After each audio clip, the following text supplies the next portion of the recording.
blink, and you'll miss it. What have we just seen?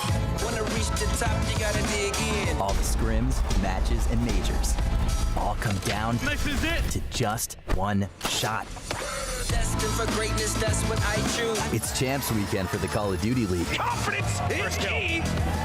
A split second All it takes, can make the difference matter of seconds. between victory Want them to bed. or catastrophe. They need a new playbook. In Las Vegas, We finally arrived, baby. you have to play the odds. One more time. But what happens when the numbers are stacked against you? It's done. The house always wins, There you have it. unless it doesn't. Surprise, baby. Las Vegas is where dreams come true, but only if you feel lucky enough to go for it all. This might get scary. Life comes at you fast in the CDL. What? If you're faster, Play. you got a shot. Take the prize, baby. And this weekend, you could be more than just a winner. You could be a champion. Finally arrived.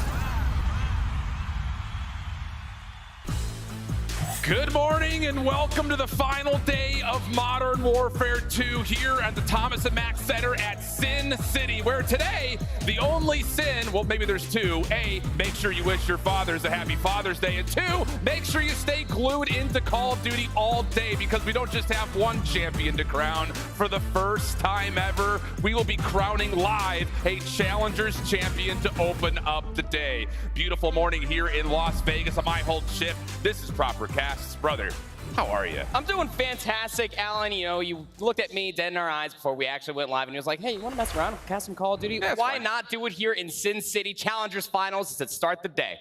I'm telling you, it's going to be a fun one. You're probably wondering, who the heck are we? We've been doing Challengers all week, all year, all last 5 years, it feels like.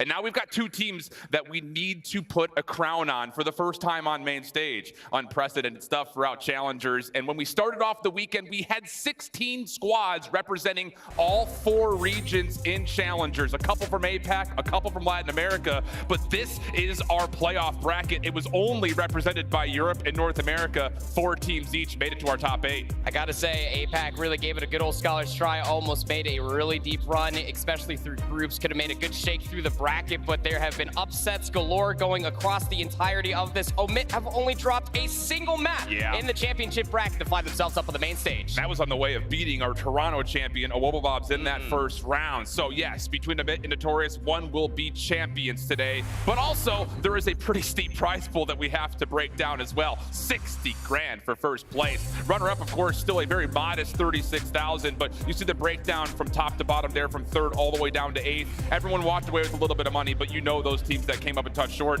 are really missing out on being on this main stage this morning. Absolutely, that's what it was almost all about, wasn't it? You know, a prize pool, it's a pretty penny, don't get me wrong, but to be able to represent your skill set alongside your teammates up on the main stage, there is no sweeter taste than that, I'm sure of it. Wubba out at top 6, Decimate out at 3rd. Who would have thought that we would be here with Omit versus Team Notorious? Some of us. Some of us. Best in North America, best in Europe, square up. Starting with our North Americans, it's time to introduce Omit. This is an interesting roster. Yeah, it because is. the core 3 of this team has largely stuck together for quite some time. But GodRx, he was the belle of the ball. He had 90,000 Challengers points. There was a little bit of math going on to make sure that they could auto-qualify. And since putting this roster together over the last 2 weeks, they really have been lights out. And Omit had the glass slipper for GodRx. Just slip it on in. 90K pro points ain't nothing to scoff at. Adam back up on the main stage, just had his birthday yesterday, and he was an animal. He always represents himself quite well when it comes down to these LAN environments, alongside with Purge, Yeez, and Gwen. This core 3 roster has been sticking together for quite some time, and they've been really putting in the work, realistically, ever since Texas. You can see it right there, GodRx through Challengers Finals. He is barely even tradable. 1.23 in the hard point, a 1.47, not to mention his astounding first blood win percentage. Yeah, Adam's the player to watch for sure. Yeah, you might check his birth certificate and it says 25, but he's looking like he's 18 again. You may remember him from when he had his time in Røkkr during the Modern Warfare year, the first year of the CDL. The thing about it was, this guy is a lanimal. Yes. When we hit COVID, that's when that Røkkr team went to go downhill. But before that, you got to remember remember this Røkkr team, they went 2-0 during the launch weekend. They finished top 4 at their first LAN event, and then they finished second at Los Angeles before COVID happened. And you see the other stats coming through. He has always placed very, very successfully at Challenger LAN. So it's one of those things we told him, it's like, brother, we're going to gas you up to get all the way to Saturn. Give this man a chance again, because he has been lights out, especially when it comes to playing on LAN. On the other side, though, Team Notorious have already found themselves a championship throughout Challengers. This is the team that won at Texas, and you can hear the Sea of Yellow behind us. They're already getting rowdy. Sea of Yellow probably showed up probably around 6 a.m. just so that way they can make sure they can get a front row seat and cheer on their family here for Team Notorious. I mean, Wee Man, Maple, Metals, and Eric Boom. This is your Texas Open champion. Yeah. And when it came down to it, especially through that LAN environment, nobody, and I mean nobody, had a European team, let alone Team Notorious, making this deep run. Top 12 to start the year. Roster changes soon to follow. Metals comes in, and they've been an absolute nuisance to deal with. They have definitely benefited from Search and Destroy and Control, really fixing a lot of the problems after top 12 at Toronto. This team is looking squeaky clean out. Oh, they're looking real, real tight. And the thing about it was, for those that have been following along with Challengers, we were always wondering, would they be able to kind of hurdle the obstacles on LAN? Because we've seen a couple of different times, it's like, oh, this team's looking like the best in Europe, but something would go wrong. They wouldn't finish to the same level that we would expect them to be at. But the thing is, this team has a lot of veterans. Metals, Wee Man, Maple, all have been playing for a ton of years now at this point in time. Haven't had a chance to quite get to the Pro League. This guy in particular, 7 straight champs, has never seen the CDL or the Pro League. What's it gonna take? I don't know. What's it gonna take so we can get Connor Chilton, Wee Man, into the league? This guy is an absolute freak on the map, but he has been slaying. He has been getting his hands dirty. He's not afraid to play selflessly with an AR in hand side by side of Jack Maple. But Wee Man, yeah, his back may never touch the backside of that chair, but I promise you, this guy is coming different today. He's always right in there sniffing pixels, brother. But you're absolutely right. There's a lot of talk on Twitter yesterday, which is like, at what point do we start giving players like Maple and Wee Man the same credit that a lot of the top ARs that have kind of stolen the spotlight in Europe? And, well, good luck. We're right here to do that for you. The other thing that's really interesting about this matchup is Eric Boom. Obviously, there's been a lot of conversation about the rumored Miami Heretics roster, and he's been a player that has really kind of stolen our attention over the course of the last 3 years, but this is his first taste of a main stage. It is, and this is going to be a really big test. Let's not forget, it's only Eric's 3rd year competing in Challengers, dating all the way back to Cold War. Eric needs to be that catalyst, if you will. He was a absolute monster when it came down to the first bloods yesterday in Search and Destroy. You need all of that, plus some more, here on the main stage. We got a best of 7 for grand finals. And this is the map and modes. We had some ideas as far as where this series would take place. The Fortress Hardpoint is great news for Amit, but that back-to-back Elisilo, woo, Notorious has got to be foaming at the mouth. They love those map They do love Elisilo. I mean, specifically in the Search and Destroy yesterday, I witnessed Eric Boom go 6 for 1 in first blood percentages. He went 11 in 3 or something absolutely crazy. In the Elisilo control, albeit going to round 5 a handful of times, Team Notorious, at one point, they were unarguably the #1 control team. Not only in Europe, they were able to find said value on LAN as well. Yeah. That has been a continuance throughout the entirety of this weekend. But the hardpoints, I don't think OmIT really care where they go for hardpoints. They have been undoubtedly the #1 hardpoint team this entire weekend for Challengers. 100% the case. I think the only thing that we were looking at when we were setting this up is OmIT did not want to see a HyDra hardpoint. That has been Notorious's best map without question when it comes to map #1. And for OmIT, that map #1 is actually extremely important. Like you mentioned, they only lost a single series throughout the groups. They lost to the Røkkr Electrify Steel team, and that was the only series they lost map 1. So if they win map #1, they win the series. Now, totally different set of circumstances here at the best of 7, but still you kind of look at that and say, this is a prime opportunity for OmIT to start this series off strong. Oh, it absolutely is. I mean, you couldn't have asked for a better dance floor to be able to see how these two teams are going to stack up, not only against each other stylistically, but also on the main stage as well. aBeZy Fortress has a lot to offer. Longer lines of sights where your ARs can get a little mixy, opening up red, opening up the bottom side of maps as well for SMGs. Alan, you got it all here on this map #1. And the thing about it is, it's how OmIT play this map. They lock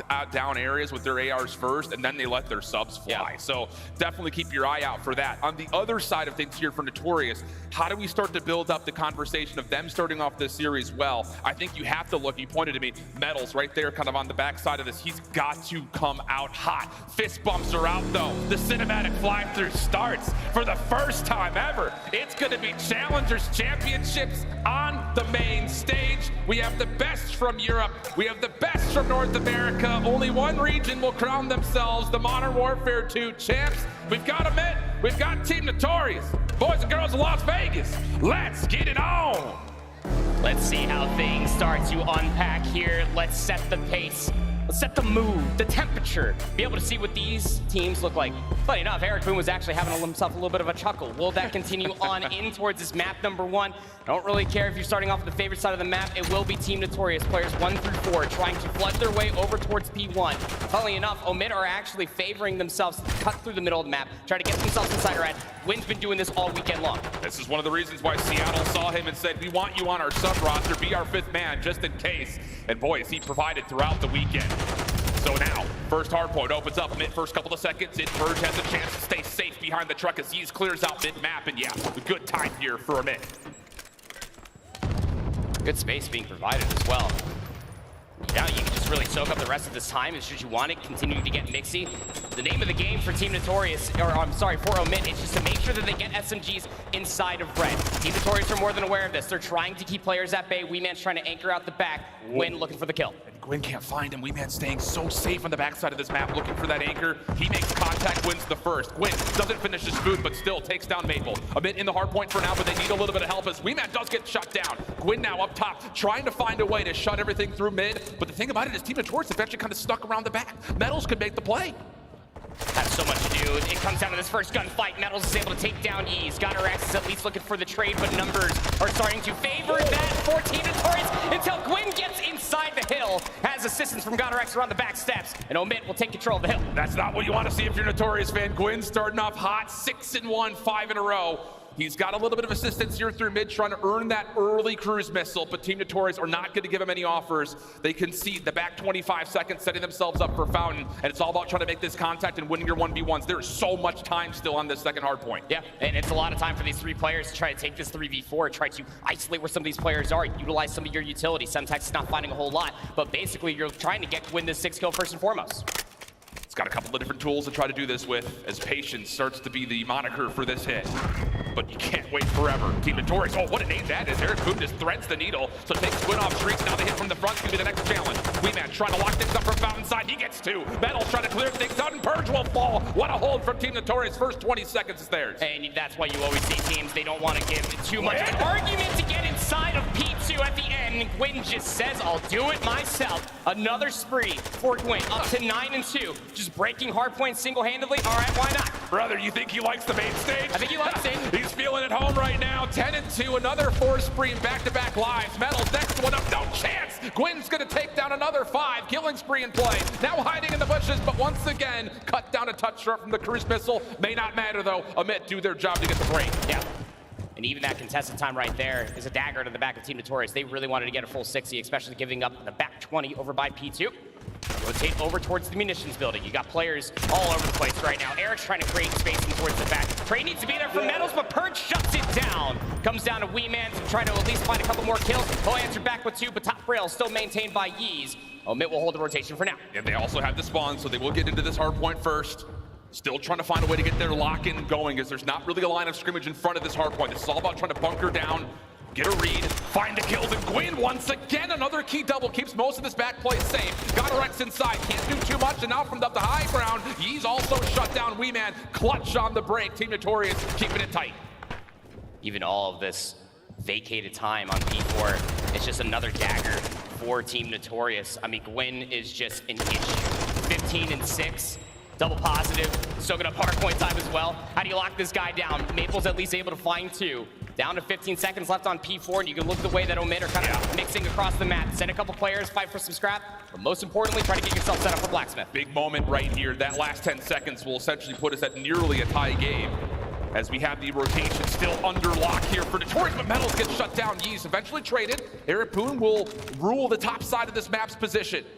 But it's oMID inside the hard point for now with good coverage from their ARSD. Eric Boone just kind of tallying the scene, but cut down from behind. It's an all combination of oMID members as they will get the full squad wipe and oMID stay on the hill. I mean, the trade game from oMID is just so sublime. This is why they are the #1 hardpoint team in Challengers on the weekend. Eric Boone feels like he needs to make a play, is only able to find one. There's no follow-up. I mean, it's always just one straight gunfight, and then boom, immediately traded out. oMID really surmounting a massive lead here at the end of the first set. GodRx is just chipping away at this at range. He's on 4 in a row, still holding on to the hard point with trophies to keep him safe. Long-range shots of aBeZy, not good enough to clear the hard point. So then now all of a sudden a big cushion starts to occur on the scoreboard. aBeZy really enjoying a very comfortable lead, and Team Notorious need to put something together here as we go back to our first hill. It is Fortress. You got time to at least try to adapt and get your SMGs into some pretty good positions. I mean, WeeMan is 17-12, not for a lack of trying. It mostly just comes down to key players like Win, 17-9. The follow-up from Yeez to get them inside the hard point, and the ARs have just been layering on the hurt. Twin able to answer back with 2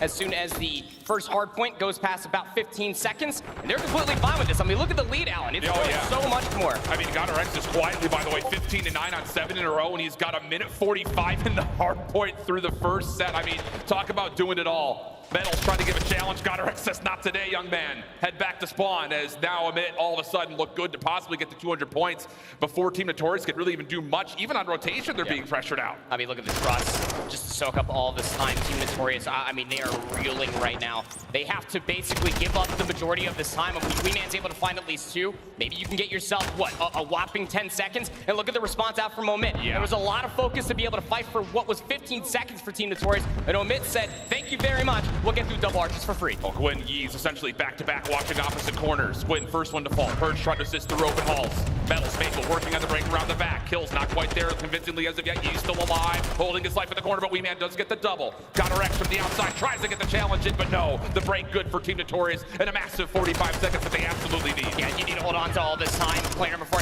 Boom, needs to get over towards the side door. You already have rails control from Metals. A lot of this hit is coming through from aBeZy, and it's all manifesting through the double arches. Yeez dives on in, can't make contact. Metals, Boom staying alive. Gwyn trying to do it himself. A little bit of assistance from Purge in the corner, and oh my goodness, what a breakdown that is from aBeZy. Clinically make their way through. Maple backside stairs, doing what he can to try to at least contest this back 20, which again, they need if they want to even have a chance at this map. But you head over towards rotation with 15 to play. Yeez wants the contact and wins the double, and that will lock down Fountain early here for aBeZy, pending they can find off this last Notorious hit. I mean, this is great. A recognition coming from Boom. He already flies through maps. That's going to cause 2 players from aBeZy to spawn so far out. You need this break to come through yesterday if you are Team Notorious, and you need to take these players off of the new hill. Metals, Maple, able to deliver on such a cause, but still 2 players lurking for aBeZy. Spawn should be blocked on both sides right here. Every kill is a big kill around this hard point, and GodRx provides the double. Now takes the attention back over towards the hill, which Purge has already dealt with Metals.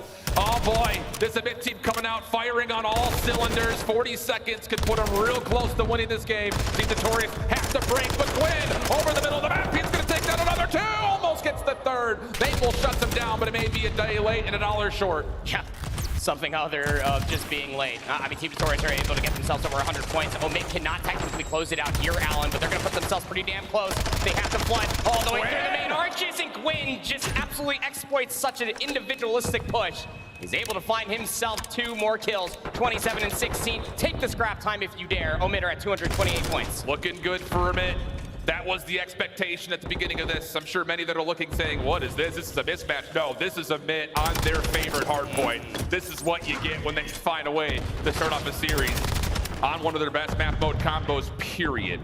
So we go back over to munitions. aBeZy at 235. Team Notorious trying to break this from stage side. A couple of kills come through. Eric provides a double. That will clear the hard point for now, but status of the spawn still not locked in from either team. So have resources to use if you want it. GodRx doesn't even care. I mean, his AR is the absolute truth. Nice shots. Gwyn will clean things up. Need these kills to come inside the hard point. Team Notorious need to go, and they need to get aBeZy off. GodRx off the regen, already assisting. Trophy system to keep the rest of these contestants largely safe as GodRx is pushing for 2.0 KD in the first map. You think this guy's good on land? It's 4 for GodRx. 249, there's 250, and Gwyn's letting them know. A little bit of energy injected into the Thomas and Mack Center, and smiles all around for a minute as they start off firing. I mean, did they ever start off like a bat out of hell? Yep. It's not a mismatch, it is just aBeZy on hardpoint. On Fortress nonetheless. Look, when you give Gwyn an inch, he turns it into a country freaking mile, man. He was just everywhere at the same time, finding so many kills, so many ISO 1v1s, turning them into 2 pieces, 3 pieces. I don't care how many he needs. That guy was an absolute nuisance for Team Notorious to deal with. And to be fair, Team Notorious did get, what do you want to say, like maybe like 3 to 4 different rotations where they had the initial setup. It was either GodRx for the initial damage, Purge shutting down around the back. Gwyn just bull rushes his way through the front for 3, doesn't get traded, can't happen. That's the thing that's so darn impressive about this aBeZy team. Yeah, like we mentioned, you've got the core 3 of Purge, Gwyn, Yeez. They've been playing together now for a couple of months, but GodRx steps in. It was Phantoms who was playing the main AR role before, but the trust that you see between GodRx and Gwyn is absolutely electric. GodRx is obviously transmitting, Gwyn, I'm watching this. You can run right through it, and he says, bet, brother. I'll double down, split those 10s. It doesn't matter. The guy's not losing. 29 and 18. GodRx for 25 and 14. Only one of his kills was traded, for crying out loud. Look at the assist column for the ARs. GodRx and Purge have a combined 23 assists. I mean, Purge, he didn't lead the lobby in damage, but he was pretty damn close to Weeman, who also goes 30 and 23 casually. But you can see the discrepancy specifically in the hill time. Omit just comfortable to be able to break the setups. You get GodRx inside the hill for 2 minutes and 23 seconds. Yeah, he ain't budging. And it just allows the SMGs to run a mockery through aBeZy Fortress. As we go through a lot of these highlights, Team Notorious were able to find themselves a light early on, but this quickly and abruptly turned into a Gwyn highlight reel. Oh, absolutely it did. And the fact of the matter was that he started off on a killing spree, fell just short of the cruise missile, put himself in another killing spree, fell short of the cruise missile. It's just, the guy, when he gets space to work with, very well maybe one of the best flexes in North America, if not globally across the challenger scene. And that was, I think, the biggest thing about it when you talk about the Seattle Surge picking up Gwyn. Yeah, there was a little bit of that promise just in case they needed somebody who could fulfill that role. Gwyn really can't do it all with either weapon. Yeah, I mean, let's not forget, even 2 days before Toronto, Gwyn and Purge, they were actually playing the opposite role. It was Gwyn on the AR flex, Purge was on the sub. Evan said, I don't want to do this anymore, and Gwyn was like, all right, brother, I'll pick it up, and I'm glad almost it happened. Not that Purge was bad, but damn, is Gwyn moving. His man is absolutely schmoving in this map number 1. Just came out absolutely hot, and GodRx was able to feast on top of it as well. That hardpoint time is unreal. Pretty bank. Yeah. And again, GodRx, people always say that he's a slow AR. You could be as slow as you want. When you're shooting like that, you're finding 4-piece after 4-piece. I don't really care how far you go. Brother, you pulled almost a 2.0 KD with 2 minutes and 30 seconds inside the hard point. I don't think anyone could really pick that apart. Nope. Even if you were to look into the minutia, the details. But here's the good news for Team Notorious, all right? LSCLO, perfect for them. Yes. Love this search and destroy. It's by far been their best, not just over the course of this weekend. They've proven it as being a staple across just about every single season of Elite. Their playbook is deep. They've got a lot of flexibility. Here's the thing, though. This is now a must-win. You have to come out and you have to take this map number 2 to tie us up early. I mean, you feel like you need to have the extendo 2-3-5 fashion when it comes down to a best of 7 going up against Omit. Maybe you could steal a hard point here or there, but I mean, if the search and destroy, you just got to have it. Again, when it comes down to LSCLO, this was their wheelhouse throughout the entirety of the weekend. That was a continuation of what we got from the end of Challengers Elite Season 4. The 3-0 on it, for crying out loud. I mean, it's either going to be Maple with the snipe, the Vaznev, the AR. What's he going to roll out with? You better hope that your stuns and nades and even shoulder peeks are on point. To find out where Maple's located at, and always look out for Eric Boom in that first blood engagement. To really put it plainly, Maple has proven himself, not just over the course of the last couple of years, but for sure this year, he is by far the most flexible player, at least in Europe, when it comes to challengers. Because like you mentioned, he can pull out any single one of these 3 weapons that you mentioned, especially here in the search and destroy. That's your X factor if you're Team Notorious. What is going to be the opening set play, though, is the question. After kind of getting beat down a little bit on Fortress, do you come out with a little bit of fuego of your own right? Change the tempo, move quick, try to take the Submit team by surprise.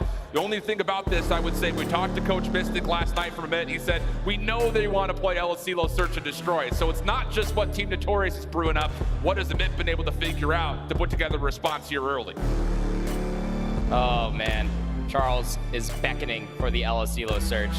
Because even for Omit as well, I mean, they only played it twice. They went 1-on-1 on it. Not a terrible shake. Offense first, coming through for Team Notorious, and it's going to be an A hit while Weeman watches the long hill cross. Looks like Maple very well may have the scope out, and yes, he does. So he's going to go top floor.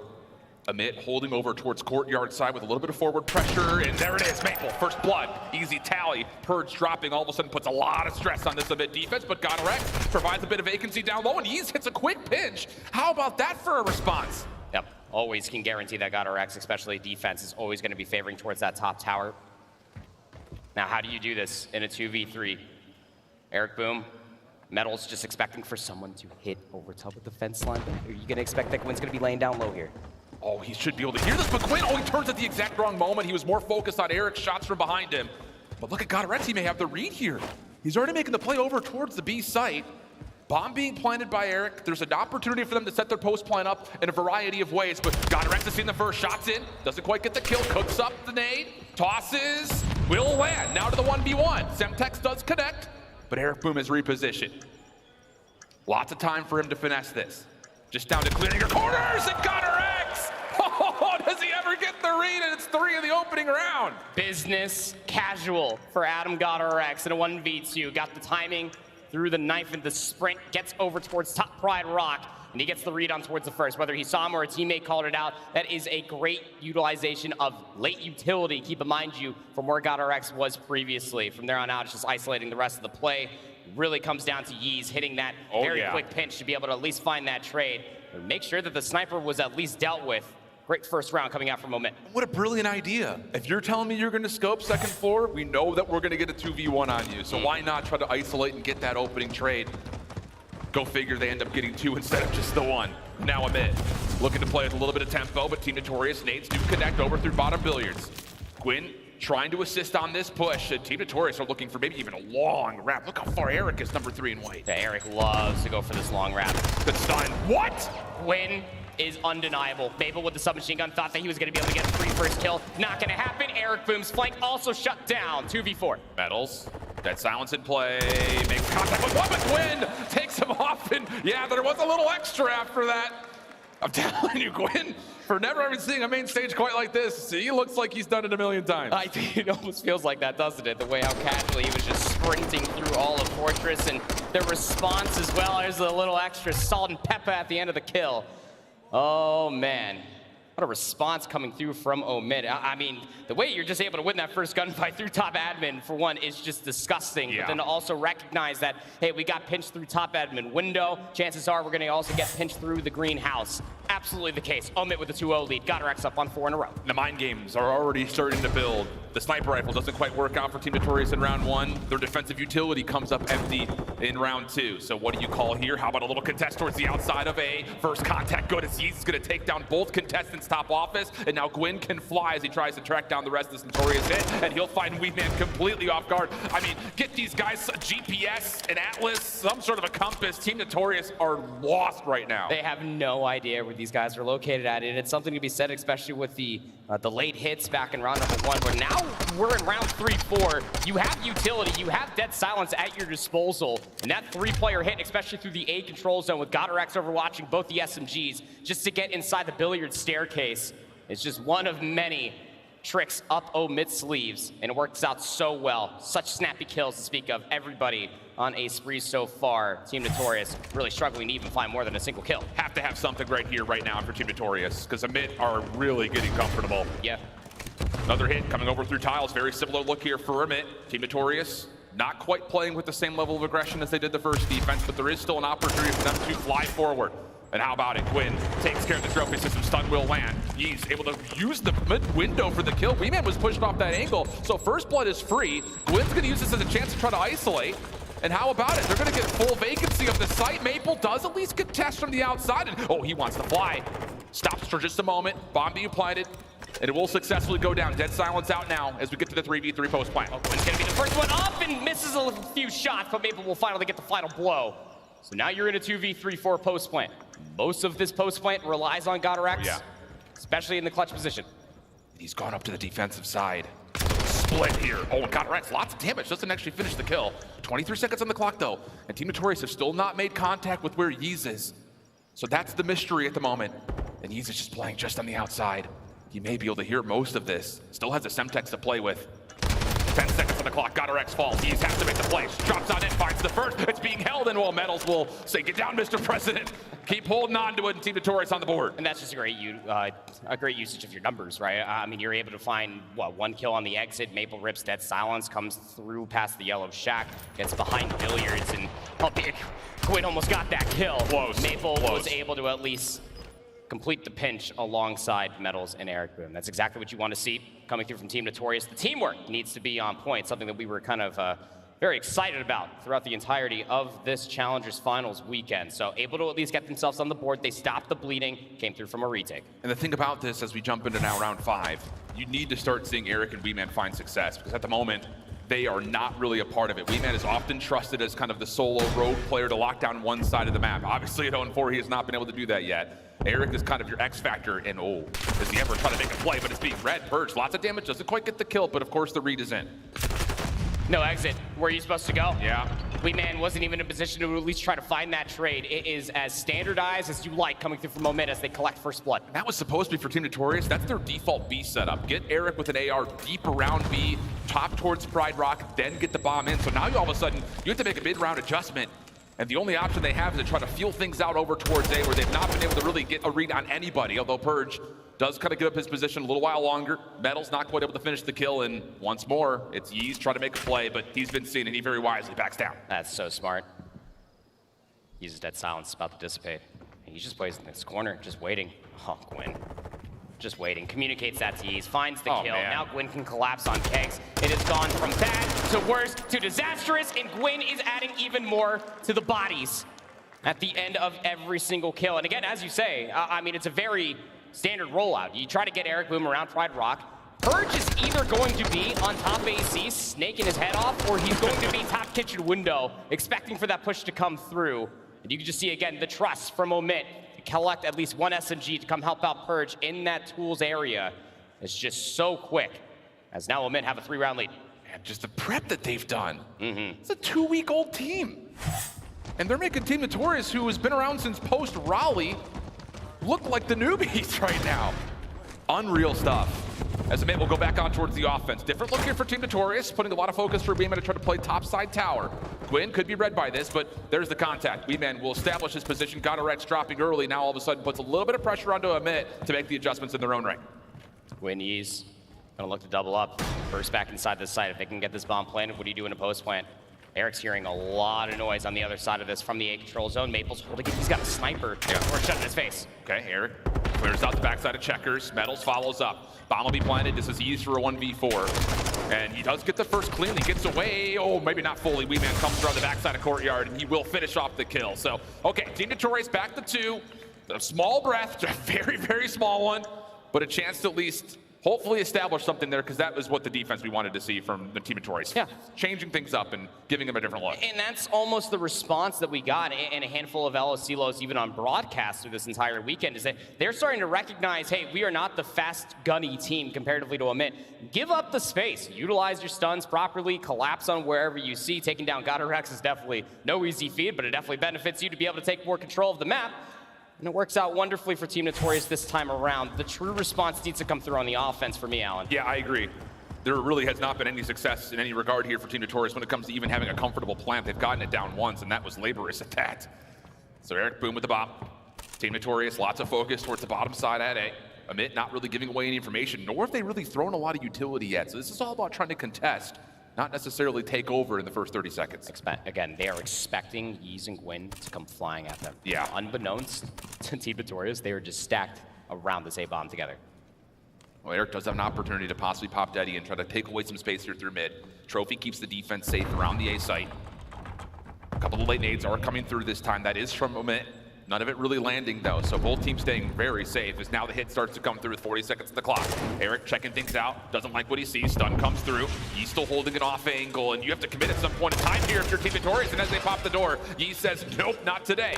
Trophy system does get denied, a second one replaces it. So again, this defense inside of the A site is so hard to crack the code. 25 seconds, you just gotta force it if you're Team Notorious, and here comes the play. Square peg, meet round hole. Amit shuts it down, and now you're down to 18 seconds in a 2v4. Metal's able to get one. He's got to crack the code, though, on this A defense, and there's just no beating them inside the A site. It is chef's kiss perfection from Amit. I mean, it is just a slow roll defense. We've seen that so many different times from Omit, specifically in between both Gwyn and Yeez. Again, they have been playing together for a long, long time shift, and they are just have so much trust in one another. Yeez rolls it with the trophy system. He keeps them safeguarded from any nades inside. You're banking on those stuns in late Semtex to come through to at least try to find some damage on the player inside of couches. It doesn't come through, and then Purge, who again is top kitchen window, he just comes across from the top balcony area and just eviscerates you when you're trying to challenge through the big window itself.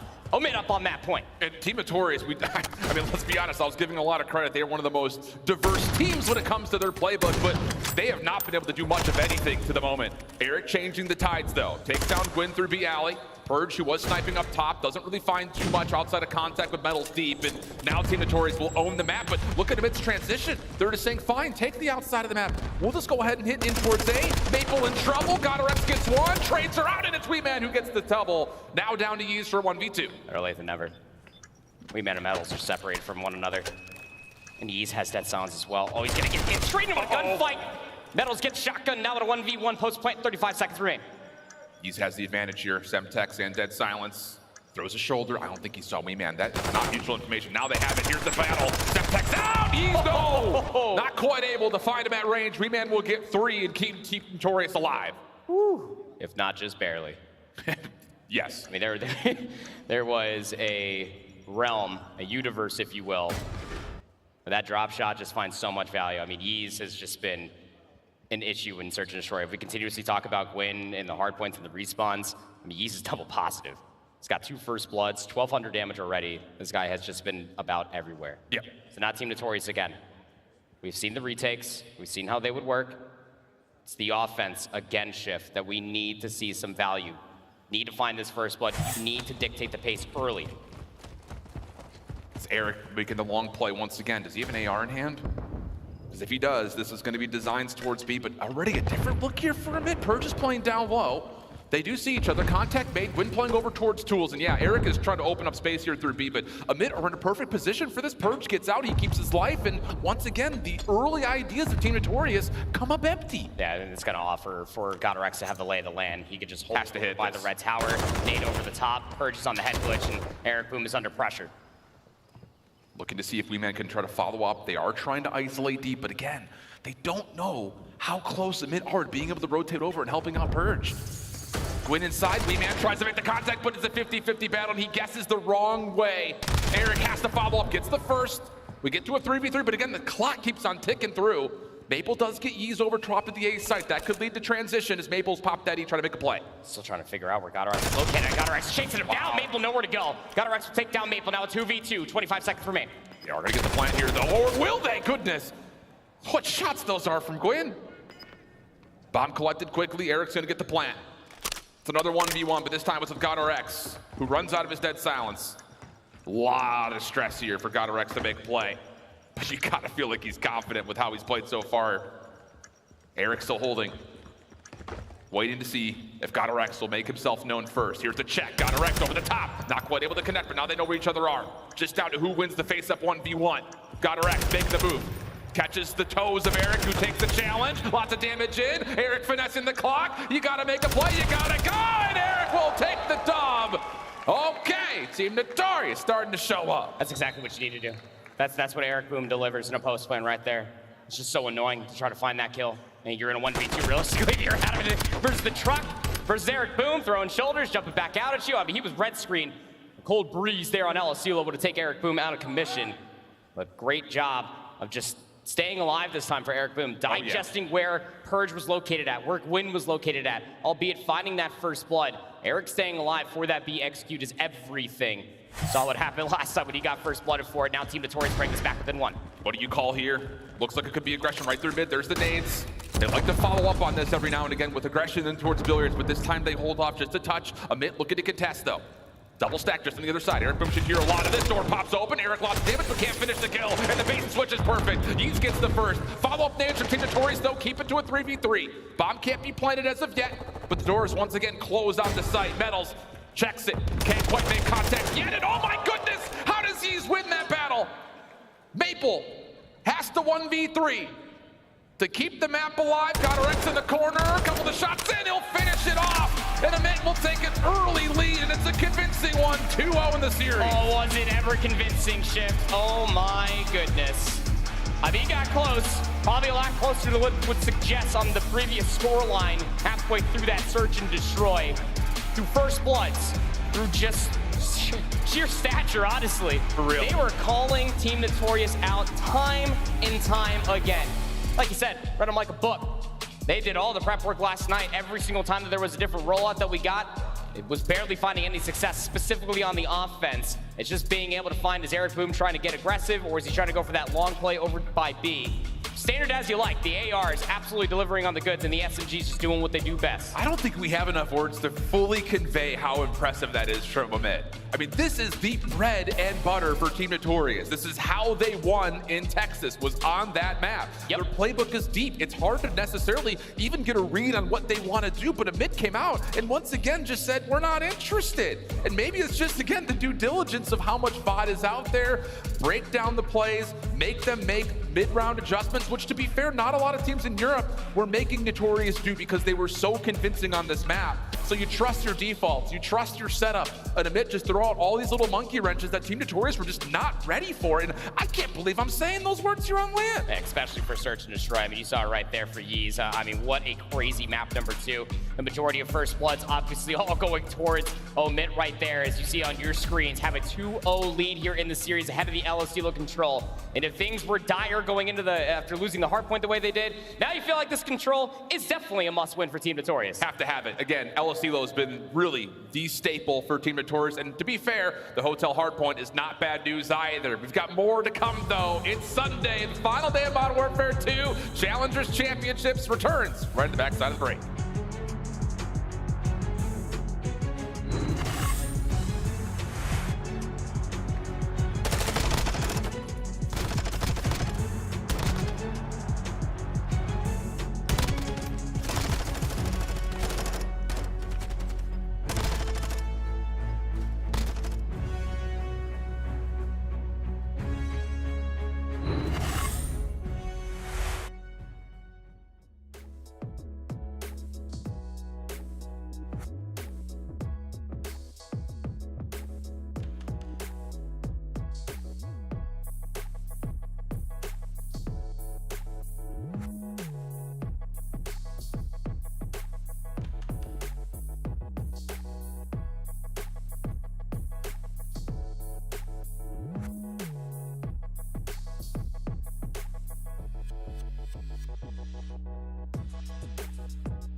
Duty League is brought to you by Monster Energy, the official energy drink of the CDL.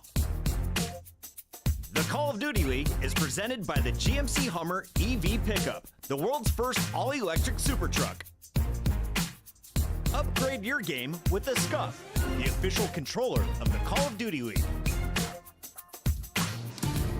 Welcome back, friends, family, all you crazy COD fanatics. We are here in the grand finals of the Challengers Championship. And at the moment, it's been a bit of a one-sided affair. aBeZy really cruising through map number 1. And then Team Notorious, they miss a big chance on one of their best search and destroys. The LSClo just could not quite figure it out. They've got to put it together here to get to map 3. There was no response to the adaptations that were being thrown, all the monkey wrenches into the system. oMIT came prepared. They are here to play. The response needs to be on control. A staple game mode. Keep in mind you, for Team Notorious, there was at one point, again, they were the #1 control team through 2 different seasons of the Elite. Their control did not look great at Texas. They still won the event, though. True. In Search and Destroy, not great at Toronto. But through the weekend, playing teams like a Wubba playing through so many different teams, their control looks to be at an all-time high once again. 4-1 on the weekend.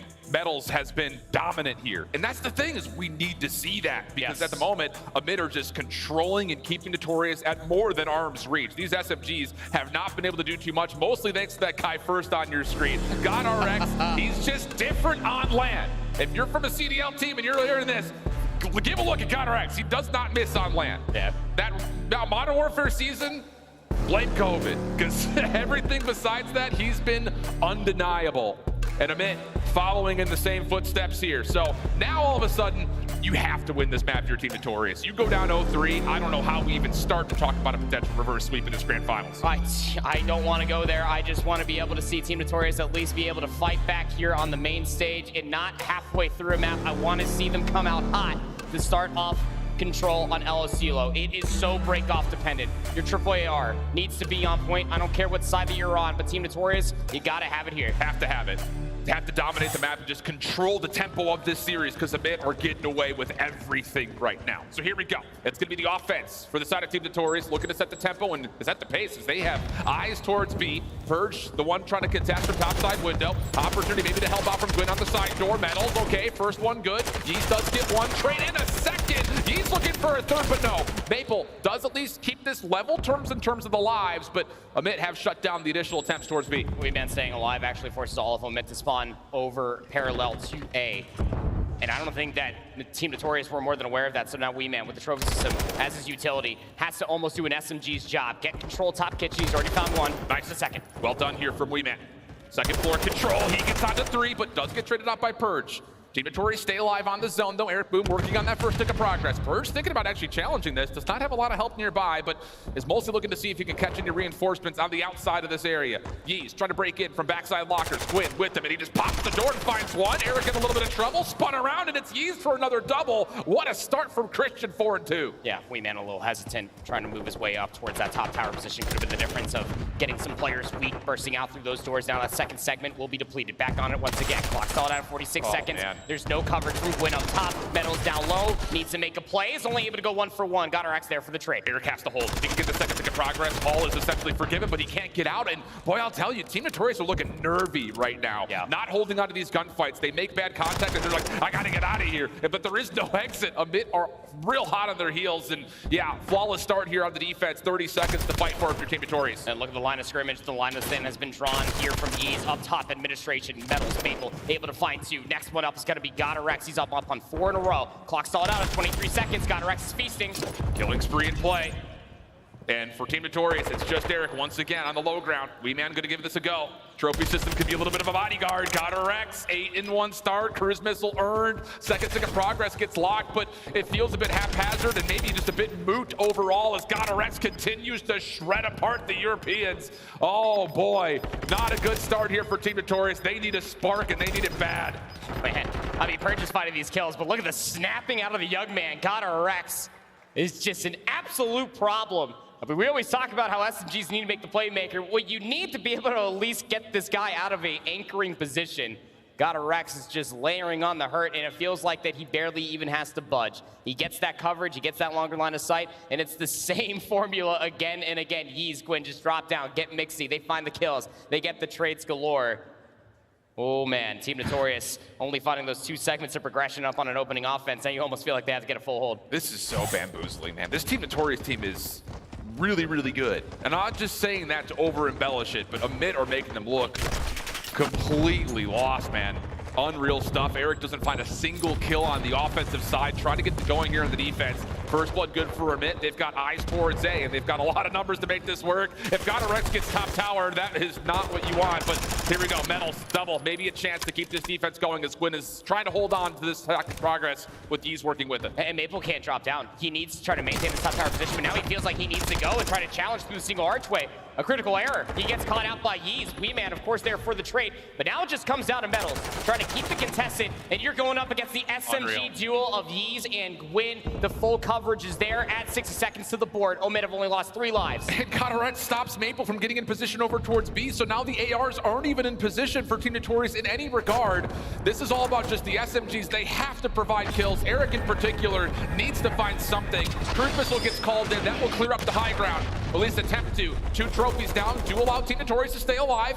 AR starting to find a little bit of success, and okay, here we go. A little bit of life in the lungs here for Team Notorious defensively. But you still have a lot of coverage to try to get through over by football field. Team Notorious speed defense is mostly hinge off of trying to get a player inside a house. It's got to be Eric Boom in the middle of the building.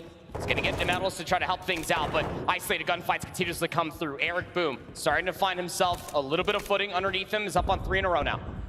Metals in the same boat though, 5 and 10. The SMGs are just not here for Team Notorious in this series. Gwyn working with a little bit of space through fence side, waiting for the ARs to try to lock down top AC, but here we go. Eric on the flank. This is where he can provide some magic. Gets to 4, pops the door, long range shots to GodRx. No, can't quite finish his food. He's able to provide at least some sort of coverage, but back and forth we go. Gwyn shut down means once again, Team Notorious can get themselves set up defensively. Purge might be able to find himself a nice little timing. He can take down Maple and start encroaching further forward, but now Metals is in a position. Dead silence pop. Gwyn didn't even have his gun out, thinking that, okay, I just need to clear house, but Metals, Maple able to combine for 2 more kills. Purge is the last player that's pushed up first and foremost. He's also trying to cause a little bit more of a ruckus. But look at the patience for aMIT. They're just entrapping Team Notorious. You had 2 members that were through, ready to approach this B zone, and Team Notorious cannot find the trades they need to cement down these setups. And now aMIT are going to get the second tick of progress. Weeman are on the back. He's got to find something. He needs the help, actually, for being honest. He doesn't have an angle. Finally, he gets a look at Purge. Finds the first kill. Long range to GodRx will work, but the third tick still being worked on. He's eventually denied. And we'll go to a 13 playing 12, 50 seconds on the clock. And Weeman, he's not done quite yet. Now up on 4 in a row. Maintaining house control, and it's back to the drawing board for him. You gotta get Weeman out from this house. He is quite literally 1 shot down to 34 HP, and he's still able to stay alive. Yeez finally takes him out of commission. Here we go. All else while Gwyn was causing a ruckus over top kitchen, but he also gets shut down. Eric Boom has to hold this spot. GodRx up top denied. Huge kill from Eric. Purge, Yeez working on the inside of the building, trying to get themselves back over towards the point. 9 plays 9. Team Notorious not fully set up yet, but they can contest. Eric still holding backside truck as aMIT or coming off spawn for free. Yeez playing inside BS&D, shut down. Here we go. Team Notorious a chance to still lock this up. aMIT's last hit has to start finding some legs. Purge gets 1. Gwyn on to stop the clock at 10.7. Metals feeling like he's got to make a play, but he can't make any contact. You have to contest. You've got to find a way on. Kills coming back and forth. GodRx keeps the play alive. 7.1 seconds. It's GodRx for a double. Could he put this over the finish line? He's working with Yeez. GodRx gets it done. Does he ever? Finds his 15th kill. Oh man, and it is just business again for Adam back up on the main stage. And it's just crazy because again, like he's normally that AR that's overwatching all his SMGs getting the play. You have to force to get Adam's hands dirty in a control like that. He'll do it, man. Absolutely absurd stuff coming through from GodRx, just constantly delivering on the goods. Not to mention the utmost amount of patience that was also being exemplified from aMIT to understand we got to get these players out from this house continuously while also trying to get ourselves top kitchen area as well. GodRx is 15-9 for crying out loud. It's not just 15-9, 14 of those kills have not been traded. I mean, he is just dominating now back onto the killing spree. Team Notorious, you thought were about to start arriving in the series, and GodRx says, this is my championship. I will not be denied as the opening break off for aMIT once again. Perfection. There's been 2 cruise missiles earned, and GodRx has earned both of them. He's calling it in immediately. 17-9. Get these some information. Omit looking to close things out here with a thunderous bang. Information galore. The SMG plus Purge are able to collect on all of that information. 4 dead for Omit as we are just down to 45 seconds. That's a 2v4 on the backside of the B site. Gwyn not taking anything from Weeman also. I mean, come on. Omit just undeniable right now. Yee's now on a killing spree. And if he gets to 6, you just start to feel like this is just donezo. You got Maple up top. You had Maple up top. And now Yeez is up on 6 in a row. He is making them into mid-speed. Had a good look for the 3rd in a row there on Eric Boom, but Purge will be there for the trade. 12 seconds remain. Desperate measures here over towards B. Long range shots from Gwyn not going to work out. Cruise missile called. Should be a trophy system here, and there is. But still, connection off the back wall takes down Weeman. Eric still trying to hold on to this, but they can't actually stand the site. Another cruise gets called, and I believe it sure does. So now the clock becomes an issue. 6.3 on the clock. Purge finding kills, clearing out this B alley. Who's going to touch? Someone's got to find kills. Someone's got to get on. Eric finally able to get 1, but it's a 1.4 second clock, and it's still a 12v23. And I think aMid have made their decision saying, give them the extra 60 if we even have to. There's no way they get through these last 11 kills, but Eric does at least get this 3rd tick locked. Minute on the clock. You gotta be careful here if you are Omit. You still have an 11 life lead, but it is control. It's Modern Warfare 2, baby. 1 good hit is what Team Notorious need. GodRx first one on top of administration in metals, just has no response whatsoever. It's coming down to Eric again. He's up to 4 in a row, trying to cause a little bit more space over towards top and bottom kitchen. How do you do this with 8 lives? I mean, I just don't know at this point how you possibly manifest this. Yee's at 20 and 12, taking over the 2nd floor. Gwyn top tower, just no one can contest him from that position. Trophy systems are down. Yee's, he wants it. I mean, that's a little heat check right there. He just runs into the fray. Purge there to follow up. Metals will stop the clock at 30 seconds, but you need to put together a full team wipe in some regard if you're Team Notorious. If you even want to have a chance in aMid, or just entrapping them, completely enveloping the zone. I mean, mercy. It's getting out of hand. Purge for 4. 25 seconds on the clock, but you can just kill off the last couple of lives. Metals, good luck, have fun. Nope, get to map 4, aMid, all business. Oh, is it ever? 22 and 12 from GodRx. He is a absolute problem, but it's the way that all of aMid continuously responds to whatever Team Notorious throw at them. They are feeling themselves, Allen, and I have never seen a single point in time where Team Notorious, throughout the entirety of that control, were able to get themselves a massive kill feed in their favor. 3-for-1 trades, a 4 dead. That was always the conversation for aMid. Team Notorious never really found themselves that much coverage across the map via the kills. I don't think we've seen a convincing kill feed at any point throughout the entirety of the series yet for the side of Team Notorious. Yeah, no. Even the search and destroy rounds they won were labored. Yep. And I mean, look at the numbers, brother. I mean, GodRx 22 and 12, 20 non-traded, nearly averages 1,000 damage a round, 21 and 14 from Yeez. Like, come on. I mean, Weeman started off early. Eric Boom didn't find a single kill in that opening round. He started turning things around ever so slightly. But again, this is why I talked about it. You don't have the luxury here on Championship Sunday to warm yourself up as the day progresses. You don't have the luxury to show up late even through the map, because that's what it feels like that's happening with Team Notorious. And now you find yourself 3-0 down in a best of 7. And man, aMid, through all of their sheer diligence and practice and preparation, they look like they are on top of the world. I mean, contracts need to be in the mail. Flat out at this point. I mean, if they 4-0 this series and GodRx averages like a 2.0 KD, they've got to have offers in the mail at this point. Pretty on par for it. Come on, bro. I mean, that's ridiculous.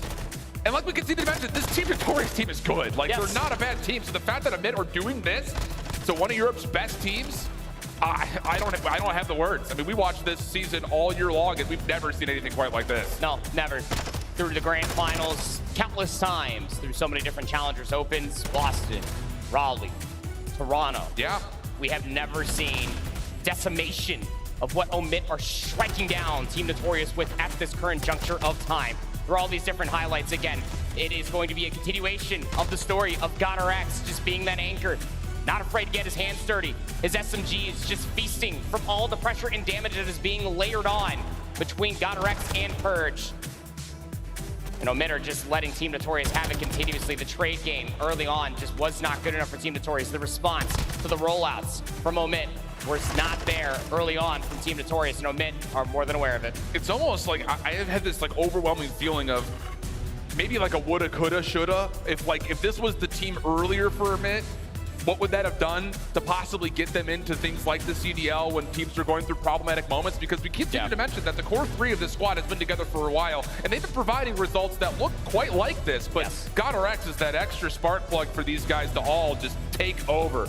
So now Hotel Hardpoint, and I'm sorry to keep doing this, but the news should start getting better than what it was on Fortress, and that was just not a good map for the hardpoint for side of Team Notorious. This should be better for them, but it's still not great overall news. They really wanted to see a HyDra in this series. Statistically, it is better for them. I mean, as far as even a European team is concerned, Hotel has been a bread and butter for a long, long time. I mean, you almost feel like that Hotel is just, what, the Modern Warfare 2 gun runner? Would you say it that much? Like, it feels that way, you almost feel like you need to be prepared to play it at any point in time. Nonetheless, they have played it a handful of times this entire weekend, 3-1, with a positive of 28 differential. Yep. And it's been mostly, again, what is their usual suspects. You need Wee Man to continuously fry, and you need Metals and Eric Boom to be able to almost counteract the SMG pressure that is being developed on the opposite side.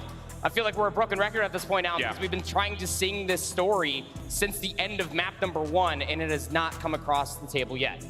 Someone just has to be a catalyst for this Team Notorious squad. Yeah. I don't know what it's going to take. Someone just maybe start shooting bodies or something. I don't know. But like, you have to inject some energy into this team, man. I mean, it's just been empty. Tough scenes right now for Team Notorious. Hopeful prospects lay in front of this map number 4. It's got to start trading, man, flat out. I mean, the gunfights just have not been there. The kill feeds continue to be comfortable. And yeah, Gwyn on stage is like, this is what it feels like to play a main stage? Oh, okay, I can get used to it. Bet. Yeah. Both him and Yeez. I mean, let's not forget Yeez throughout the entirety of his career. He was a substitute for the Florida Mutineers. Never got a chance? Never got a chance. This is his first look at a main stage performance. Same thing for this young man, Purge. He's an S&D superstar. Yep. This is his first year of respawns.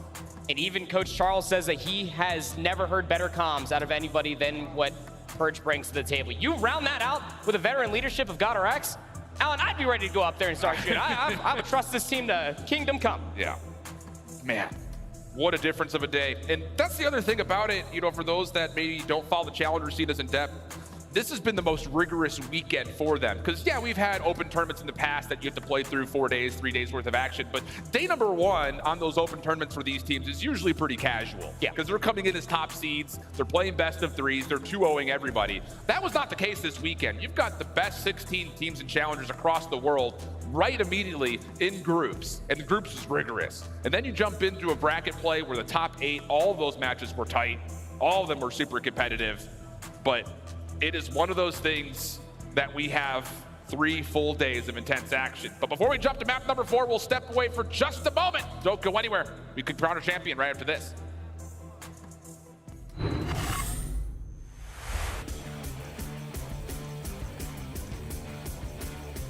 Here we go.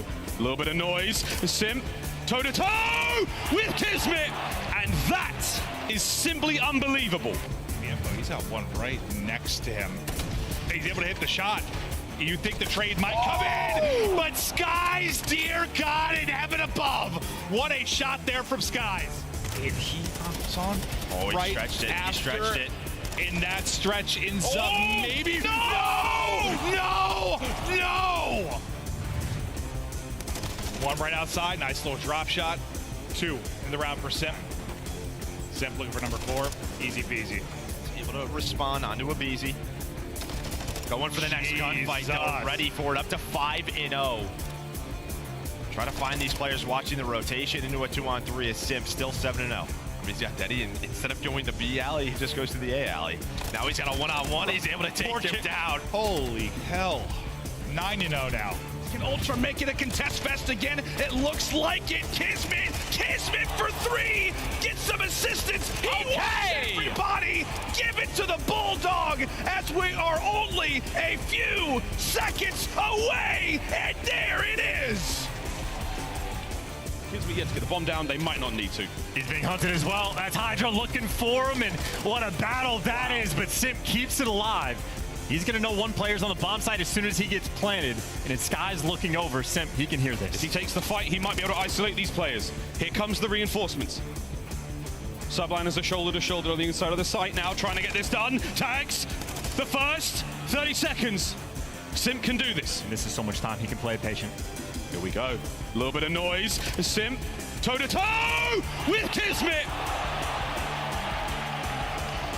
And that is simply unbelievable.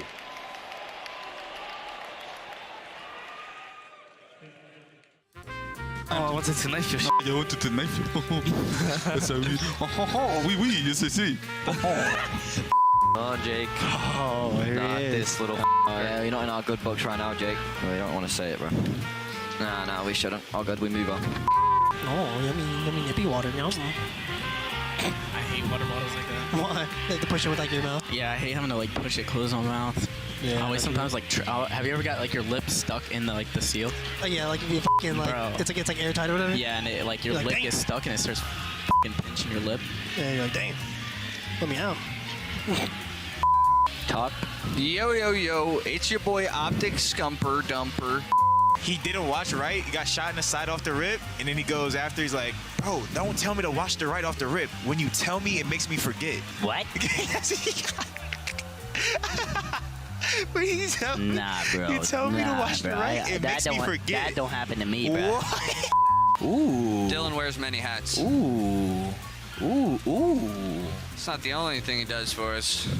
Sounds good. Yeah, it's good amount. Maybe half it. Keep going. That's good. Yeah, trust you. Thank you. This is a good amount. Go. What if I don't want to join? What if I don't feel like it? What if I really don't feel like it? Yo, that was fucking bright. Should be flashbanged. Would you have handed? You have handed it? Mm-hmm. Like regular? Or like? Oh shit. Just default. Default. Damn, bro, you got the best shit, bro. We're about to fucking slam these idiots. We're about to slam these idiots. Bring it down. Baby, are you down? This series, we're gonna go to -7. It's a good number for me. Lucky number 7. So that's -6.9. No ways. 7 is banned. You want to touch me, Jerry? Oh, stop it, cutie pie. Nice! Let's go! I got it. Oh my god! Let's fucking go, boy!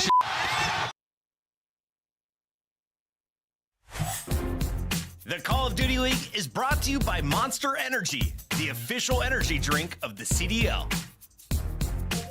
The Call of Duty League is presented by the GMC Hummer EV Pickup, the world's first all-electric super truck. Upgrade your game with the SCUF, the official controller of the Call of Duty League. Welcome back to Las Vegas, everybody. It's, well, one of those things that it should have been a high-stakes table, but Team Notorious may have forgotten their wallets. It's been all amid at the moment, and boy, I'll tell you, this Challengers Championship, well, we were hoping we were going to get top from EU, top from NA. So far, it's just been a mid throughout the first 3 maps. Have to see something immediately off the rip here for Team Notorious if we want to start kind of, throwing their weight around the rink here. See yellow sounding like a small little pond right now. It's been real quiet on that side of the stage, and something does need to drastically change. As unfortunately, Team Notorious, one of EU's best, find themselves down and certainly not out. You can never really count them out of anything through the break, but it has been all omit so far in this series. Just to kind of set a little bit of a tone, think about their run through Texas.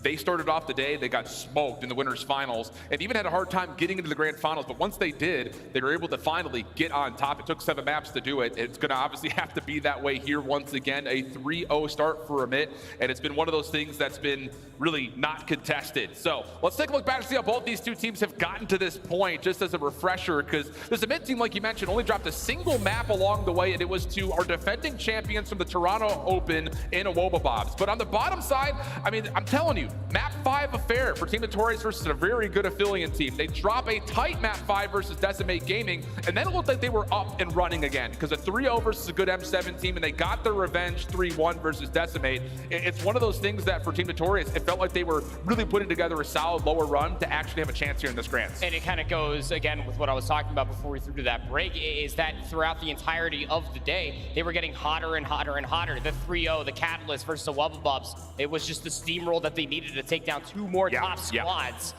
You don't have that luxury again. I mean, you have whatever warm-up you had before you walked out on the main stage. You have these 3 maps where you got absolutely bullied on by this guy on your screen. GodRx is just an absolute nuisance. I mean, he's got to be somewhere closer to 2.0 KD overall through the series, and he is further away. He is making sure that these Team Notorious boys are not feeling too comfy cozy on any map. Well, the thing about it is, perfect segue, we've got a hotel hardpoint. And this has been one of the catalysts for Team Notorious in the respawn when it comes to taking down those other top squads on their way to this Grand Finals run. So you have to have it. You just flat out do. They missed opportunities on the Asilo Search and Destroy. They definitely didn't have a chance there in the Asilo Control, which is not good news considering that that's one of their best control maps. So the lifeline is extended, to a point where we're expiring on it. You've got really not much ground to work with for us to really consider a reverse sweep. You've got to show us form individually that we have not yet seen on this main stage if you want to have a chance to get all the way to a map 7. Has to start here, has to start now. Hotel hardpoint. Let's get it going. aBeZy close. Well, 250 points away from crowning themselves Modern Warfare 2 Challengers champs. At the moment, they're looking pretty good for it. We'll see if the narrative starts to turn even a little bit here as we jump on it. The 2 hardpoint map losses, one of them were Hotel to ESGX Røkkr from oMid's camp. This is the only hardpoint map that they played all weekend long that they have a negative differential on. Team Notorious need to bounce back off of that break. Let's get it on. Have to take advantage of it right here, right now. Team Notorious from the right side of the minimap, aBeZy just full flooding. All 4 members straight on in. Stuns, nades, littering this backside rugs area as Ericboom tries to find a little bit of a route, but he's there to deny it, even following up. But Weeman does provide the trade. Time early for aBeZy, but here's the battle back. Team Notorious now starting to find the kill feed, and okay, here we go. 4 for 1. Notorious on the hill. Look at the atrium control as well. oMid's are actually electing to try to go back through P1. They're kind of hesitant on where they want to try to recontest this from. How do you try to get yourself P2 spawns while also denying the rest of the time? Battle's just staying alive. Gets a small lead for now. Tough gunfight versus GodRx. Deals a lot of damage. Keeps GodRx at bay. Then finishes him off. Okay, take your attention now over to Ericboom on rotation. He's trying to lock things over towards P2. And okay, here's Team Notorious. This is what we expected to see from the get-go. Took him a while, but boy, they're here fighting as P2 about to open up. Eric's hearing a lot of noise. He jumps up. Big kills to have for yourself. 25 seconds for each team going in towards P2, and Team Notorious have done the dirty work. They have the rotations and the setup to boot. Line of scrimmage is set. Stretching across the north to south line of this second hard point. Yeez, first blood, that's on the top side. Here comes the hit around the back. Mayball, good help from Weeman, but trade's still out. aBeZy not done with this break attempt yet. Yeez on one side, Purge on the other. Full flip coming in, Spawns will block. Yeez hitting the route, but the cleanup good. Team Notorious hold. Yeah, they're picking back up as well. They know that the rest of these players have to be pushing through Chandelier surely. Win just expecting the push, didn't check the full corner. Quentin tries to fly in for the nice little 2-piece. Sets up keys at least for the trade to find 2 on the back end. It's just down to 24 seconds, and aBeZy are looking pretty darn good for it as well. 1 player weak on the stairs, that's Weeman. Still have a lot of numbers here if you are aBeZy. They are really favoring to at least get this 20 seconds to make sure that this game is about dead even ahead of this rotation to kitchen. Weeman does spawn as a part of this potential setup. A Gwyn almost shuts down everything by himself. Purge taking a little bit of inspiration, says my turn to go. Gets a look at Ericboom over towards Freezer's side, trying to lock down the shots, but Ericboom puts together a key kill. GodRx working for the block of the spawns, and he's successful in that for now. But can you start to use this as a chance to early break kitchen? Team Notorious trying to get numbers from the front. GodRx watching the cross. Tough shots coming through. Ericboom though gets pushed out of the hard point. Team Notorious down numbers and all. The break, it's perfect for aBeZy. Perfect setup again. GodRx around the back. You have both Purge and Gwyn just jostling for position through side door, keeping it contested, getting the information, and then winning the gunfight. Still 30 seconds left to fight for. Metals is going to push all the way around through Valet. aBeZy setup is all around the hard point. You got to do it the hard way. Ericboom for 2. Weeman will clean up for the 3rd. The last player is Yeez, and he'll find 2 more to go. Metal's going to get him a go, but Yeez gets the read on it, and that's a huge hold for aBeZy. Scrap time goes their way. Their lead starts to grow as they rotate over towards Bar. A couple of members here for a mid, but Team Notorious do have a lot of superiority when it comes to spawn proximity, but GodRx again! Another huge double. Rules through Spa, and as the hard point opens up, we've got scattered spawns for both teams. Still gonna have those spawns for bedroom if you are Omit, so you're gonna have a really good position when you roll out from bottom bed if you are Gwyn. But look at the numbers in towards the back. I mean, Maple knew that he had to take that 1v1 versus GodRx, but it's the only kill that you're able to find for Team Notorious in what, the past 5 or so. Omit has the setup. The ace is on the check-in desk, finally gets dealt, and now numbers starting to go in the favor of Notorious. 3v2 on this post plant, or this post break.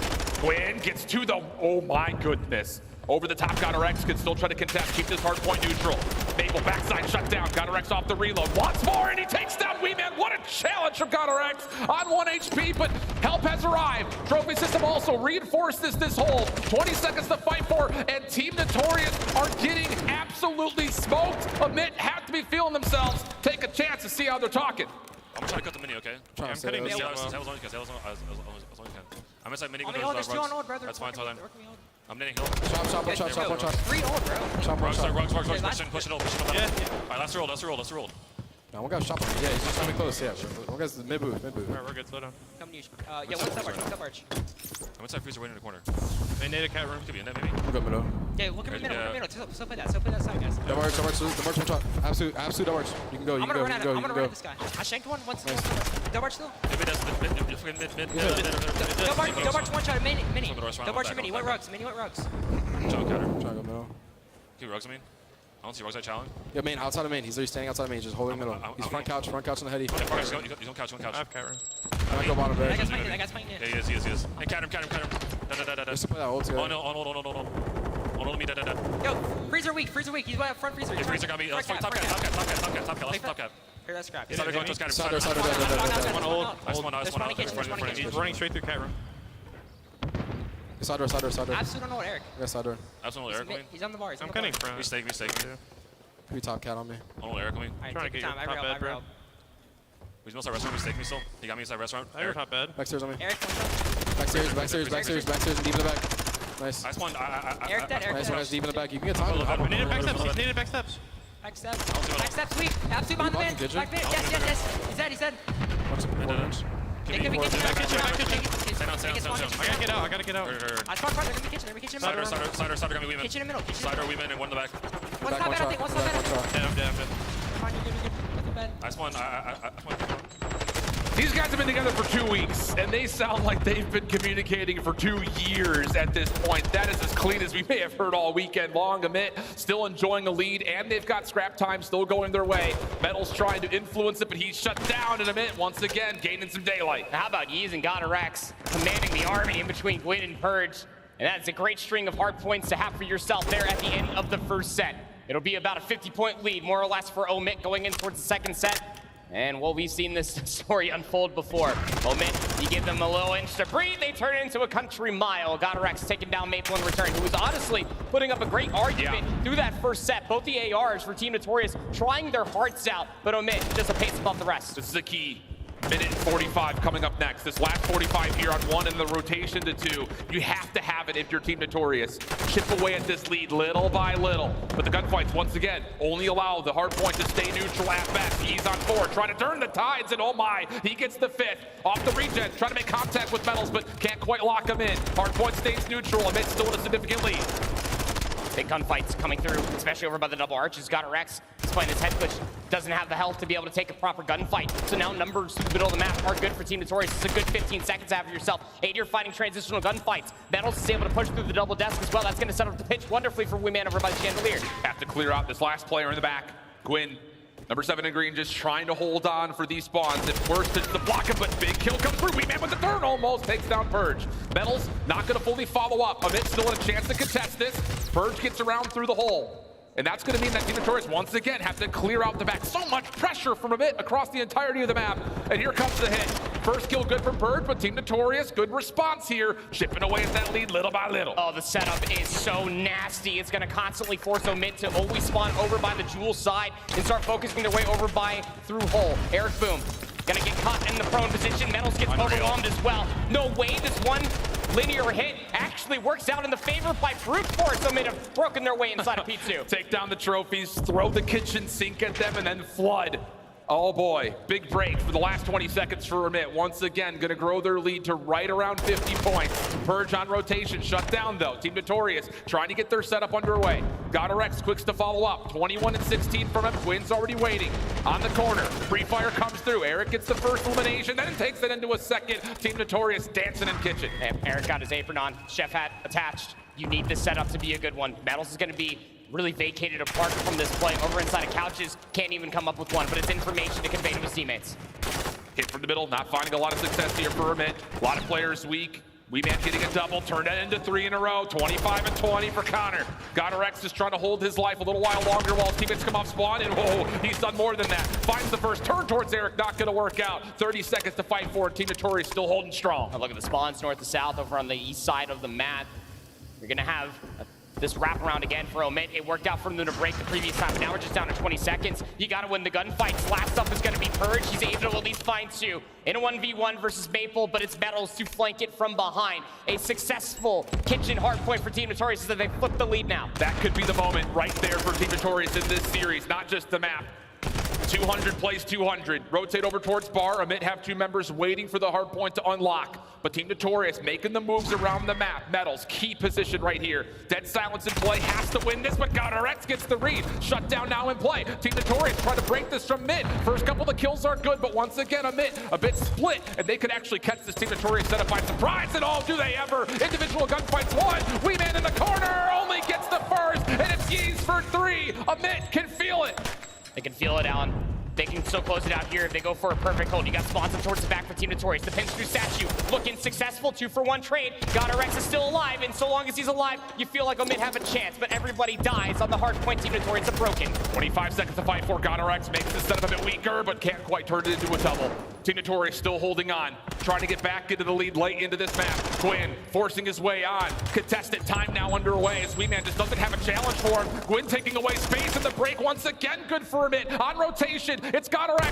1v1 with Metals, but doesn't quite check the correct corner. It's just down to, can they follow up on this? He's still trying to work his way in, but he's caught by surprise, and Team Notorious will win rotation. Oh, Eric, boom. Little turn and burn on a Purge. That'll be the rotation over towards Restaurant. You got split spawns coming through from Omit. Gwyn, he's over by the statue side, looking to enact a pinch along with GodRx. All Team Notorious set up around the Restaurant hardpoint. It's essentially a bunker here for Team Notorious. Metals, good contact, finds the first onto Yeez. Opens up space, now hits a bit of a pinch. GodRx only able to get 1. Maple, so avidly aware of where the next hit's coming from. 240 to 236.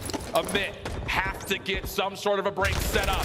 WeeMan shut down. This could be it right here. Maple gets 1, and the nade helps him out to follow up there. Yeez still in. Yeez still in. 1v1, no. Metals will take it over the finish line, and Team Notorious are finally here in the champs. They have shown up when it matters the most, when they find themselves down horrendously, 0-3 down in a best of 7. They go back home on Greenberg Hotel, and they absolutely deliver the goods. Albeit very, very close. You know, they really had to fight for at least that lead spot that came through over inside of Kitchen, but the cogwheels are starting to turn in the heads for Team Notorious, putting themselves in a position where the SMGs can absolutely fry and really collect off of the AR presence that has been there continuously for Team Notorious. Wonderfully done to fight back there in the map number 4 and stay alive in the best of 7. I have to go back and point to that second Kitchen hard point. Absolutely. That could be the momentum shifter that Team Notorious need. That was a tested hold, and they provided clean kills after clean kills, picked up on Emit's little pinches, their little flanks, stopped them from ever fully finding entry. And talk about the SMGs who are finally here for Team Notorious. They need Metals, they need Eric Boom. They both take down 28, a lot of them non-traded. That's what you want to see if you're an EU fan here in Challengers. Dude, Eric had 2 minutes and 24 seconds of hardpoint time. 3,500 damage with an SMG. Are you kidding me? Like, the guy was just undeniable. You get this guy inside the hard point. Metals, he's going to be that lurking and rotating SMG player. This has been the formula for respawns for Team Notorious for quite some time. You know what you're going to get out of the AR. Steady as ever, able to at least overwatch a lot of these plays, get a trophy system to give them a little bit more comfort room. And man, it's nice to be able to see it on the main stage. Thing about it is the series may be a bit out of grasp as a touch here, because now Team Notorious have to go to a hotel search and destroy. Not a map that they particularly love. We'll let you marinate on that as we we head over to a break and come back with map number 5 right after this.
Duty League is brought to you by Monster Energy, the official energy drink of the CDL.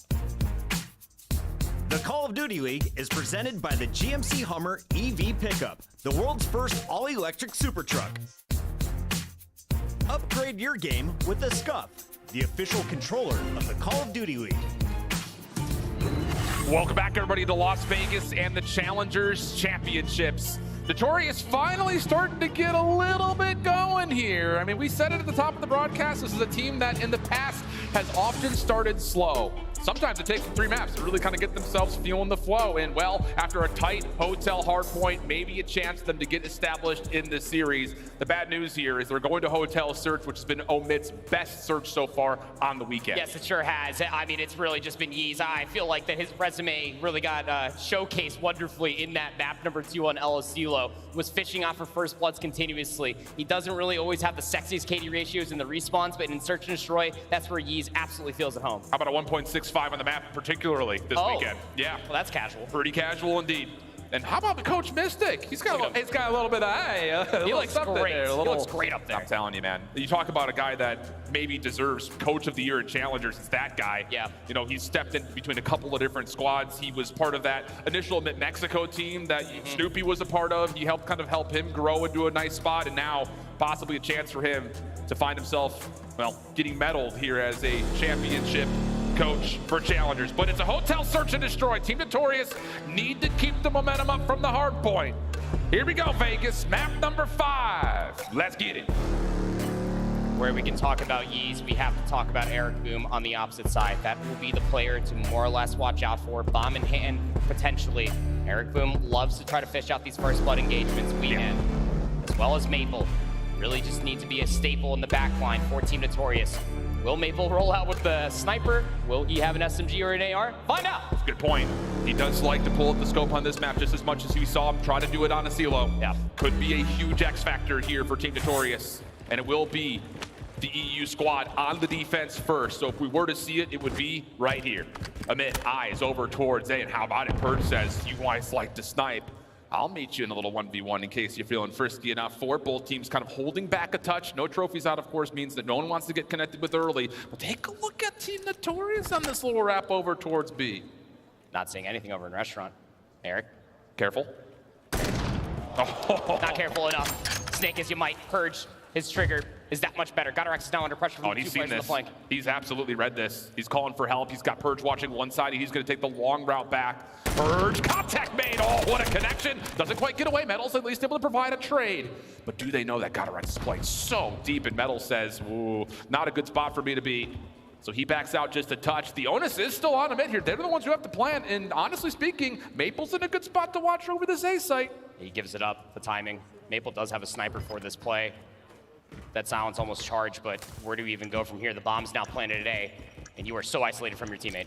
Still Semtex to play with. Dead silence nearly going to be earned. And maybe a chance if you can get to this corner, there's going to be a weapon to pick up as well for him. Metals gets one on the long flank. He's finally been able to fish out GodRx. Now dead silence earned. Maple can make the go. But where are Mint playing? Notorious have no idea if they're backside bar or if they're topside bedroom. So many angles they have to clear. And this is taking so much time. 20 seconds on the clock. Maple's still looking for players backside spot, but Amit are just so comfortable in this post plant.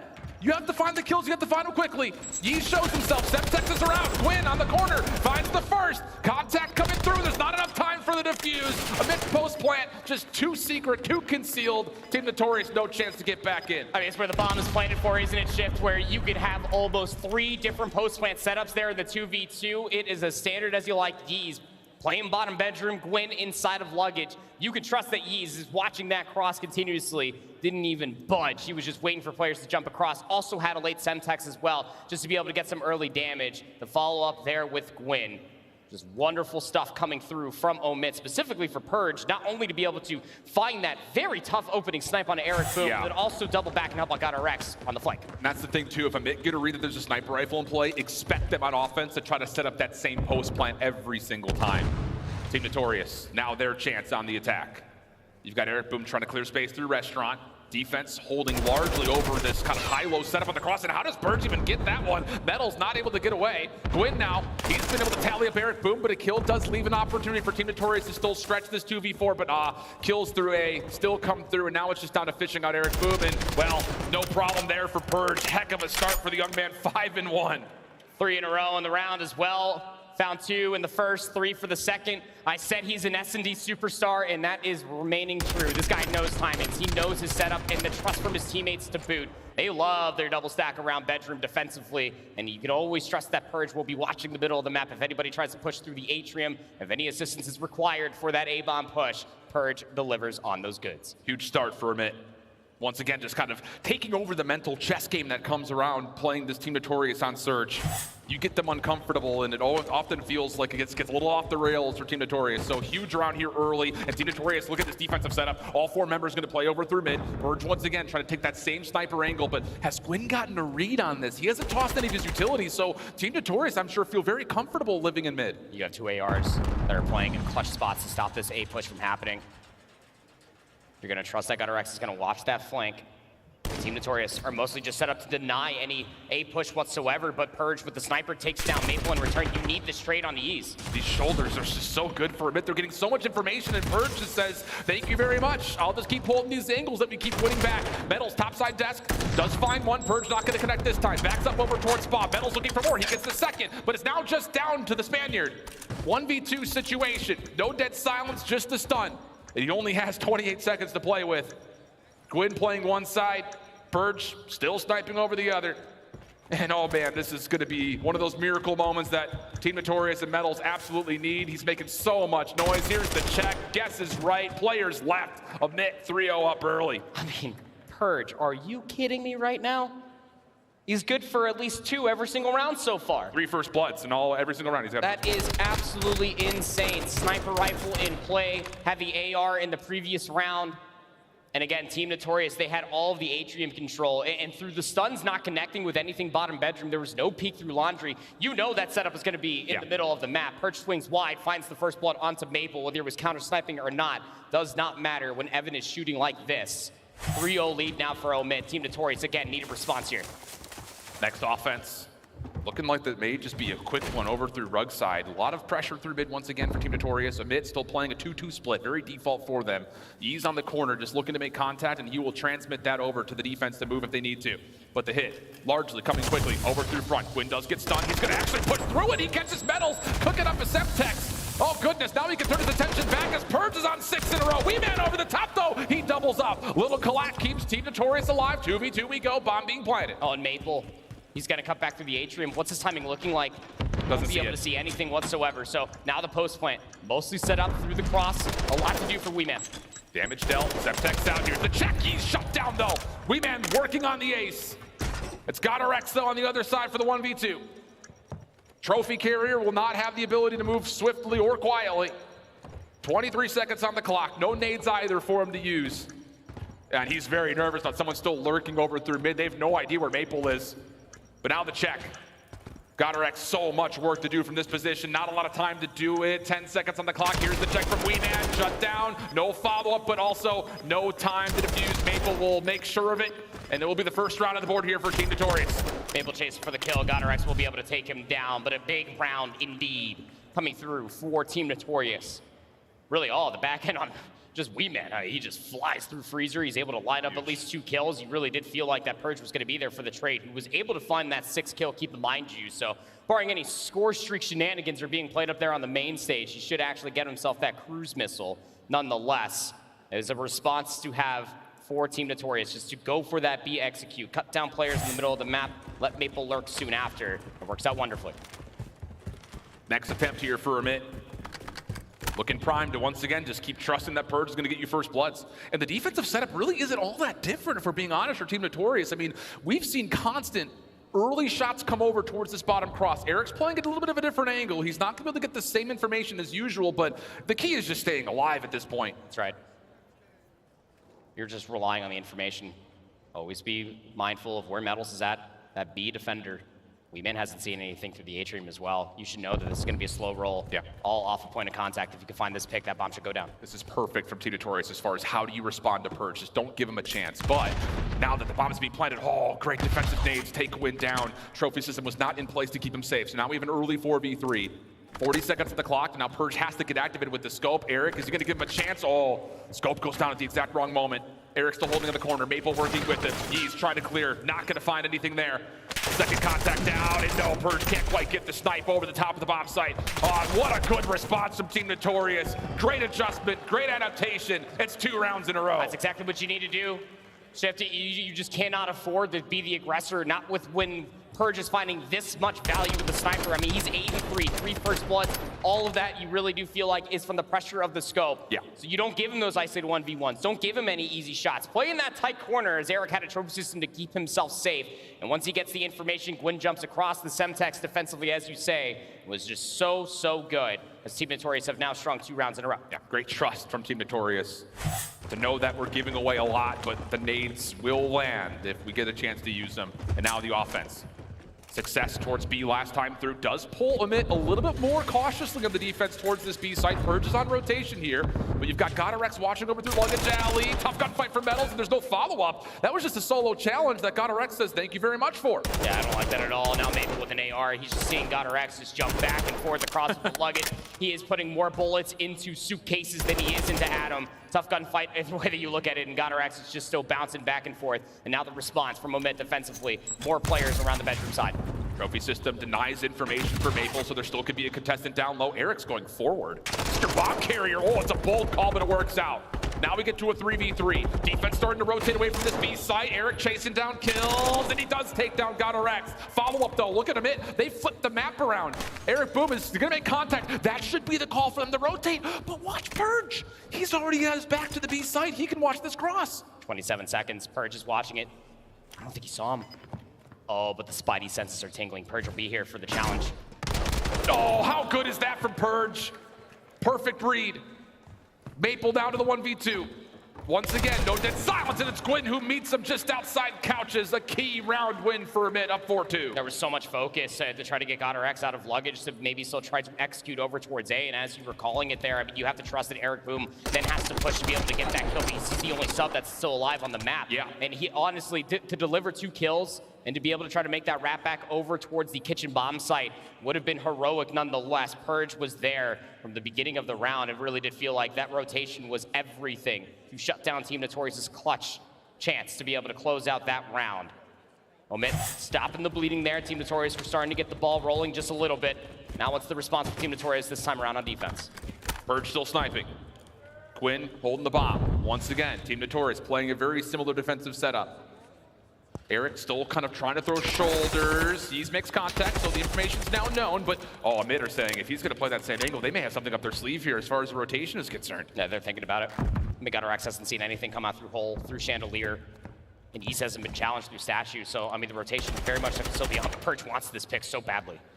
They're just trying to bait somebody out. Purge looking for the prone position. Change up, though. Eric Boom goes onto the bench. Shot just goes a bit wide. Defense still holding the same setup. With 40 seconds on the clock, Omit need to make a decision, and yeah, it looks like they very well may bail out. They're going to use the cruise missile to possibly cover this rotation. Information. There's only one player inside the B bomb site. Purge is going to drop this like a hammer really quick. And just like that, the rotation through the middle of the map, you already got 2v1 over inside the bomb site. Going 1-for-1 is fine. Now you got to rush back over here and deal with the post plant. Thing is, you have a sniper here for Omit trying to hold this post plant. Can Purge find a way to get activated? This is essentially a 3v2 retake here for Team Notorious. Gwyn backs down. Nate connects though through this back door. Weeman falls. Eric on the cross does at least take down another. Gwyn still holding close. Purge working nearby, just watching over the top of him. Team Notorious have to make a decision on how they want to break through this, but Purge off just a bit wide on it. Gwyn still finds the kill. Down to Eric for a 1v2. Has to go quickly, not a lot of time on the clock, and he's gonna take the full wrap. All Purge has heard this, no dead silence. Shot goes wide though, Eric trying to chase him down, not a lot of time to do it. Gwyn's got the knife out. He's gotta reset. Gwyn checked, gets the kill. A bit on championship point. What a response there in the mid-round. You have that utility, and Gwyn is laughing about it as well. You call the cruise missile, it suppresses the push through the middle of the map. Nobody was in a position to even watch that cross because you have to take refuge, otherwise you get struck by a cruise missile. And as soon as Omit, they get themselves in that 2v1, the immediate trade, I love the immediacy for Gwyn just to plant that bomb, knowing damn well from the information from the cruise missile that nobody from Team Notorious is there in time. Eric Boom was very hesitant on how he wanted to be able to play that. No dead silence, goes for the full wrap just a little bit too late. And now Omit, as you say, championship point. Team Notorious have 2 dead silences to play with this time through if they want to try to do something aggressive, but now it's just going to be trying to get over towards a staircase, which Metals does secure the cross. Yeez has seen this though, GodRx up top, good first blood. John Wick grabs out the Vaznev midair. 4v3 situation. Door pops again, double stack here for a minute, and Eric Boom has now dropped the bomb in the most precarious position that you possibly could. Maple, Weeman, last 2 members left, and they are just completely staggered. Maple makes the move, collects the bomb. Surely Yeez has heard that though. He's stomping around like an elephant, tries to make the check, not gonna happen. Omit, their name may suggest otherwise, but they will not be left out today. They are your Modern Warfare 2 Challengers champions in a 4-1 tally here on the main stage. Looking pretty damn clean if you ask me, Alan. Obviously, would have loved to be able to make it all that much more cleaner. But I would say even the map that you lost by a whole whopping 14 points is nothing to scoff at all. This team is disgusting. GodRx is the truth. You end up you end up dropping Phantoms for GodRx, and you want to make sure that it's worth it. Alan, yeah, I feel like it was pretty worth it. GodRx is the absolute truth. I mean, he was dropping bombshells after bombshells. Purge, Yeez in the S&D, win the consistency as well. Omit, your 2023 Challenge champions. I mean, what do you say about GodRx? What else does the guy have to do? Again, his reputation, I think, was largely tarnished just due to the COVID situation that the Minnesota Røkkr team went through. But before that, he was unbelievable. Today, unbelievable. Every single time we've had a chance to watch him on the open stage, he has provided at least a top 4 finish. Respect from the Team Notorious Army, but it is Team Omit who will be your champions in a first ever main stage appearance by Challengers. You gotta give him your kudos. Unbelievable scenes for Omit, clean from start to finish. This is a 2-week team. I mean, come on. Never ever have we seen something quite like that before. Unreal stuff, Andy. Yep. Got Owner Rafi there, and yes, Mystic Charles, you are up on the main stage. Congratulations to Omit, your Challenge 2023 champions. We got our boy God Blaze looking flashy on stage to get the final reaction with our Challengers champs. Thank you so much, Shift and Proper. Las Vegas, one more time. Give it up for your Challengers champions, Omit! All right. Wow, wow, wow.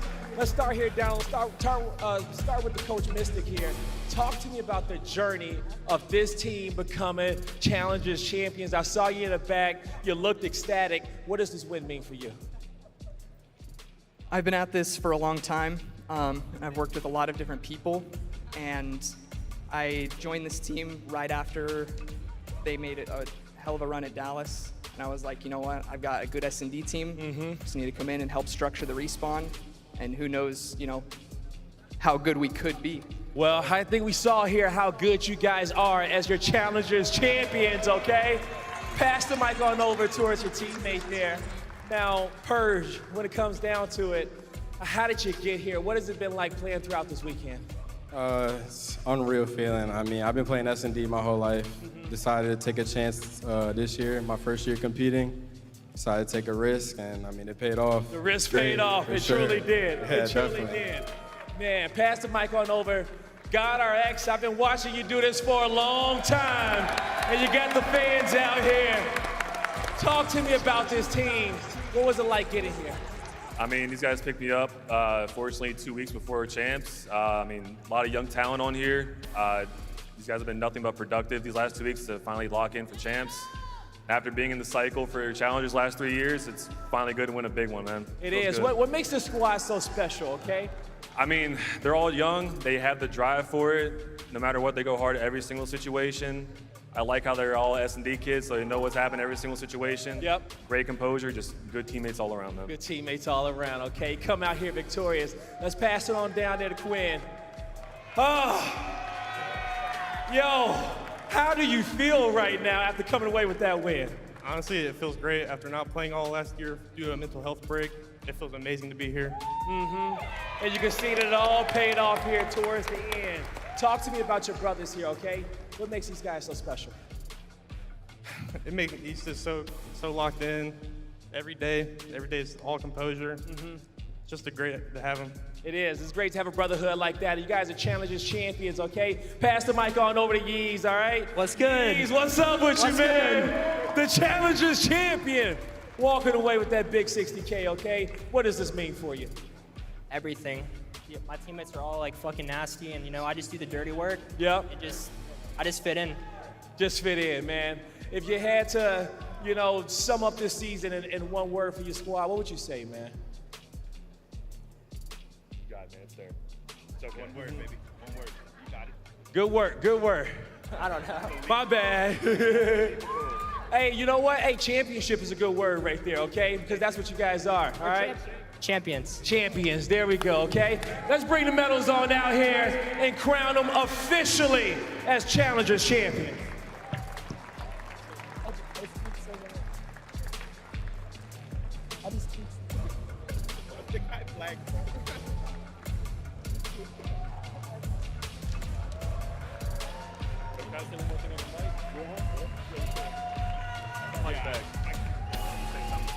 I just want to say thank you all for supporting my journey from Røkkr until now. Everyone out there supporting me, I love you all. Thank you.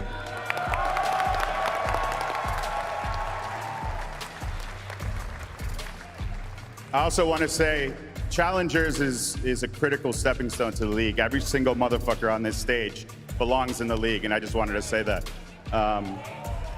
Every single one of them is extremely talented, and I hope I see all of them in the league next year. We've taken notice, so.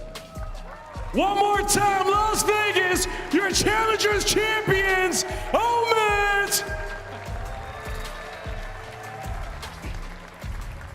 Well, that does it for Challengers on the season. And man, I'll tell you, the 16 teams that we had to begin with already kind of escalated and made this a really enriched experience from start to finish. We had dual representation from Latin America and APAC. We had obviously a lot from Europe and North America. Of course, it was a battle of the regions here in the grand finals. Heck of a way to send off the season properly. I would definitely say that much for certainty. I mean, for all four of these players, Coach Mystic included, it has been a grueler of an absolute season to be bestowed upon us here on the main stage itself. These guys put in the work behind the scenes. They get the job done when it matters the most. In the final tournament of the year, Omet truly do deserve to be on top. So much talent out there, not just on that stage, but also on the other side of the stage. Team Notorious, not to be slept down, of course. There's a lot of expectations for what very well may still be awaiting them coming into next year with that possible Heretics roster. We'll see. But I mean, the thing about it was there's nothing to be ashamed of, I think, if you're a Team Notorious supporter, fan, or of course, anyone that's on the staff or the roster itself, because they were really taking over Europe at a number of different critical moments. They showed that they can absolutely compete at the highest level. Unfortunately, just wasn't quite there today. But man, I'll tell you, there's something to be said, and GodRx is absolutely right. I mean, there should be some contracts in the mail. He's been lights out every single time he gets a chance to play on LAN. A lot of young talent, but GodRx, I mean, the veteran voice, the veteran AR on the map itself was just undeniable through the weekend. Again, I feel like they probably got closer with 2.0 KD than he was further away through the entirety of this weekend. But of course, we got to give the flowers to Mystic once again. I mean, this guy drove through 3 different corn states with his PC just to get here to make sure that this team was prepped up to the best way possible, and it worked out ever so wonderfully. In the championship bracket, they only dropped 2 maps, 1 to Wall Bubs in the control. They dropped 1 hard point to Notorious in grand finals. Omet are champions. And just that pathway, again, Wobblebobs, the full French roster, crowned them at Toronto. They were putting up a fight throughout all 4 of those maps. M7 just as good on the other side. A lot of veterans, a lot of players that had been in the CDL or should have been in the CDL, I think, for a lot of people's minds. And then taking down Decimate,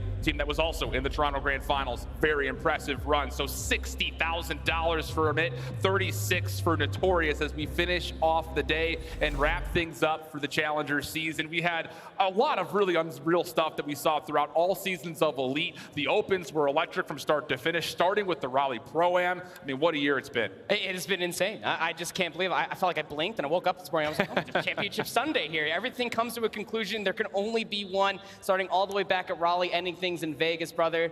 It's been an awesome season. Been fun, but that's just the appetizer. The main course is coming up next, friends. You do not want to go anywhere. It's New York, it's Toronto. One more championship remains on the Modern Warfare 2023 season. When we come back, we start to set it all up. Don't go anywhere.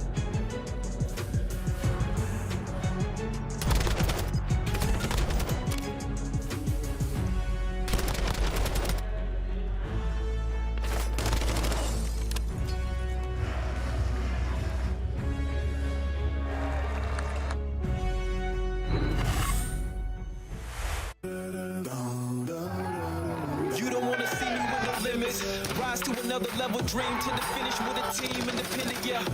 We moving like a steamroller, really, we extreme with it, feel me, kinda mean with it, better duck. Like we hit you with a cyber truck. But through the dirt and seen a lot of muck. We on the rise, man, your time is up. We put in work, you on the pile of luck. We on another level, better move and know your time is ticking. We about to cast it out and reel it in just like we fishing. I told you it would happen, maybe next time you will listen. Just because it glisten doesn't mean it's go, so pay attention. We always stay consistent, keep on top of the mission. Squad, keep it authentic, get the haters some distance. We about to change the channel, me, we about to change your vision. If you moving with us, better keep it sealed and handle business. Handle business. Are you ready for the rise? Are you ready for the rise? Are you ready for the rise? The rise will be televised. Are you ready for the rise? Are you ready for the rise? Are you ready for the rise? The rise will be televised. Are you ready for the rise? Are you ready for the rise? Are you ready for the rise? The rise will be televised. Are you ready for the rise? Are you ready for the rise? Are you ready for the rise? The rise will be televised. Yo.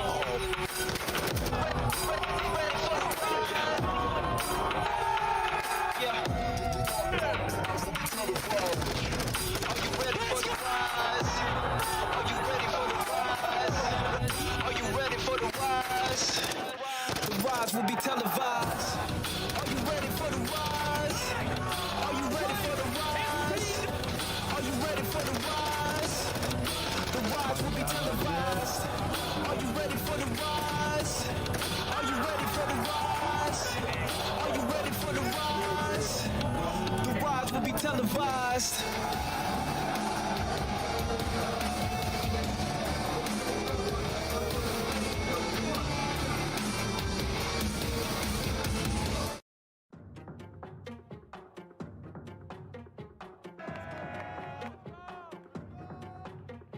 Flames of power burn inside of me, heating past 1,000,000 degrees. They say I should follow to be free, but I don't aim to follow, I'm the lead. I am not the one you want to start this with, cause when I do that would be nothing that can part in this. I set the flames to get bitter like an arsonist, and I have to work up until I might have no part in it. Hey, you can get down and lay down, you can call it you evil, leave with nothing to say now. Say you wanted to smoke, so I promise I'm not gonna play around. It ain't gonna be fun when I swing, this ain't no playground. No, this ain't no playground. Oh, you said you wanted to win, well, this the right fight. Perfect when the darkness comes, turn on your nightlight. Oh, you should have brought you a gun, cause we don't like knives. Since the power went to my head, haven't been quite right. Flames are burning, things are churning, knees are bending, ankles burning. I'm the teacher, you should learn it. I'm the judge, and here's your verdict. This is hell, and you deserve it. I'm feeling charged up, I'm feeling charged up. Keeping my guard up, you cannot stop us. I'm feeling charged up, I'm feeling charged up. I'm feeling charged up, I'm feeling charged up. Man, I cannot pretend the road is not tough. They tryna slow me down, they ain't with speed bumps. Constant on my mind, the ones I do love, they counting on me now. Too late to give up. Lace my shoes up, I'm tired though, you should know. My race can't be rushed, my rivals, they will fold. When they see me come out, I bet that they gon' start running. I'm a stone to a giant, I ain't afraid of nothing. Hit in my left hand, vengeance in my right. Go straight on both, I ain't wasting no time. Fight for what's mine, you know it's only right. Better have it bad by the end of the night. You feel me? I'm feeling charged up. Battery on full percentage, I got the green light. Keeping my guard up. I will not stumble, no straight when they threaten my life. You cannot stop us. A force to be reckoned with, I don't recommend you try. I'm feeling charged up. Energized, I know my passion and purpose gon' take me higher. I'm feeling charged up. I'm feeling charged up. Keeping my guard up. You cannot stop us. I'm feeling charged up. I'm feeling charged up. I'm feeling charged up. I'm feeling charged up.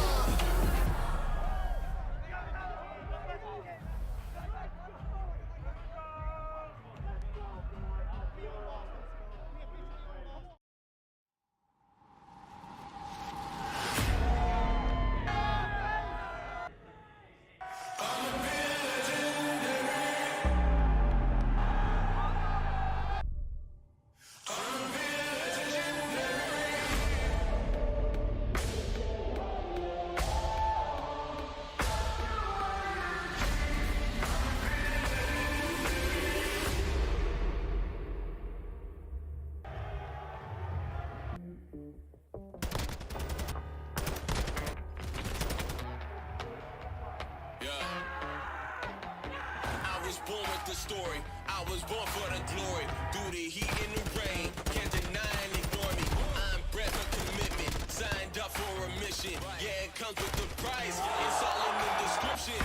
My time has arrived, I can't hesitate. Nothing is in my way, knocking down barricades. On a different type of time, dreams are never late. From the jump, I'm the person you can never break. Ain't got time for indecision. I got one love. No, you ain't gonna hold me down. 'Cause I'm feeling strong like me.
told me. And grind hard, keep your guard, cause some people phony. And keep your mind on your money, cause the girl's funny. And 9 months later, now you really see who dummies. Not your boy though, I learn to creep slow.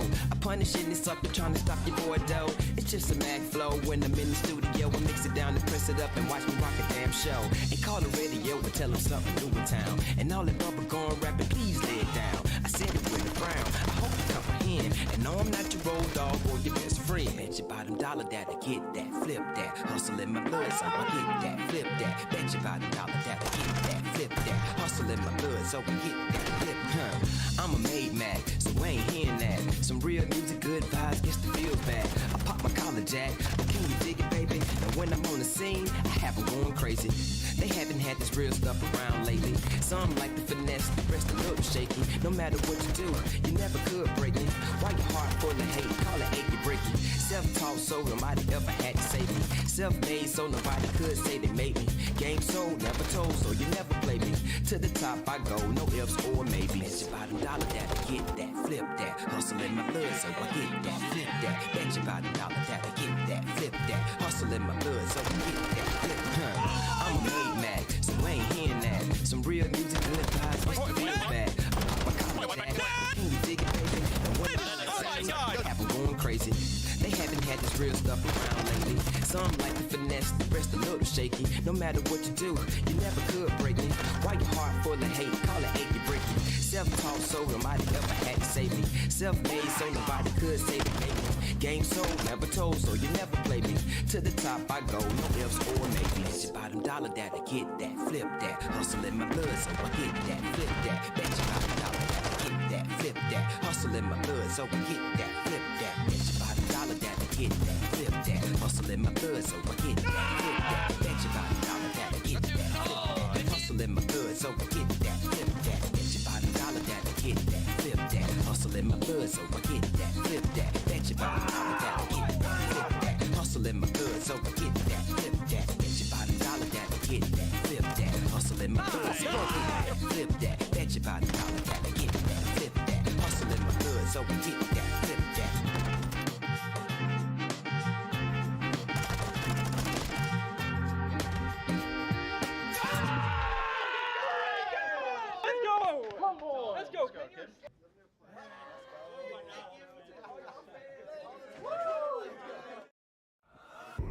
to the metal when I hit the gas. Running through the competition like a running back. I don't ever get tired, I don't take naps. Looking back at you when I'm running laps. I'm the realest in the place, you should know that. Oh yeah, here's another L, you can hold that. All alone at the top with a throne at. It can get a little cold just like snow caps. No cap, if I fall, I'ma be back like a relapse. Never relax, hit you in the chin strap with a kneecap to your neck snap. Throw it online, make sure everybody see that. I have my aspirations, I know my destination. I go no hesitation, you can't break my concentration.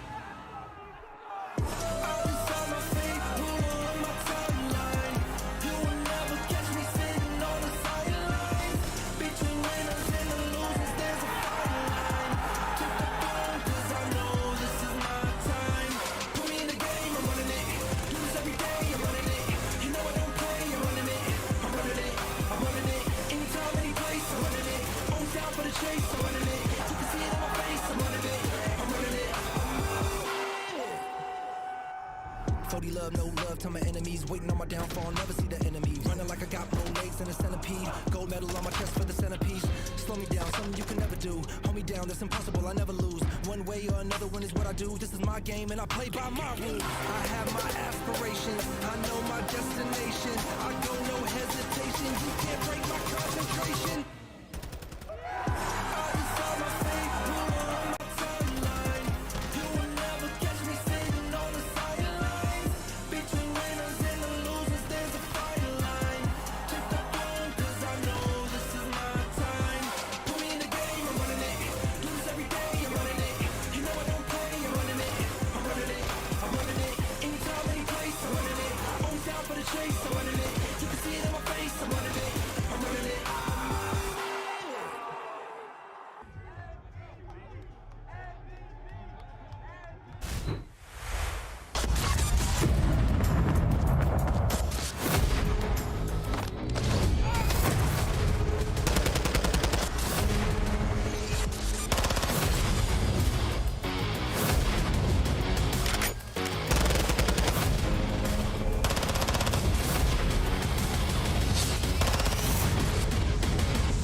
Typically, we like to get you to relax before a major touch the grass.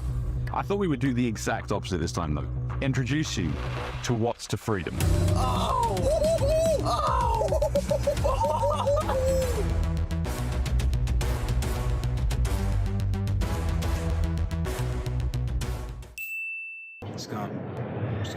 Scump. Seth. The King. Kremp. The best comp player of all time, Cryptix. Scump or Kremp? I think Karma is. I'd probably say Karma. Karma. Any of the big three, Scump, Kremp, Formal, Karma, Clay, all those people. You can't knock them. Me. Could be me. Me. The Call of Duty League is brought to you by Monster Energy, the official energy drink of the CDL. The Call of Duty League is presented by the GMC Hummer EV Pickup, the world's first all-electric super truck. Upgrade your game with the Scuff, the official controller of the Call of Duty League.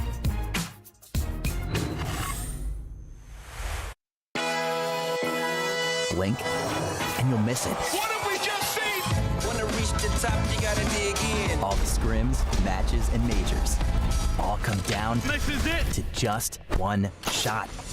Destined for greatness, that's what I choose. It's Champs Weekend for the Call of Duty League. Confidence is key.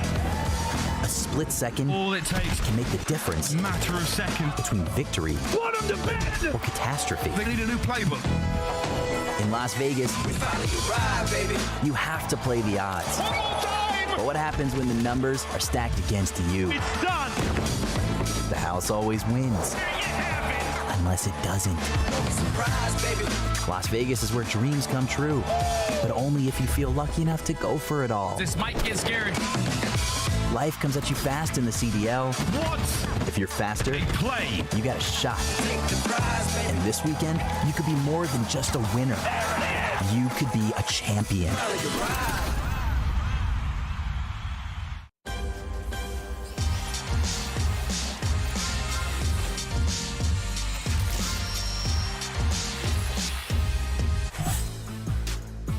Ladies and gentlemen, welcome back to Championship Sunday, the final day of action here at the Call of Duty League Championship Weekend for 2023.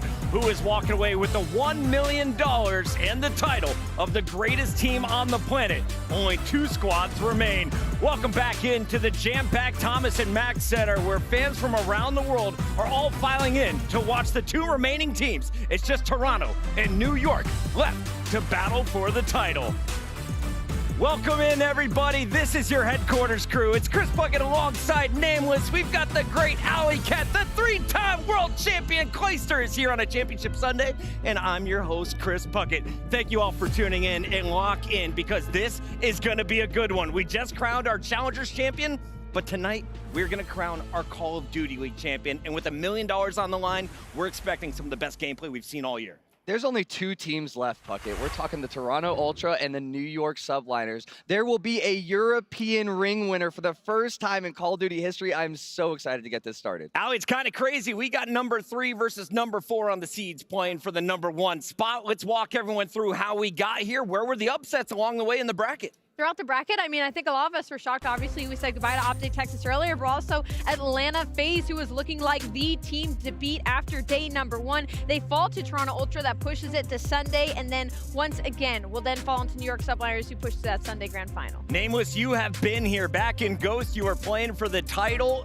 Huge money on the line back then, but those numbers keep going up. Yep. And today, we are going to see a $2.3 million prize pool, and most importantly, this trophy handed out. Listen, Chris, never in my life did I think Call of Duty would get this big. These guys are playing for the biggest prize in Call of Duty and that beautiful trophy. You can see it right here, $1 million. The difference from second is massive, but it's not just the money, Chris. It's also the glory. Big thing to note here, Atlanta FaZe and Simp not competing on Championship Sunday for the first time in his career. Atlanta is out, and for the first time, we will have an international player wearing a ring at the end of Sunday. But let's start at the beginning of the season and walk you through some of the major moments that we have hit along the way. It all started in Raleigh, right, Clay? And this was an interesting tournament because it wasn't just our 12 pro teams. We also allowed 4 challenger squads to come into pools, and we had guys like Assault, Exceed, Joe Deceives make a name for themselves early. They ended up landing on a starting spot.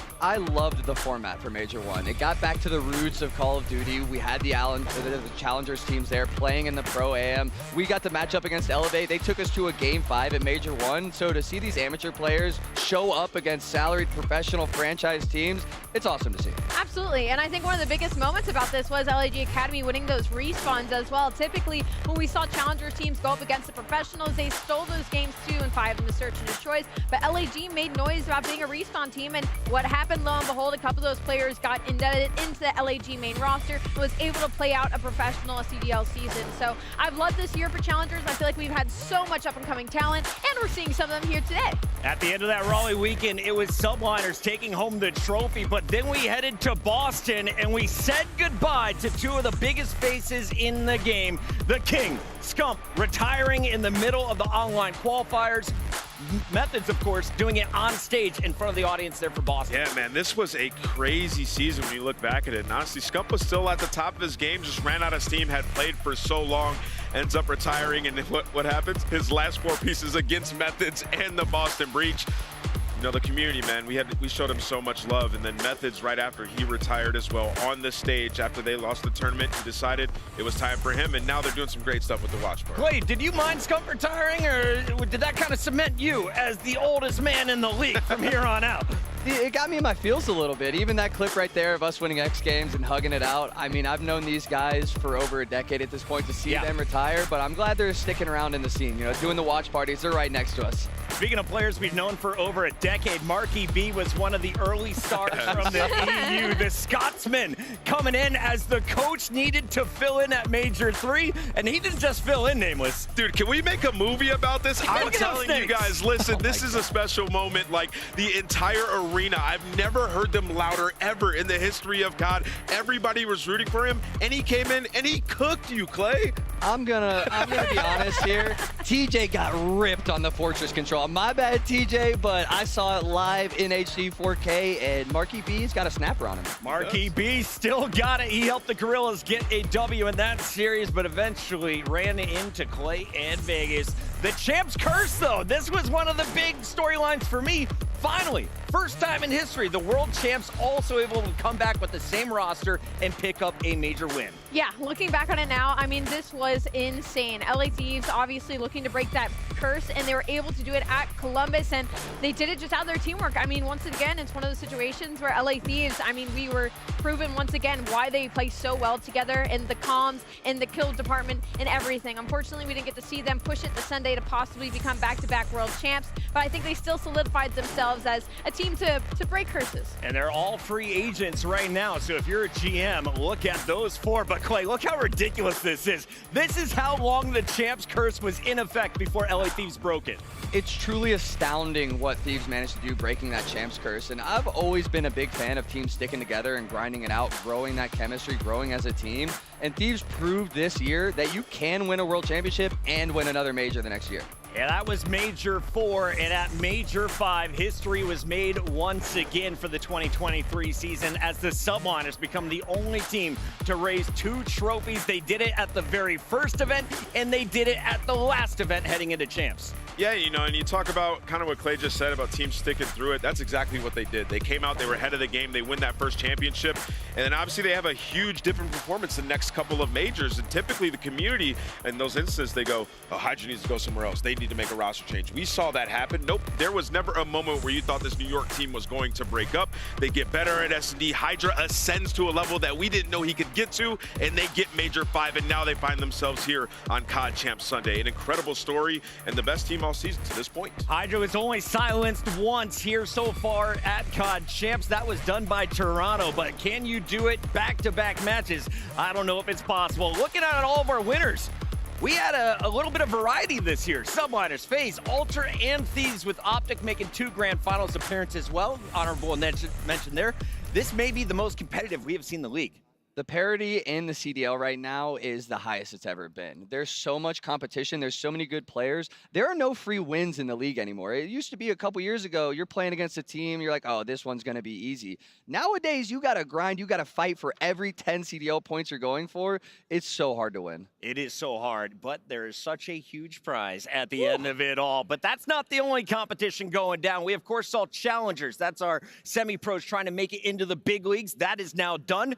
The WXC is continuing, though, and my Emmy-nominated co-host here can tell you all about it. What is Women in COD, and what have you been working on, Allie? Well, we just finished our first season. We're going to do one more in this game, but Women in COD, I mean, it's been a big year, I think, for Call of Duty overall in both sides of things, and we're looking to have Season 2 start here soon. We just finished up Season 1.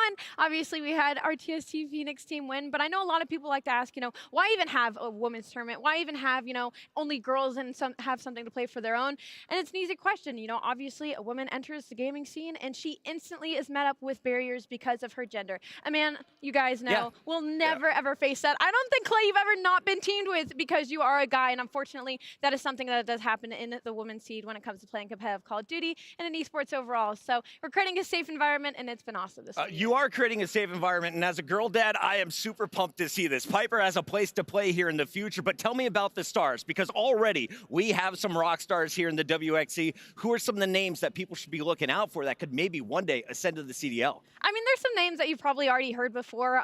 Kelsey Rooney, T. We've got, you know, our team Tsunami, who just was like the #1 team for the past like 5 years, got beat in our first season. I think that was, all right, why am I on the screen? We Get also me have out of there. Allie. We also have someone with some gunny. All right. Not me, we're not putting my name up in there. But we've had plenty. If you look at on kind of like the rosters of everybody, and I know you probably recognize a couple of names. Yeah, no, I mean, they've been getting so much better. And also, remember at the last Challengers, there were a couple of females playing in there that had some pretty good placings. Allie, I remember you were down there in the pit going crazy watching them. It was really fun to watch them. You know, unfortunately, what's funny is T and Kels actually had to go up against each other. And T in map #2 dropped 11 kills in the search and Troy for a round 11 loss. One of our teammates had a breadstick, but that's beyond the point. But, you know, as we look at the bracket, though, again, Tsunami, they hadn't been beat for the past like 5 years, and in our first season, we had a team come up and beat them. So already the level of competition has been rising, and these girls have been getting better. Again, I brought up T, but also on that team was Celly. She's been in the Search and Destroy team for a very, very long time, as well as Belmix. So, I mean, it's been a great season. It has been a great season. I couldn't ask for anything better. Allie has been grinding. When she's not on the desk, she's got her laptop out setting up brackets, and the next bracket is kicking off soon. So if you want to get involved with the WXC, follow Allie on Twitter right now. Put an X instead of the A in AllieCat. For now, though, we got to catch you up with what's going on in the world of Warzone. We got Miles to tell you all about it. Thank you very much, Chris. Yeah, a lot coming up in the world of Warzone. We've got one final here, taking us to another one somewhere far, far away. But don't take my word for it. Check the video.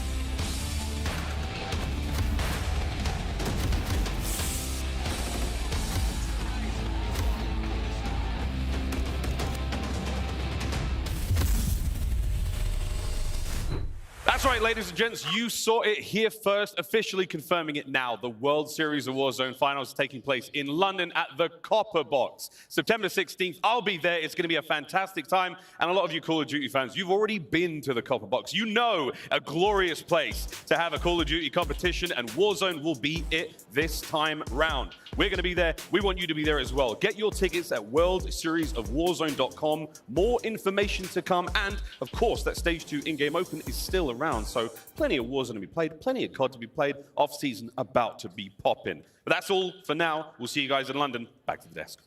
Thank you so much, Miles. So excited for that World Series of Warzone event to kick off. Clay, we have played in the Copper Box. We have seen that venue, and the London fans are going to be nuts. It gets rowdy in there, and I might be able to play in that World Series of Warzone. Any Warzone players out there? I got some free time. Just let me know. I might be watch partying that bad boy. That's all coming up later this year, but today is all about champs, and the fans have been weighing in all weekend long. It's time for some hot takes. Let's take a look at some of these bad boys.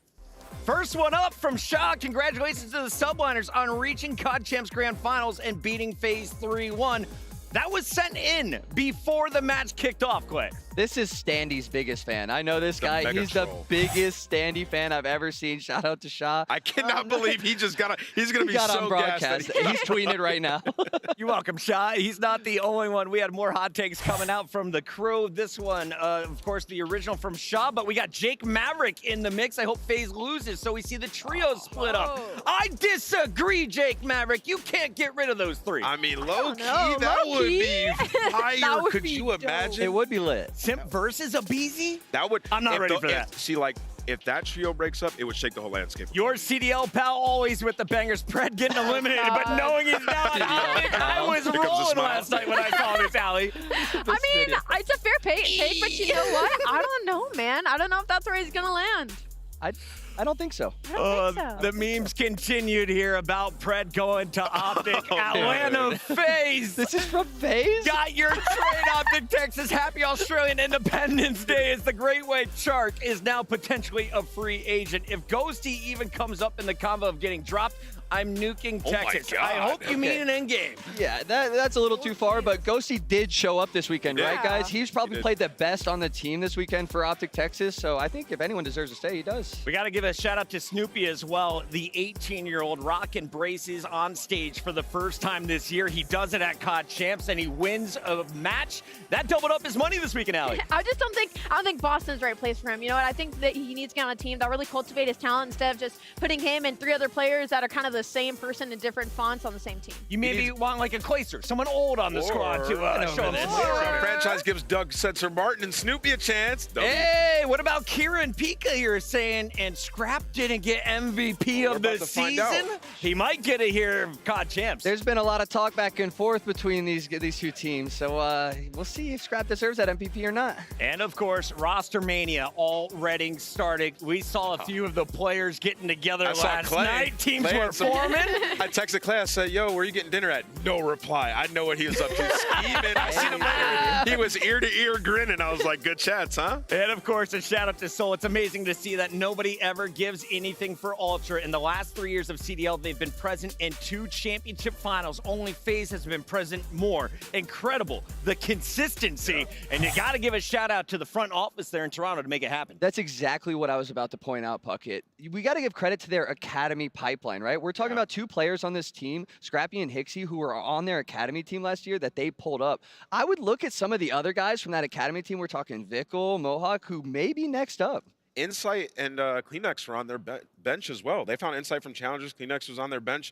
They were one of the first teams to have that big 10-man roster. They've been pioneers in the franchising league. Toronto's killing it, and tonight they're playing for $1 million. That matchup is coming up in just a little bit. Big shout out to everyone tuning in. And today we are celebrating the end of the competition here at MW2, but we have some huge numbers to celebrate that we've seen along the way. Nameless, take a look at these bad boys. 263 matches with over 1,000 maps played. Man, 184 hours of playtime. These guys are grinding. I think some of the players might have almost 1,000 if you count at home, but 140,000 kills. How many of those are Cellium? Oh, half of them. I was going to say, how about that damage number? 17.6 mil sells good for 2 of that. Let's take a look, though, at more of the numbers. The biggest hardpoint comeback of the season featuring my guy, Clay. My guy used the stairs. Clay, talk to us about this one. Hey, this comeback 35 to 170.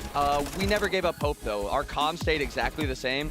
We always kind of preach this year, never give up, always keep the mitts up, always keep fighting, go down swinging. And I think it showed in this match right here. This is the pinnacle of my year, even though it was only for like a top 6. It wasn't for anything that crazy. But this is what we play Call of Duty for. This is what we play competitive for.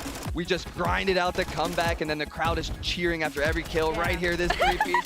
So easy. Wow, they didn't even shoot me. It's crazy. It's crazy. It's almost like the guns in your head, Clay. Sorry, Thieves. Sorry, Thieves. But you know, it ended up lit. We're all screaming. Look at me. I almost pass out up there. I'm screaming so much. We got 2 Real next to me, my boy Brendan. I love it, man. Big shout out to 2 Real, another player we hope to ascend again in 2024. Taking a look at some of the hardpoint stats, though, this was definitely my favorite game mode. We saw it maps 1 and 4. 443 times this season with over 194,000 points scored.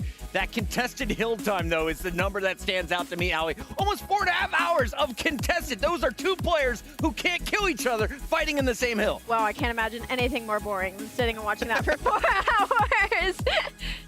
When you're looking for the best slayers in the game mode, we got to give a shout out to a man who may be looking for a new jersey next season. Seattle Surge's Fred was the Rookie of the Year in 2022. He helps lead his team to a top 4 finish, and he had some dominant numbers with a .88 kills per round, leading the CDL in Search and Destroy. Listen, I'm just glad Seattle had a good run at this tournament. You know, there's something respectable about shutting out all the noise from the community and being able to put something up at the end of the year. They had such a tough season after that Major 1 on land. They couldn't get anything done.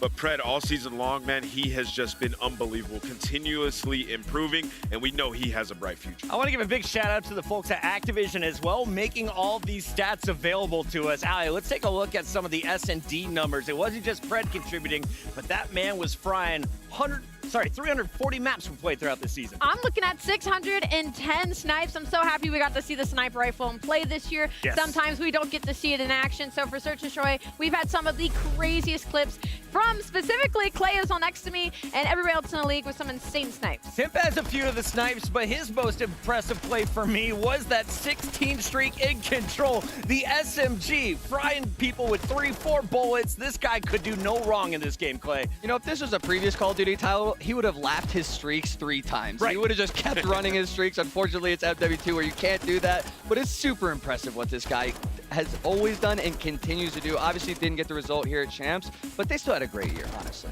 He's got now a official number 2 as his overall placement at so Champs. bad. Oh, it's 2 so bad. overall, averaging about He fell off. 600,000. Washed. Not bad. Looking at your control numbers, it was always map number 3 in the best of 5, and you can see we played 1,000 rounds with 4,606 ticks and 1,300 points captured here, Clay. Do you want to see more control in 2024?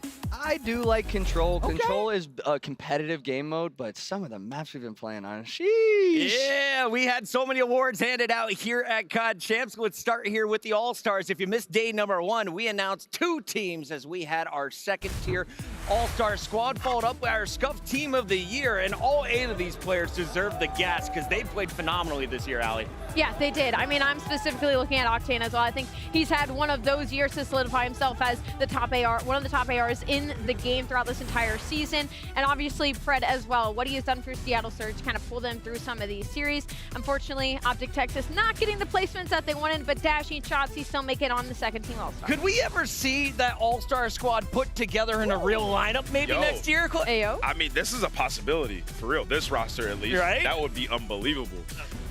I don't know, man. I think everyone up there deserves to be up there. Especially these 4. You can see Cellium and aBeZy are now out. They got 3rd place, but Scrapz and HyDra, the MVPs for their squad all season long, are playing for that $1 million tonight.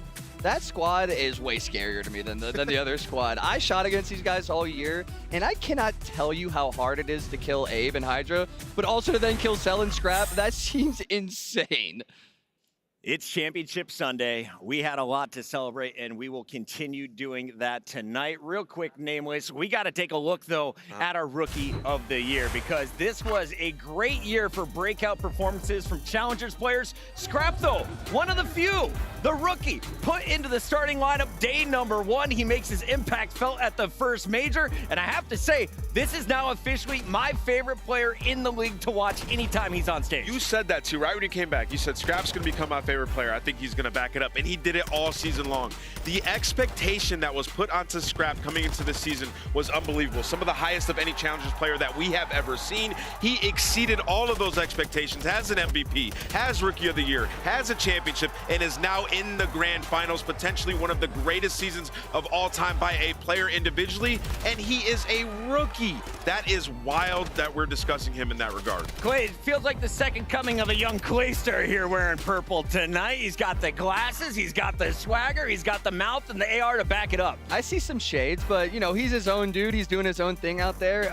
He's got an awesome family. His brother is awesome at craps, won me a bunch of money, so maybe some of that luck is going to rub off on old Scrapz today. He's already banked $660,000 in the hunt for the $1 million, and of course, he got your Rookie of the Year honor. We talked to Scrapz after the win. Here's what he had to say. What is greatness? A question that echoes through the ages.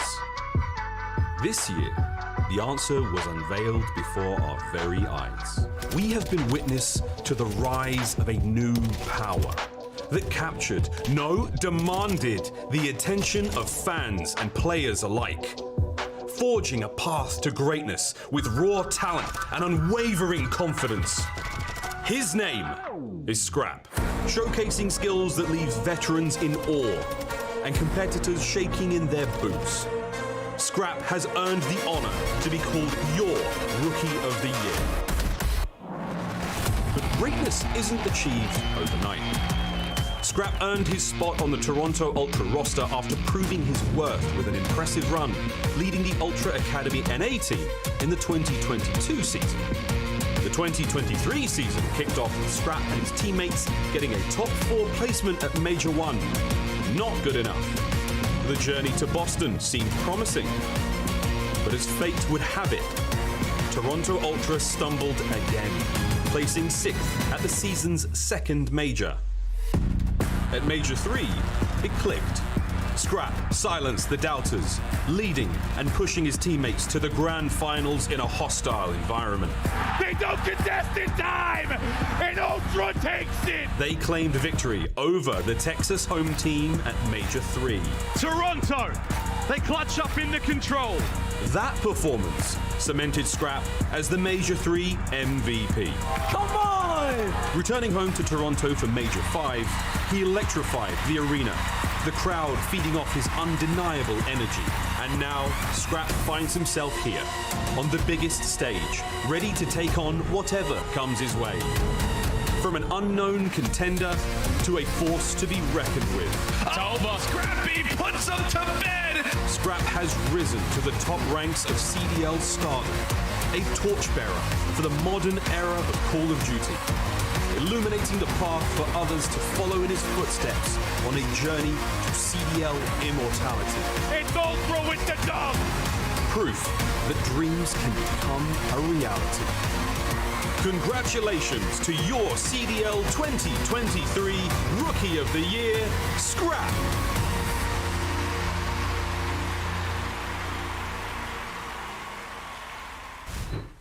Scrap took home the Rookie of the Year honors and was also in the top 5 for voting of season MVP. He did not get that award, though. It went to a player on the other side of the stage tonight. It's time to revisit the award from yesterday. Our season MVP went to HyDra. The Frenchman is officially the best player in Call of Duty in 2023. It's Father's Day today, and I am feeling like a proud father right now. To see his hard work pay off, to see the risk he took moving to a country that he didn't have any friends, didn't speak the language, and then to see the success he's had. It's now 3 tournament wins. He's fighting for his 4th and a ring in just his, second and a half season, basically. Yeah. Nameless, what do you think is why he's so good? I mean, I'm perfect answer. I think it's the system, right? I mean, this team, they believed in him. When you talk about the New York Subliners, everybody was on their case after last year with the roster moves that they made. Why are we believing so much into HyDra? Does he know how to play this game? Well, they figured it out. The right coaching staff, the right team, the right players around him, and now HyDra's finding so much success. As an individual, he's learned how to speak a different language. He's gotten better at search and destroy. He's now the best at it in the world. He's unbelievable. Allie, every time you're doing your notes, I see you bust out the highlighter and you strike his numbers. Let's revisit some of the digits the Frenchman dropped on us. Paco, always dropping bombs. Because it's just insane. Like, the fact that HyDra was able to put up these numbers all season long as an average and then continuously get better as the season went on. We touched on it yesterday. There's just no ceiling in sight for him right now. He's continuously learning. He's literally like a sponge. Clearly the environment, something is going right in the New York Subliners camp, because this guy in 3 seasons already has an MVP, 2 tournament wins, 3 event wins, and possibly looking for a ring today. Looking for a 4th event win, and it would be the biggest event of all time. We've got it going down here in Las Vegas, COD Champs 2023, and we've got the biggest players in the game. If you don't have your collection started yet, get in on the action right now with our friends at Upper Deck. They're up there on the concourse. Get your picture taken, and if you're not here, scan that QR code. You can get in with your cards at home right now. It's not just the cards. We got the gear as well. Allie, where do they pick it up? You can go to shop.callofdutyleague.com. Look like some of your favorite players on main stage by getting yourself a jersey and get dripped out for the rest of the weekend. Las Vegas, give me your energy, because we're going to a quick commercial break. When we come back, we are kicking off the championship of the 2023 season.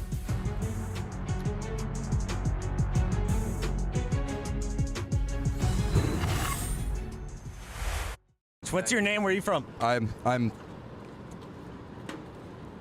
Max, and I'm from New York.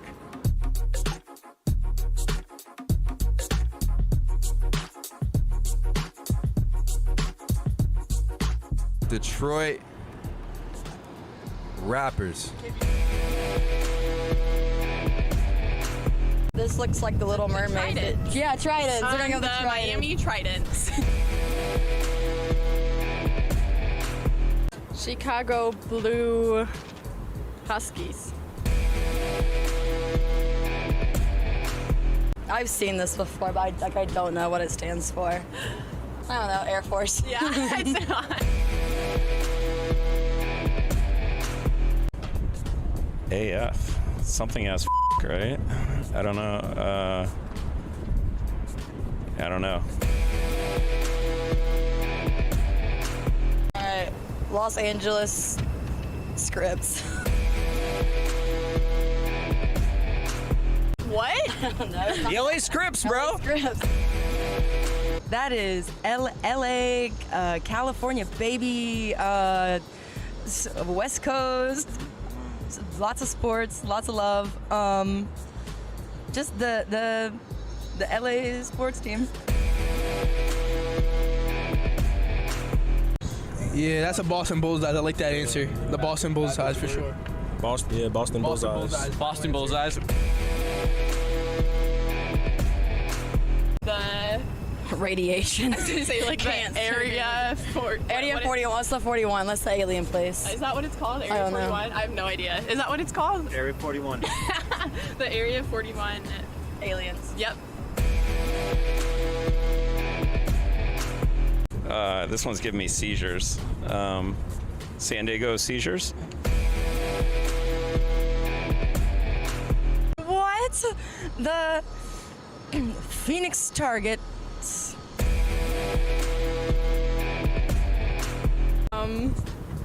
The Los Angeles Purple Fighters.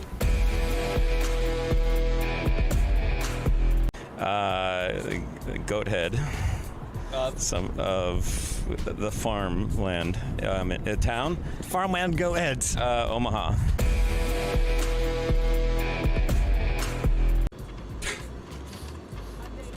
Place, I mean, X box. Boston Crosses. I don't know. The Boston Crosses. I guess. The Boston Crosses. X marks the spot of Houston. What are these? I've never seen these in my life. Baltimore. Green. Guys. 4-leaf clover. But I don't know. It's like Dallas. It's Dallas Stars of some sort, right? Half stars. I already say Baltimore. Why is that the only city I know? Let's say. You got states if you want. Oh, okay. Iowa. Rangers.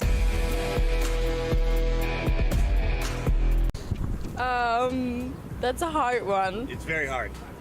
The Las Vegas casino players. It must be Florida, Orlando, the Ovals. I'm gonna make it up. I'm gonna say Chicago Roosters. It's a squirrel. Squirrel of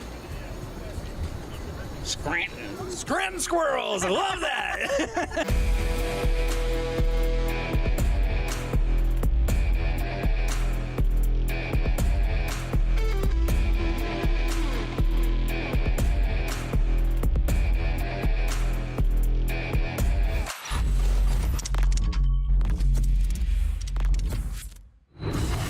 Welcome one and all to the Call of Duty Championship Weekend 2023. The Call of Duty League comes to a close as we find out who will be crowned your champion tonight. $1 million on the line for the winner, entitled the best team on the planet. It doesn't get bigger than this.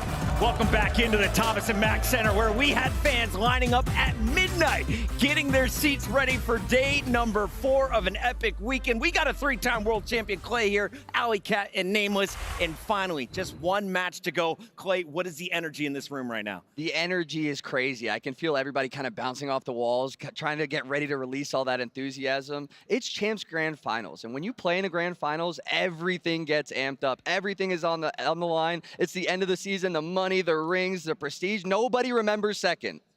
Allie, we got to get into this one because we have two juggernaut squads. They both raised trophies this year. We've got Toronto, who took our Major 3. We've got, of course, the New York squad that won Major 1 and Major 5. What is the feeling online right now? Who are the fans cheering for today? Ooh, fans. I think we might have a split room, but, you know, they have to play just about every single map in the series. So when we look at that layout, it's kind of like who gets that early advantage, you know? And as far as I've looked at it, looks like it might be a little bit in the hands of New York. Let's take a look at it right now. I'm told we have the maps and modes ready, and for the first time in 2023, we got a best of 9. That's right, the first to win 5 will be crowned our champion and walk home with that $1 million. Yeah, so if you look across these maps, Toronto basically have the edge everywhere in this specific matchup against New York, especially when you look at the control. 6-1 on the season. The control wins you championships as you have 2 of them in this series. It's going to be absolutely insane. On the New York side, I'm looking at KiSMET to have a massive bounce back. He had an uncharacteristic performance in their last match. They got 3-0'd. If he plays better, they have a good chance. We have 3 hotels coming up here in the first 4 maps. This is going to be an absolute square up. So let's get the predictions in officially. I'll go first here. I'll set the tone. I'm going with the Squirrels from Scranton, a.k.a. Toronto Ultra. The Squirrels get it done. Scrap gets his honor. I've been picking against Toronto all weekend, and here they are in the grand finals from the winner's side, but I'm still sticking to my guns. I'm going to Subliners. Going Subliners. Ooh, this is a tough one. I think I'm going to stick with it as well and go Toronto Ultra. Going Toronto. All right, so Nameless, are we split here on the desk? Where are we leaning? I'm going Toronto Ultra, man. Scrap is too good. He's going to go off, and what he said to us, he said, I need this 250K. I think he goes out and he gets it done. I'll be honest, for anyone watching at home, it doesn't matter who takes home the trophy. We are all winners, and it's time to get the party started as we send it out to the stage with Blaze. Yeah, Las Vegas! It's time to get the final match of the Call of Duty League 2023 season started. And throughout the year, we have had the best players grace this stage for one goal: to hoist this trophy and to have greatness. It's about that time to get this one started. Las Vegas, are you ready to go? Ladies and gentlemen, this is the Call of Duty League champs.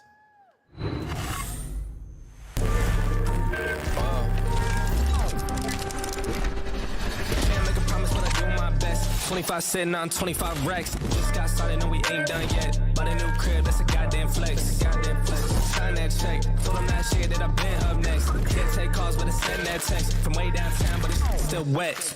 Yeah, that's a guarantee. King of the city, man, they knowing that it's me. Ain't damn near still doing it with ease, cause it ain't that hard when I'm talking about me. Me and my funds. Told them I get what I want. I need my money up front. I do not do this for fun. So I've been here my whole life, I ain't seen them here once.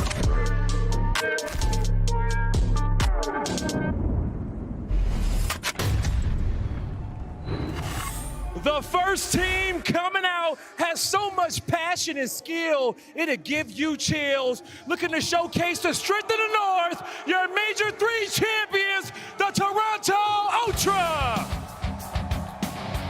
Give it up for Scrapz, HyDra, Inside, CleanX. The boys in the North looking to do it one more time for the fans all around the world. Las Vegas, give a warm welcome to the Toronto Ultra. This is what players dream about, a chance, an opportunity to etch yourself in the history books. You cannot be a legend without a ring. You have to seize the moment. Toronto Ultra have been unbelievable all season long, taking a chance on some rookies. Can they get it done in the biggest moment of their careers? Let's bring out New York. Yeah, it's time to bring out the next squad. And this team already undeniably showcased in Major 1 and Major 5 that they are the best and looking to do it again. Las Vegas, here comes the dog pound. Stand clear for the New York Subliners.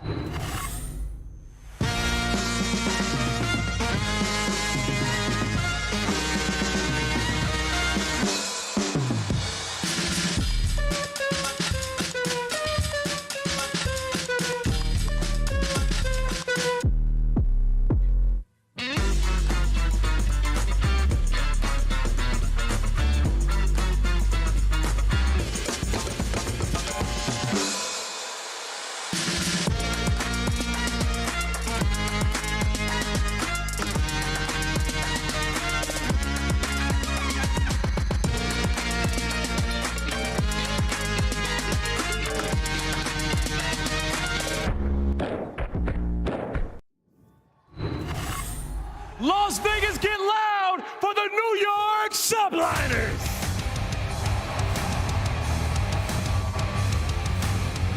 Give it up for HyDra, Skyz, KiSMET, and Priestahh. The New York Subliners already showcased this year that they can get it done twice, but looking to do it one more time here at Champs and earn their first rings. Las Vegas, give it up for your Subliners. Even though New York has been on the tail end of this matchup all season long, they still have 2 chips under their belt looking for that ring. Ultra embarrassed them, disrespect them on stage yesterday, and now New York is looking to make them eat their words on the biggest matchup of the year. I can't wait any longer, Blaze. Let's get it rolling.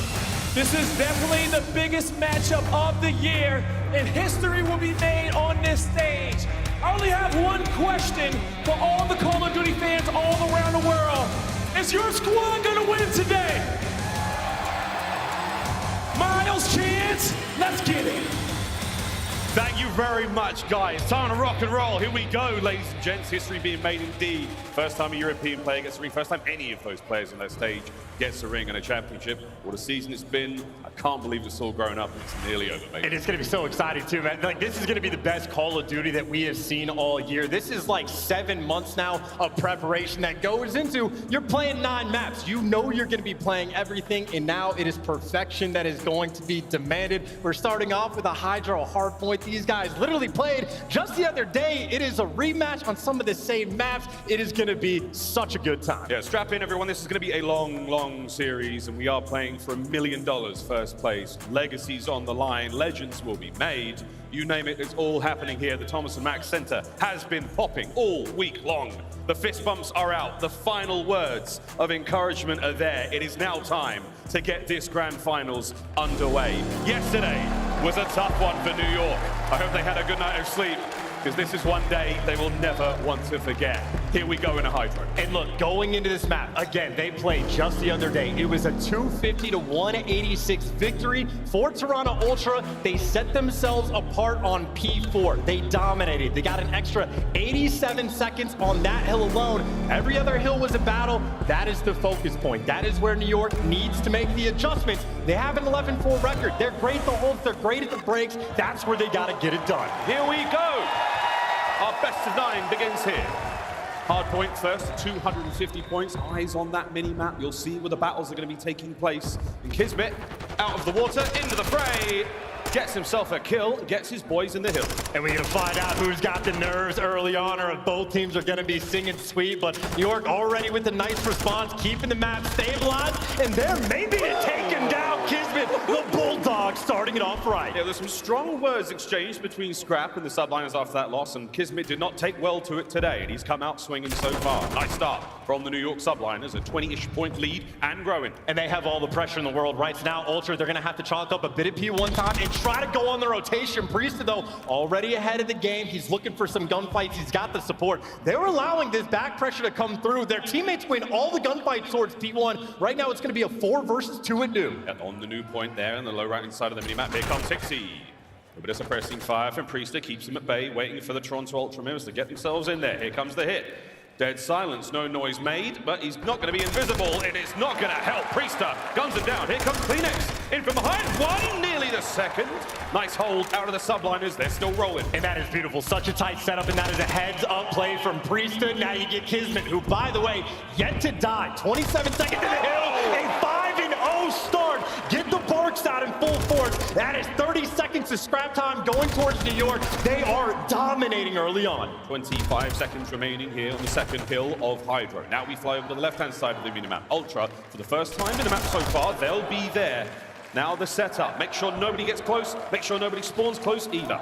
Talk about a desperation moment right now from Ultra. Need to get back in the game, but KiSMET right now is frying. Man had a .65 in the series the other day. Clearly, he wants revenge. He's the one-on-one again. KiSMET's gone for the deep route down low, and Scrapz will be completely unaware about this one, unless will the Spidey senses tingle, or is it going to be 3, 2, 1?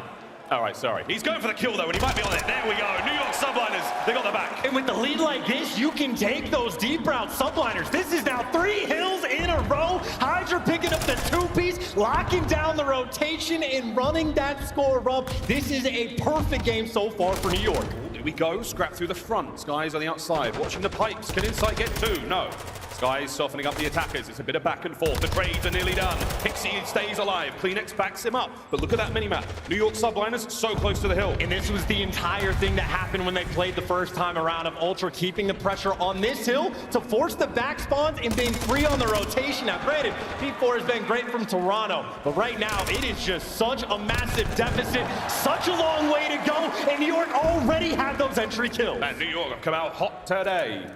Not even a HyDra could cool them off. So far, fantastic work from the Subliners. Here comes the 100-point mark. KiSMET in control of the new hardpoint again, chance. They have chained them together non-stop. New York have finally been forced off of it. Ultra, time to get some points. I mean, this is the only hill where they had a tremendous amount of success, and it looks like they have set themselves up once again. You're down by 70 points, but a stronghold here. You at least start to work yourself back in the game, but an 8 kill already, so it's a 4v3 around the point. New York, here comes a hit.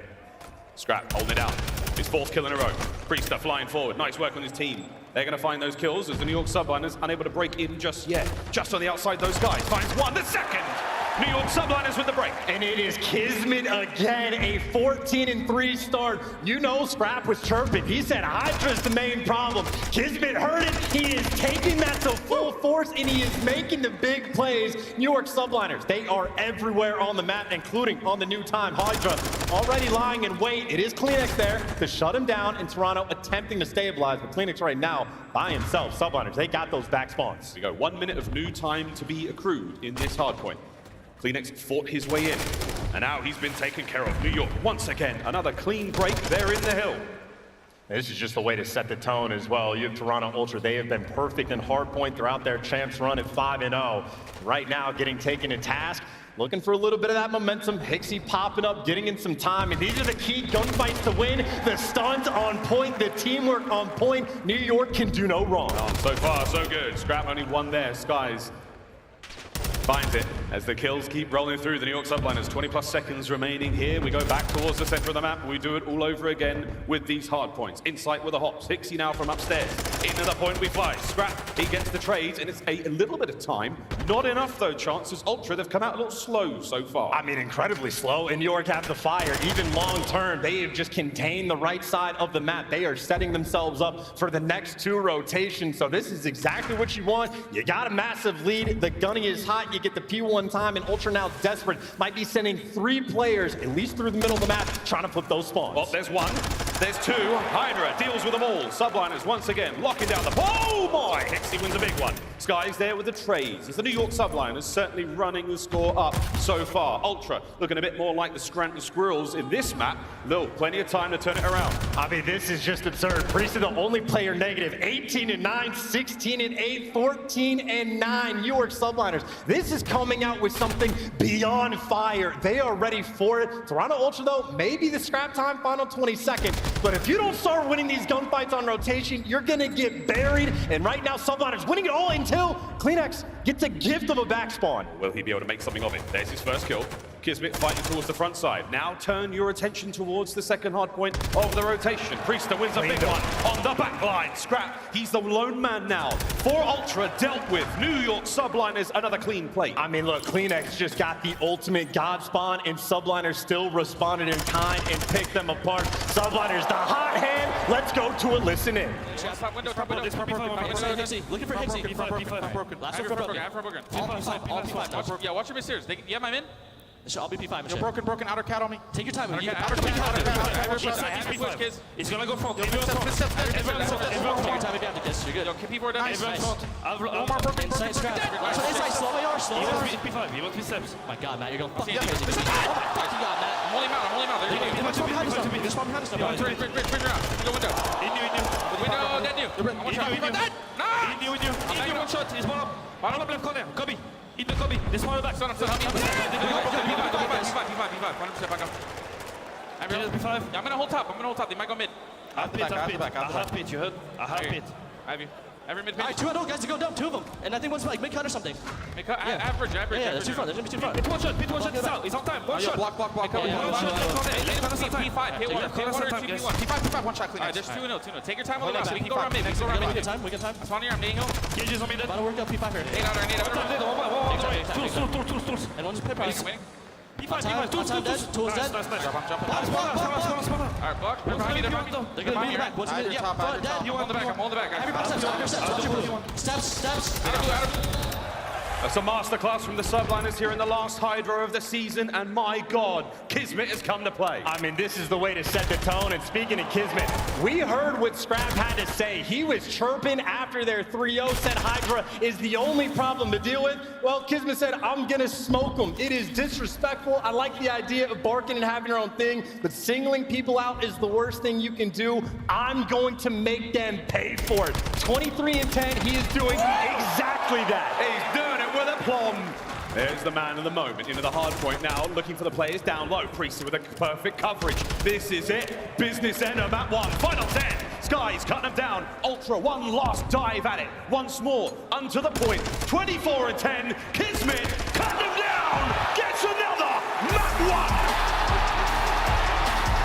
The New York Subliners have torn Toronto Ultra a new one. They're on HyDra. There is making them pay for it, and then there is burying them alive. That is the worst hardpoint defeat Toronto Ultra have suffered all year. They got introduced to the 100-point club. That is map 1 of the grand finals. That one felt a little personal, didn't it? Wow, what a start. As the Subliners are all smiles there on the stage. It's definitely a marathon, not a sprint.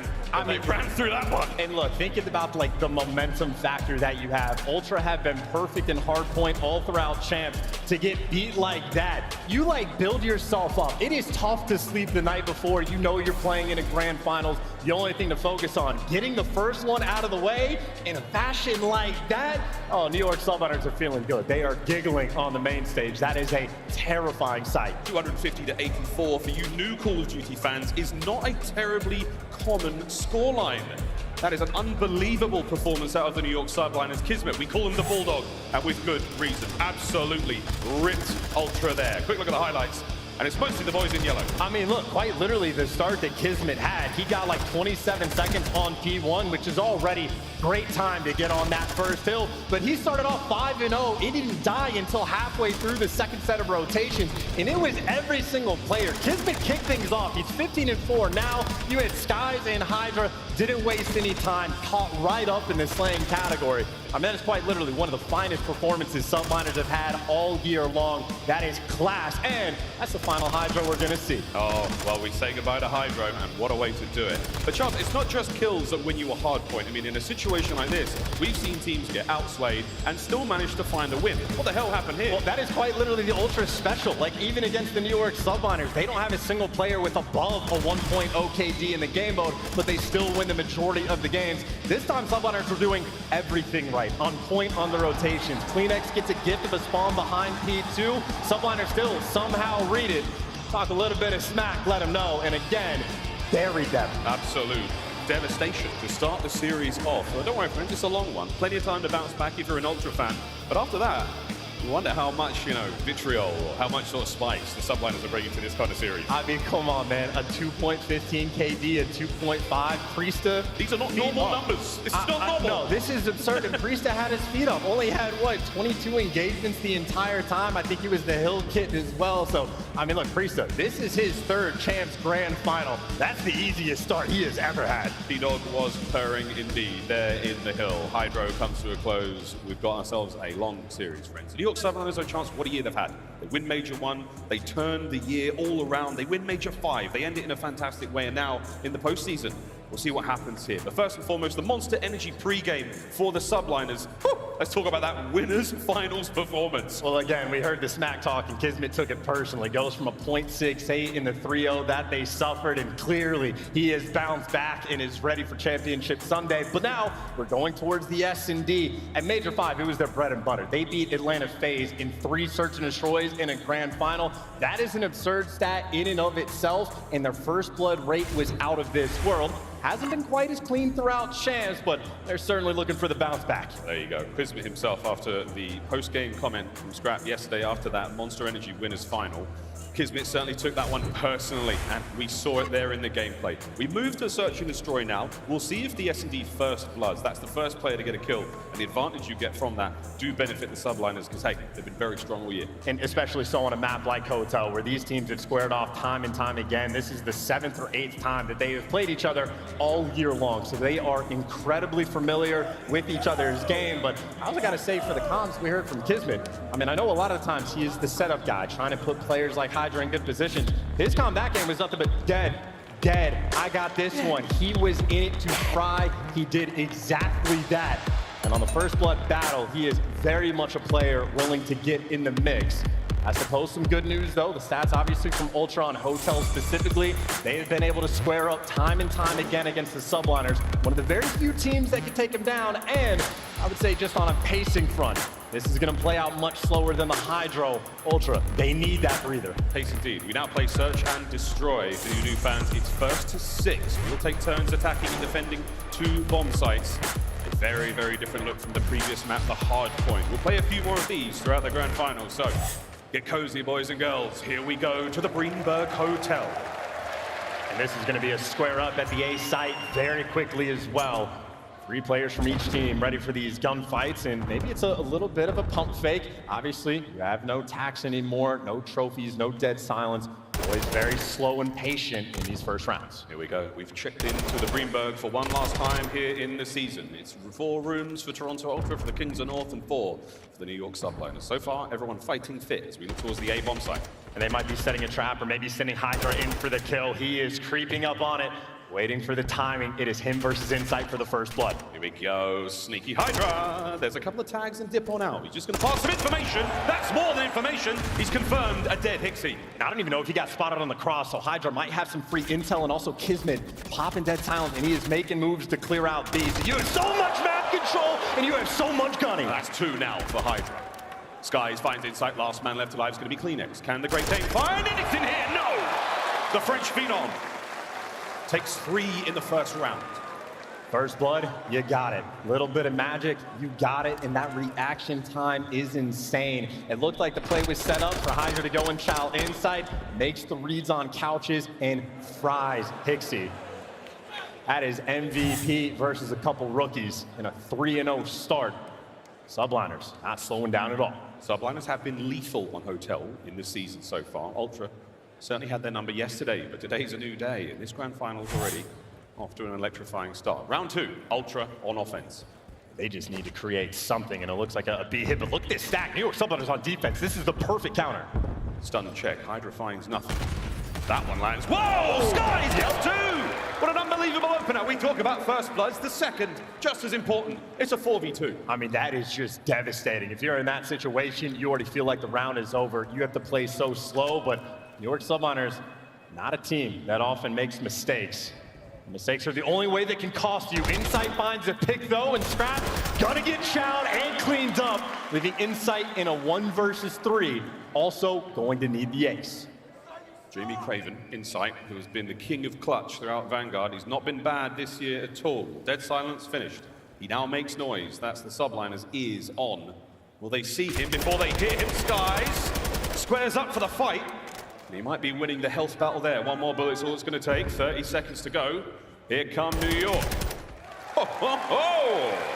Back to back for the Subliners. And look, what we saw from the Subliners, again, that ridiculous First Blood rate they had at Major 5, they were so, fantastic on the homework front and the adjustments. This was the perfect round 1 defensive setup, the double nades rolling through to take these players down. It was calculated. It was perfect. They have done their homework. And now up 2-0, HyDra and Skyz, both 4-0. They have to throw 2 nades to take care of that player because the perks are going to save you from at least 1.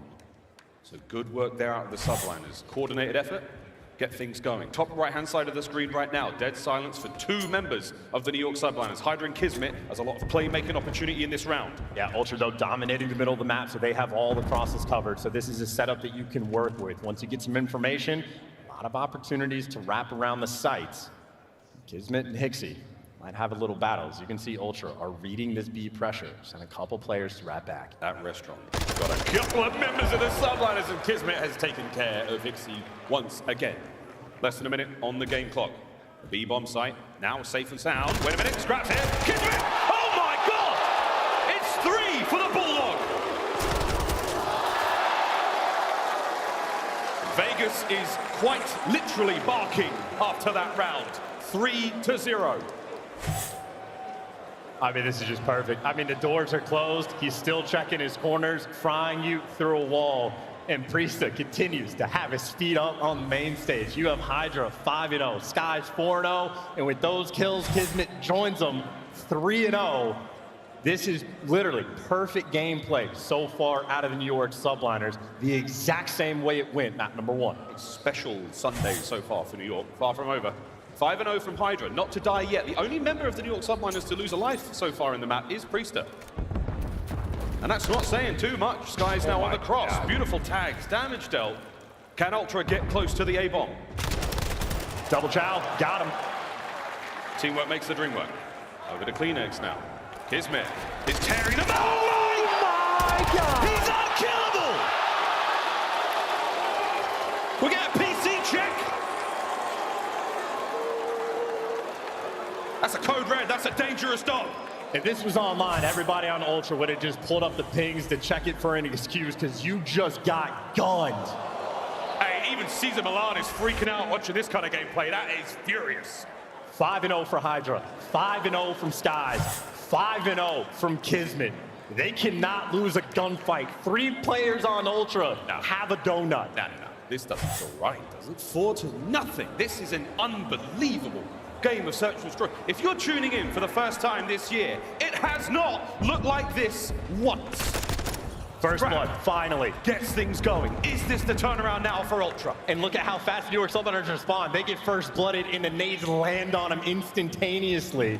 A very quick 3 versus 3 in a B bomb site that is wide open. You're going to see number 4 on the minimap. That's CleanX. He's going back just to check, but Skyz, 6-0. That means he's got a cruise missile, and this one has got Toronto's name all over it. Is it going to land? KiSMET finds his. That forces CleanX into the jaws of the Bulldog. Bomb being planted as well. Good luck. Have fun. I mean, we are speedrunning Hotel Search and Destroy right now. CleanX gets forced into a bad gunfight in a 2v3 clutch to break into an incredibly difficult site.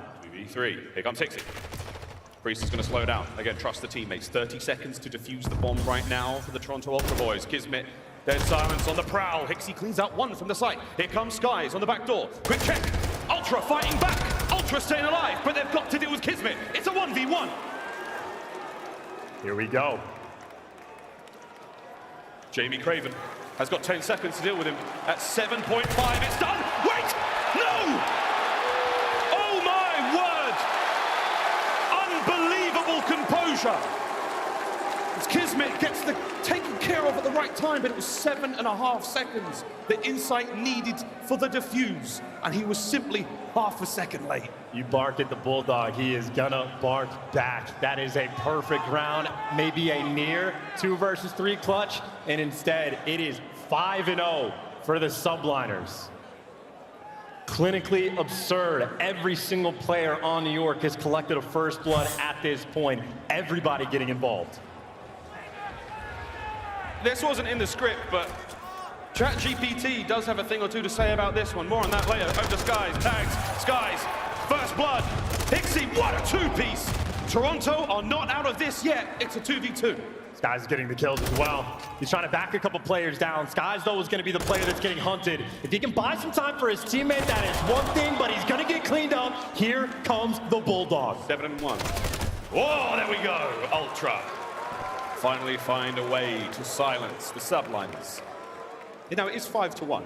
It's still map point for New York. Can Ultra do it? I mean, look, you're just looking for any sort of momentum at this point. Getting 6-0 after the way map 1 win, you need some sort of lifeline. Hixie trying to buy Toronto exactly that massive 2-piece through the middle of the map because they did not get that first blood. New York are continuing to collect 5-1 on the first blood front. They're just looking for their next. Crazier things have happened. We call it a full sale here in Call of Duty history for a team to make a 0-5 comeback for the win. It has happened before. Champs would be the place to get it done. Here come the nade checks. HyDra's going to cross over. Insight, he's going to see that. And Insight has no help. I mean, this was a hard read from Toronto. They just triple stacked the B site. So Insight is by himself, and obviously the pressure's on. Shots rolling through, and York not trying to get this bomb down yet. This could be the battle for the first blood. See what happens here. Insight has two options: smash the door open or creak it. Take a little peek through that little opening. But for now, wait. Information is going to be key for the next few moments. And HyDra obviously lying in wait. You climb up the ladder, you are going to fall. If he ever gets the intel on Insight, he can jump. HyDra is activating dead silence. He's able to move quietly across the map. That is not going to help anyone from Ultra now, as he can quickly check all the, the usual spots as the bomb does get planted in this 3v3. I'm bombed down. This is perfect. Insight never made a move, and HyDra in prime position to clutch off. And there's the next one. Gotta get it. There it is. He got it in the end. It was not pretty, but it was done. Life advantage now to the New York Subliners. One man up. CleanX ties things up in the 2v2. Insight finds another. All down to Skyz. He's got the clutch spot, though. He's got the clutch spot. Here comes the hit. CleanX now going to fly across. Tags are in. Pressure now on. Skyz has to win the 1v2. Insight moves in. Skyz! Skyz! He gets them both. And we say goodbye to Hotel Search and Destroy. What was that map? And if Toronto wasn't nervous before, they might well be nervous now. Perfection of a map number 1, utter domination of a map number 2. Subliners, this is looking for the moment like it is free. Skyz tells no lies, 10-2 in that performance on Hotel, and I don't believe it, but so far, have the New York Subliners got somewhere to be? Have they got a flight tonight? What's going on? I mean, speedrun so far. In a hurry, maybe trying to spend their winnings, but if we want to talk about some of those like monster keys to victory, for map 1, it was the KiSMET bounce back from the .68, dominated on map number 1. This time, it was the first blood battle, and Subliners consistently collected 10-2 out of Skyz, 7-3 out of KiSMET. Those guys simply could not lose gunfights. Here's a quick replay of the final moments of that last round. This 1v2 situation for Skyz. Difficult spot to be in. And the crazy thing is, I think CleanX might have just hopped the bomb. You know where Skyz is going to be? A lot of faith and insight to try to back you down, but this is the God-heady, and if you're gun up right there for CleanX, you win the round and Skyz just fall, but CleanX caught completely unprepared. And I gotta say, that just looks like nerves to me. That was a very uncharacteristic play from Tobias Jolionsen. And that Hotel S&D is something that you are going to want to forget ASAP if you're Toronto Ultra. And I mean, thinking about the map set as well, Subliners, their best maps that they have, all of the hotels and the HyDra hardpoint. So in a sense, that looks normal. But Ultra, anytime they've matched up, and again, the 7th time this year, Ultra have had their number on both HyDra and the hotels. The adjustments have been made. Subliners showing up on Sunday, clearly ready to play. Well, they're certainly ready to play here at Champs. If you're at home and you're looking ready to play, don't forget you can be decked out, dressed out in some of the finest gear we have here in the Call of Duty World Champs Pack available. We've got a sweet skin, the King skin, Diamonds M4. We've got an MCPR skin as well. Take the L as well, chase the bag, all sorts of goodies. Go grab that pack, it's an absolute banger. And don't forget, COD_esports on Twitter. It's going to become a place where you're going to be able to find all sorts of information from mobile, Warzone, you name it, it's all there. Well, with that said, ladies and gents, I think it's about time our players take a quick break. If you're Ultra, it's more about forgetting what has happened in the last 2 maps. We're going to take a quick one, and when we return, we're playing Control.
history will be made here at Champs, but Toronto fans, y'all gonna have to get loud going into that next map, okay? Where y'all at in the building? Yeah, I know, don't worry. They gonna get a map there on the board, but I think I got a few upper deck packs over here. Pete, bring me one of those bags. Who wants what's in that upper deck swag pack? You want one? Y'all want one? Yo, Clay, I will destroy Clay in rock, paper, scissors, okay? Rock, paper, scissors right here, best out of 3 against me. Here we go. Rock, paper, scissors, shoot. Rock, paper, scissors, shoot. Rock, paper, scissors, shoot. Yeah, next, right here in the back, Rock, paper, scissors, shoot. Rock, paper, scissors, shoot. Rock, paper, scissors, shoot. Rock, paper, scissors, shoot. Next. Rock, paper, scissors, shoot. Rock, paper, scissors, shoot. Rock, paper, scissors, shoot. Rock, paper, scissors, shoot.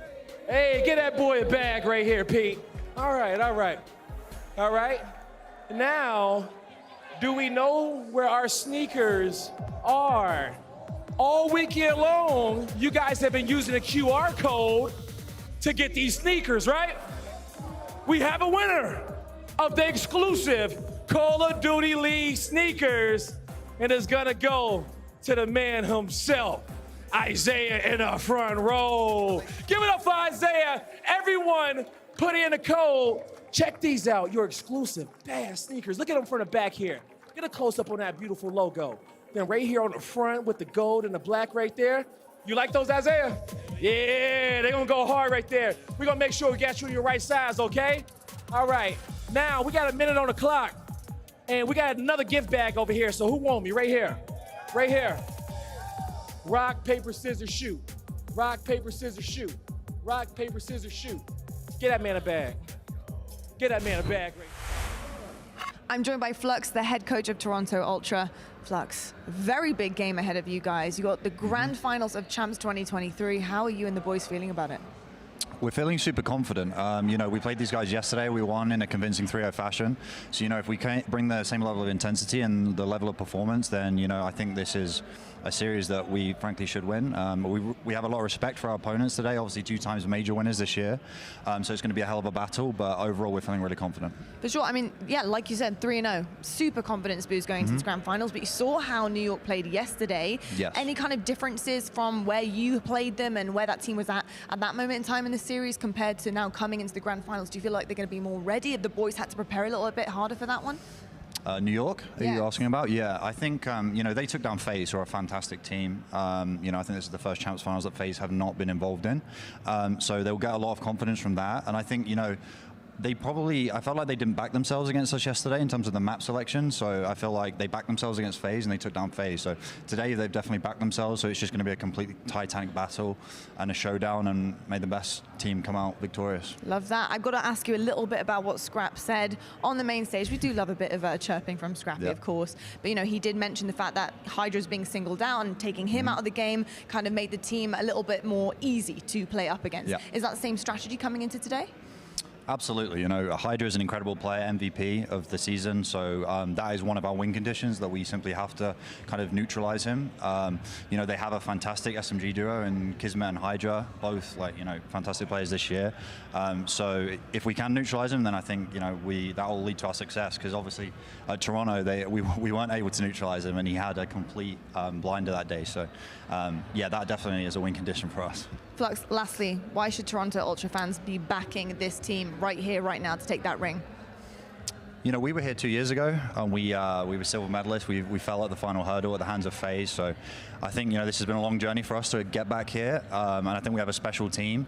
And, you know, these players are incredibly talented and they work together incredibly well. So I think, you know, they would be deserving winners. And, you know, we're 1 series away. So I hope we can look forward to this fan support. Amazing. Thank you so much, Flux. Thank you so much for the time. Guys, it is happening. Grand finals time. Toronto Ultra versus New York Subliners. Let's get into it. Well, if it's a titanic battle, I think we know so far who the iceberg is and who is the ship. Welcome back, ladies and gentlemen, to the Thomas and Mack Center here in Las Vegas. It is stinking hot outside, but the ice is certainly in here. We are playing for $1 million, that trophy, and the championship rings. The first go-around on Hotel Chance was not pretty. Now we play Control. And this is where we find out if we actually have our series or if Subliners are just going to literally dominate them all day. You have Toronto Ultra, 18-4 record on this map. They are the best team in the game. Here, the best team in the game on control, and they have a 6-1 record in the game mode, specifically against the Subliners. They need something for momentum. This is where they can get it done. And that is what you wanted from CleanX. Tough round in the search for him. Into the control we go. 2 zones. 30 lives at the start of each round. Capture the zones or eliminate your opponents. Your choice. So far, little bit of both. Over on the B zone for a second there. HyDra cleans up. CleanX gets another 2. Yeah, back-to-back lights for the 2-piece for Toby right there. That's what you want to see if you're an Ultra fan. Still have to reposition. Had no success over towards that B zone, but at least keeping up in the kills column and trying to get that gunny hot. But obviously, New York Subliners, it is the full swarm around A. You managed to get Toronto Ultra onto the point. CleanX stops the clock with the capture. Now off of it, waiting for KiSMET to make the push. There's a bit of a pinch on the minimap. We'll see if Ultra can deal with it and keep the capture alive. First segment done, second's nearly complete as the mind games continue. CleanX though, brings a gun. Oh, another 2. Tobias Joljonsen is back in the game. Finally waking up. Nice little starting on the 4 spree, so thinking about the crews as well. Pushing the pace, pops the dead silence behind enemy lines, and question is, do you pre-fire his? Yes, you do! CleanX right now is fried. Wait a minute. What's in the... Was Skyz just fell asleep at the sticks? A cruise missile now for CleanX, and the A zone's gone. Can't get comfortable, not in control, not against Toronto. Already the pressure on the B zone, and you at least force the team kill, an extra man down, and Ultra winning the gunfights around the zone. One more set, if they get another maybe 2 kills, B's gonna be theirs. Almost. Again, a clean set of kills pushes the opponents way out of play. It allows you to jump on it and capture. 1:35 on the game clock. Scrap trying to find this one. Can't get it. It's the TAC 56 from HyDra coming off spawn, but by the way, guess who's by? Been behind enemy lines this entire time. The only reason Ultra have been able to swarm the B zone, KiSMET got behind him, and KiSMET shut you down. So KiSMET's position keeps Toronto Ultra as far away from B as possible. They keep respawning on that top side of the minimap. Insight got a bit of love for him. HyDra finds a kill. That gets him onto the point. And it's HyDra last man standing as well, looking to just be the cutoff man to find the extra kills. Cannot get it. Ultra 2 men, maybe make it 3 on this B zone. Here comes reinforcement. Scrap making his way over there. That's going to be a 3-man stack. The zone captures faster now. 110 paused. Skyz has got to get 3. There's 1. Here comes the rest of the players from the Subliners. Got to hit the point. Anyone close enough to clean up? They do. They stay alive here in the first round. And again, KiSMET on the flank is there to get the extra kill. New York Subliners responding in the nick of time. Very close on the life count. A minute to work with is a little bit of time, but right now Subliners, 2 players, push back bedroom. Have to read these players out. Ultra doing exactly that. Ultra just swing right back into the fight. And now over towards B again. Sneaky HyDra though. From this kind of spot, he could certainly poop this party if they go for it. HyDra laying in wait. Here we go. There's the first. That slows the play right down. The Subline is now smiling pretty as the game clock continues to tick away. That might be an absolute dagger. Even the nade kills coming through. HyDra catches the extra man, and you're running out of time. Ultra, you get 1 more shot at this. You only need a single ticket B. Final few moments now. 20 seconds to go. The Subliners on defense will win. Final chance for Toronto Ultra here in the opening attacking round. Skyz, 1. Big win, slows him down again. No lives left for Toronto as well, so you got to get him off the point in 10 and somehow capture it. This is his home, this is his home, this is what he lives for. You're gonna have to flood the point. Can you get past this iron defense? You're gonna have to fly potentially to death. They can't even do it in time. Miss the jump to get to the zone in Ultra, 0.1 seconds behind. It was a very, very slight mechanical error not to get a body, a toe, anything into that point. That would have stopped the clock and given this new Subliners a tougher fight there. Ultra. Not over yet. His first to 3 here in control. I mean, Ultra finally start to get a couple kills to go their way, put the pressure on. Even then, they cannot convert. York Subliners still too strong. The flanks and the timing always on point to weed them off of that B zone. And now for Subliners, they're going to be flying 4 men straight towards B. You win these gunfights, a quick B cap will absolutely set you apart. We've seen it a lot this season. So far, Toronto holding it down. Skyz gets a consolation kill, but you're starting to run out of players on that side of the map. Over to A, we might fly. Oh, Skyz was thinking about it. Oh no, it's my boy HyDra. Just over a minute to play, and HyDra, he and CleanX are making it real tough for New York. Oh, can't catch him either. Guy gets in the top bedroom, and that might just shut that B zone capture down. Force you to reposition. You can see some of those arrows now leaning towards A. So on defense, Ultra on point, making sure no funny business comes out right off the jump. And Subliners still, the kills cruising their way. Find a couple entries. Gotta get towards the zone though. They haven't actually set foot on the objective. In the meantime, those Skyz kill away from a cruise. On a defensive standpoint, Toronto Ultra more happy to give up A. It's the easier point, wink wink, to capture. B, a far more impenetrable stronghold. So far though, one segment done.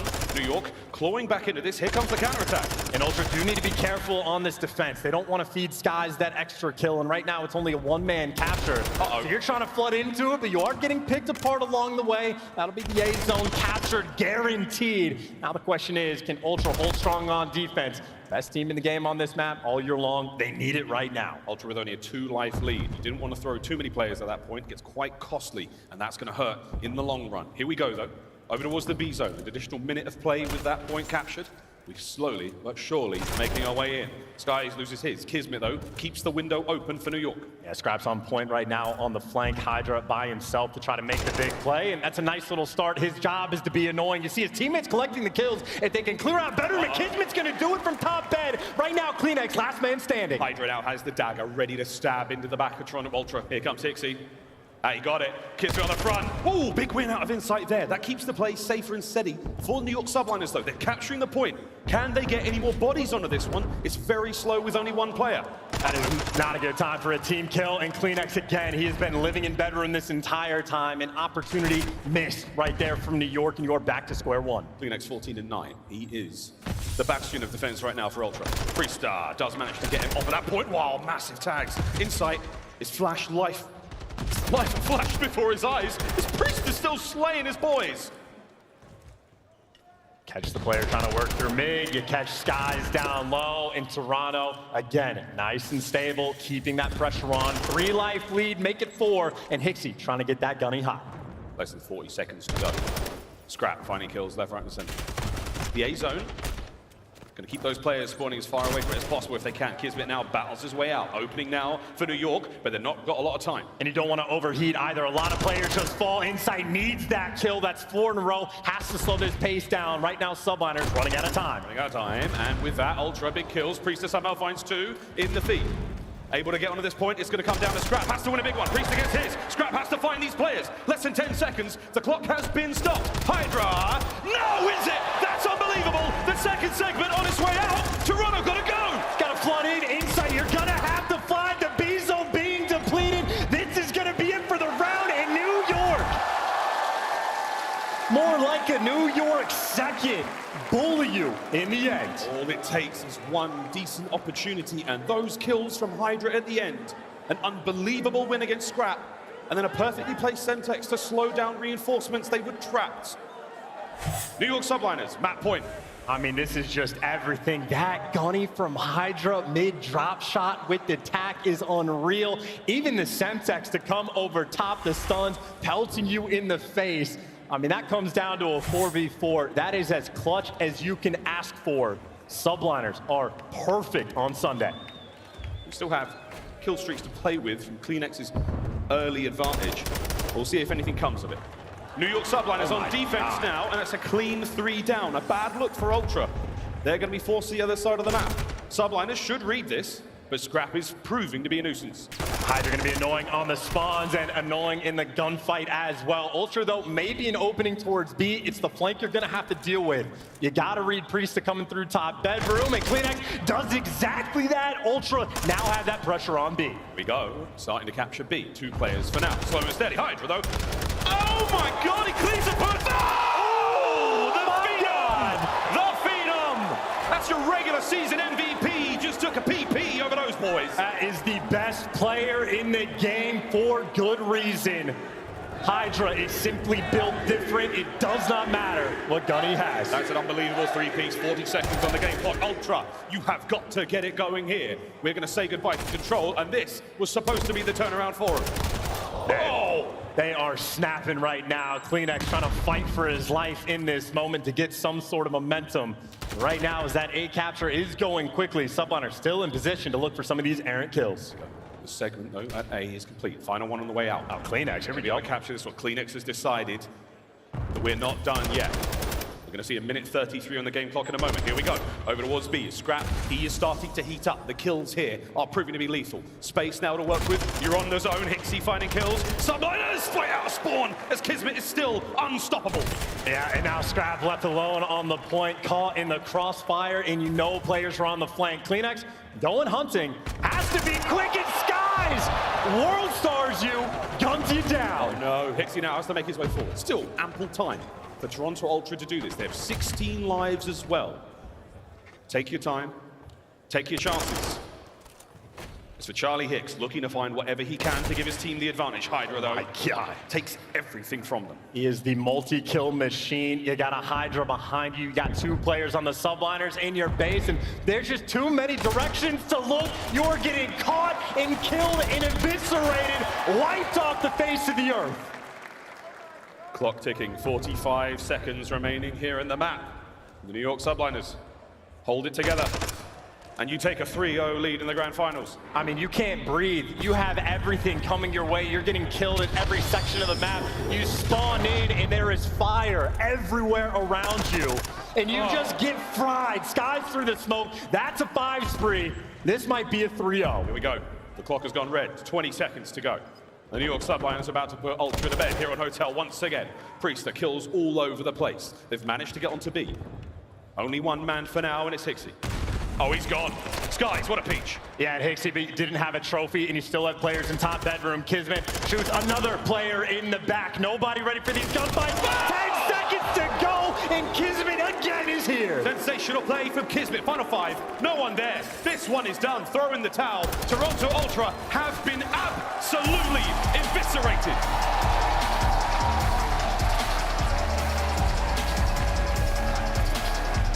A 3-0 lead in the grand finals. As the Kings of the North have been made to look like paupers so far. The best control team in the game on their very best map just got picked apart again. New York Subliners, 100-point club in the hard point, 6-1 utter domination in the search and destroy, and a 3-0 in the control. I don't know what to say. A lot of smack was talked. Oh, yeah. Maybe some early regrets. This has been a devastating series. I mean, KiSMET's been frying the entire time, but how about a HyDra there on the map 3? 28 kills, 3,100 damage. He is adding to his highlight reel collection. I mean, HyDra simply snapping like that. There is nothing you can do. Not a whole lot you can do. This your regular season MVP. 3,000 plus damage. That's very good at this high level. Look at the highlights now of that Greenberg hotel control. A chance. I mean, I'm starting to get a little nervous. Not only the result of the tournament, but of the AI prediction of the winner of this series. I mean, look, it is looking like that is coming to fruition. It's taken over eventually, and especially so, by the way. The game started, CleanX is frying. Like, these are absurd highlights. There was moments where Subliners were not shooting back, and Ultra absolutely had their chances in this game early on and just got punished, just got clutched on. Uncharacteristic mistake in round number 1 where 2 players just not quick enough to actually dive out towards the point. That's how you lose round number 1. Round number 2, you had the life advantage, you had the pressure, you had players in position, and you lose literally in the final moment. That's how you lose round number 2, and then round number 3, HyDra started to do things like that. I mean, CleanX, put on a class effort. You got to tip the cap, but there is simply nothing Ultra can offer. But there are still signs of life for Ultra, and again, a team with tremendous amount of composure, despite the fact with 2 rookies here in a grand finals. Scrapz, it's been one hell of a year from him. Your 2023 Rookie of the Year, 2 major victories, including an MVP of his own. Can Ultra find the magic that got them here to this moment? I mean, they're certainly going to be looking for it, but right now we are seeing a very clear difference between a rookie and an MVP. There are not many years where there is a definite, clear-cut best player in the game. Often it is a conversation. HyDra has put that to rest. Without question, best player in the game. There are no arguments. The man is a god. 28 and 17 there on the control. It's the world over reeling as this young Frenchman has taken the Call of Duty world by storm. The very first series we saw him play in Cold War, he defeated Atlanta FaZe. He made the gods bleed. And now, we might be calling him a god by the end of the day. And talk about an introduction to Call of Duty at the highest level. Ultra fans certainly suffering in this moment because there are no signs of life. Ultra got to fight back. Obviously, a team capable of resolve, capable of bouncing back, but that's throughout the course of the year. Here on Champs Sunday, at Champs in a grand final. This is a different beast entirely. It's still a long way to go. It's first to 5 here in our best of 9. I mean, the Subliners could not be in a better spot. The Toronto Ultra have been known, Chance, throughout the year for their composure, wonderful comebacks, again, a strong coaching staff, keeping those heads level. Now, it's what Flux was saying in the interview with Lottie before the match started. It's confidence. He's now trying to reinstate that into a team that is certainly going through it. And, you know, for the benefit of Ultra, we've talked about some of the supposed advantages that they would have, right? They've had their number in control. That didn't exactly go well, but they've had the advantage on Hotel Hardpoint against New York as well. 3 wins to their 2 losses specifically against them. But yeah, I mean, you have to get back to the rhythm, right? You are perfect throughout Hardpoint to kick things off, getting a 100-point club. This is exactly where you got to get the bounce back. I mean, yesterday it was Scrapz saying that the Bulldog was not necessarily the problem, it was HyDra that they needed to shut down. Well, Bulldog came in today and said, hey boys, hold my monster, I'm the problem. 53 and 31 so far in this series. Scrap, he has talked the talk and walked it all year long. Right now, we need to see it get turned around. It's not nice. It's a 0.69 KD in the series. And I suppose in a very real, like almost narrative sense, it's a lot of pressure on rookies in these moments to be the guys that need to step up. But we did see CleanX, someone who's been here before, step up in that previous match. So there are at least him as a sign of life. Everybody else now needs to play catch up. Everyone else needs to group up around him and seeing if you can fry. But obviously it is Hotel, ARs. It is incredibly important. You got to be shooting back. So Scrap, a lot of eyes are going to be on him. Here we go. Our final night here in the Greenberg Hotel. It's been a lot of fun throughout the year. Many fond memories. Many drinks at the bar, many meals out of that very kitchen. We'll see what we're going to get this time round. One final time this year. We play Hardpoint here on Hotel. You need that bounce back game. Couldn't get it in the control. And obviously it is a good map for both of these teams. It has been a square up all year long. Very comparable in the stats. A little bit better on the breaks there for Toronto, but you don't want to have to break against the New York Subliners. You want control of this game. You want it early on. Nice start from CleanX. We're playing 250 here in Hardpoint once again. And so far, Ultra, opening time goes their way. Priestahh, though, clawing his way across the map. 3 in a row for P-Dog.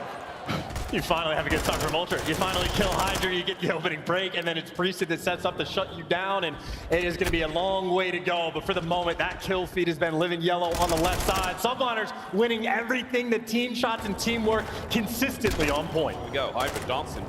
Here's the teamwork. Ultra then find the kills, and they're right back in it. Hixie, nice 2-piece from him. 15 seconds remaining on the hill. We go over to New. And he flipped the spawns and stabilized as well. So Ultra, again, nice little bounce back moment, but that's also 2 players that are going to fall. And now New York are putting pressure on both sides of the map to try to approach this hill from all angles. Over to the lobby now. A very large, wide open Hardpoint. But for those ARs, what a catch! HyDra got stuck by CleanX there.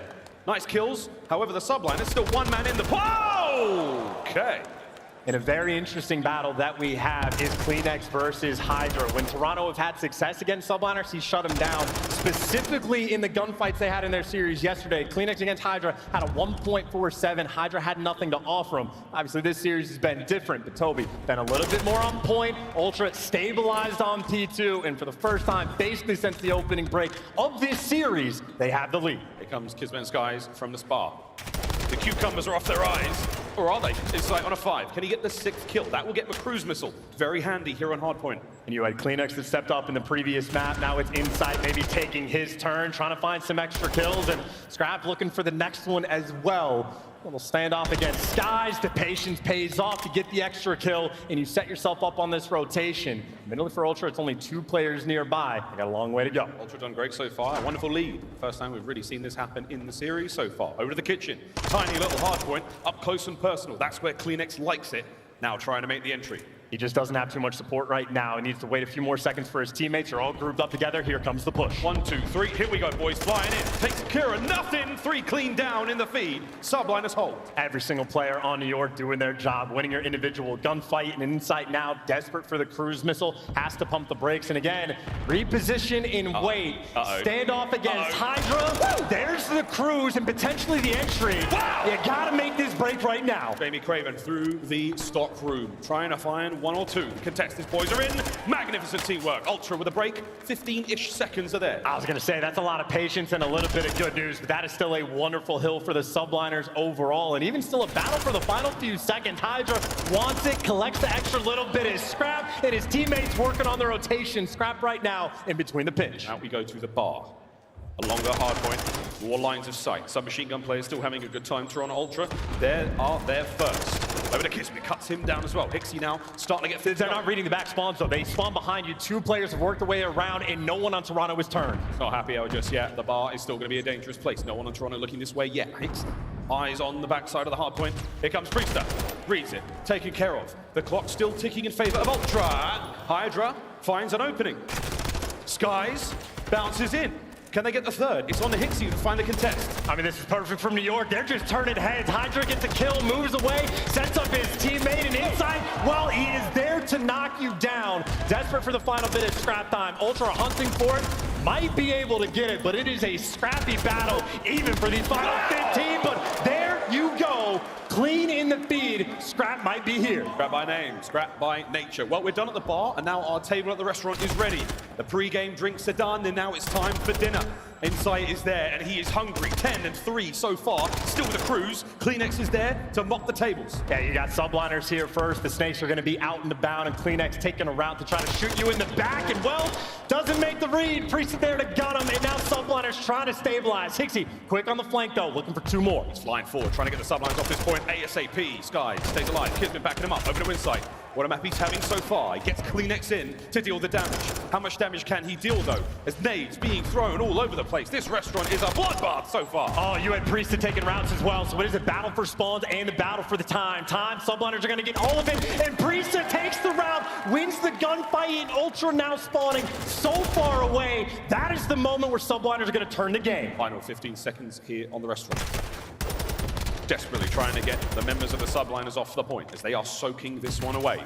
We've had dinner. It's now time for a walk and a bit of fresh air. We go outside the hard point. Oh no, the knife from Kiz. Low left-hand side of the mini-map. We'll need a moment after that one. Well, Ultra were in control of the game for a few hills. Subliners have taken it from them. Question is, how far can they go? It is a lead exchange. New York, they have it now. Wide open hard point, nowhere to run, nowhere to hide. Here comes the cruise.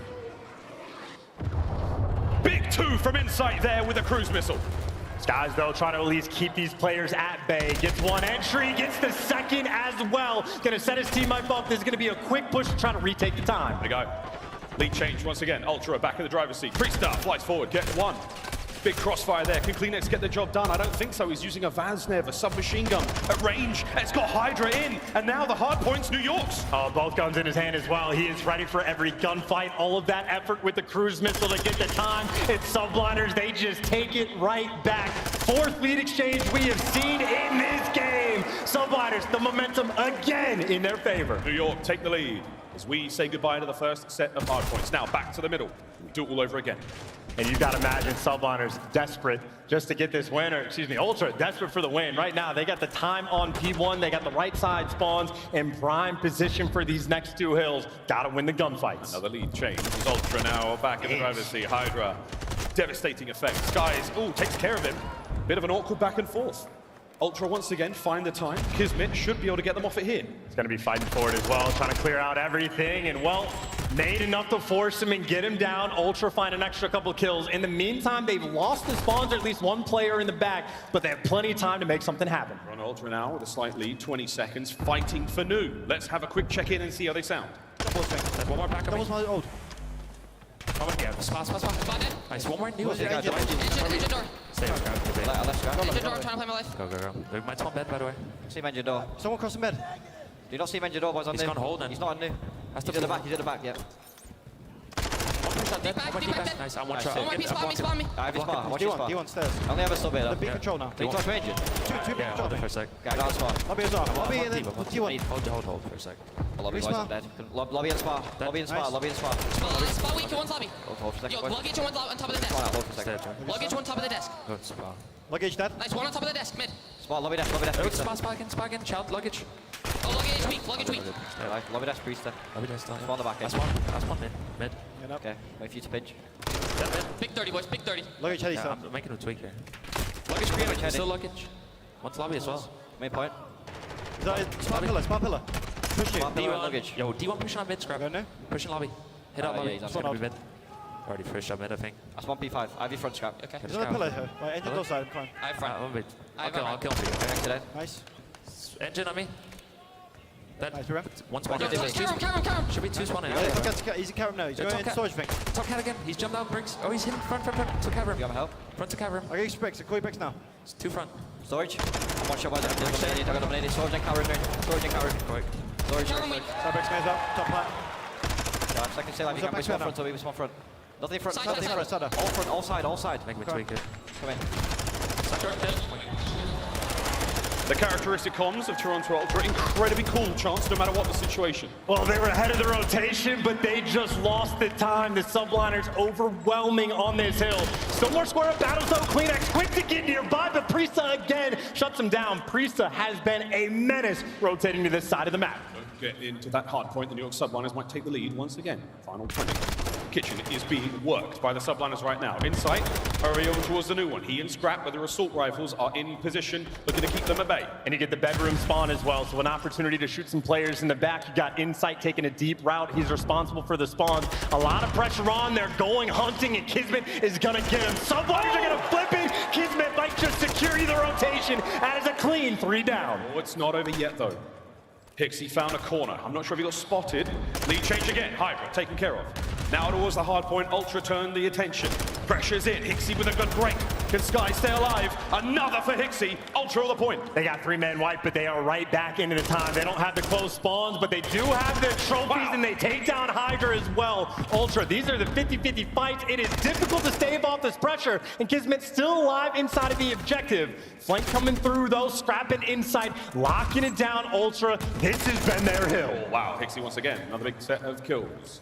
Lead change, Ultra this time round, into the deepest of business ends we now get here on Hotel. And this game is going to get frantic as well, because there's potential for this game not to end here on Restaurant, but to get forced to new if Subliners have the advantage. So you got to be worried about spawns, and you got to be worried about the time. These are the situations that set yourselves apart and make champions. Here we go.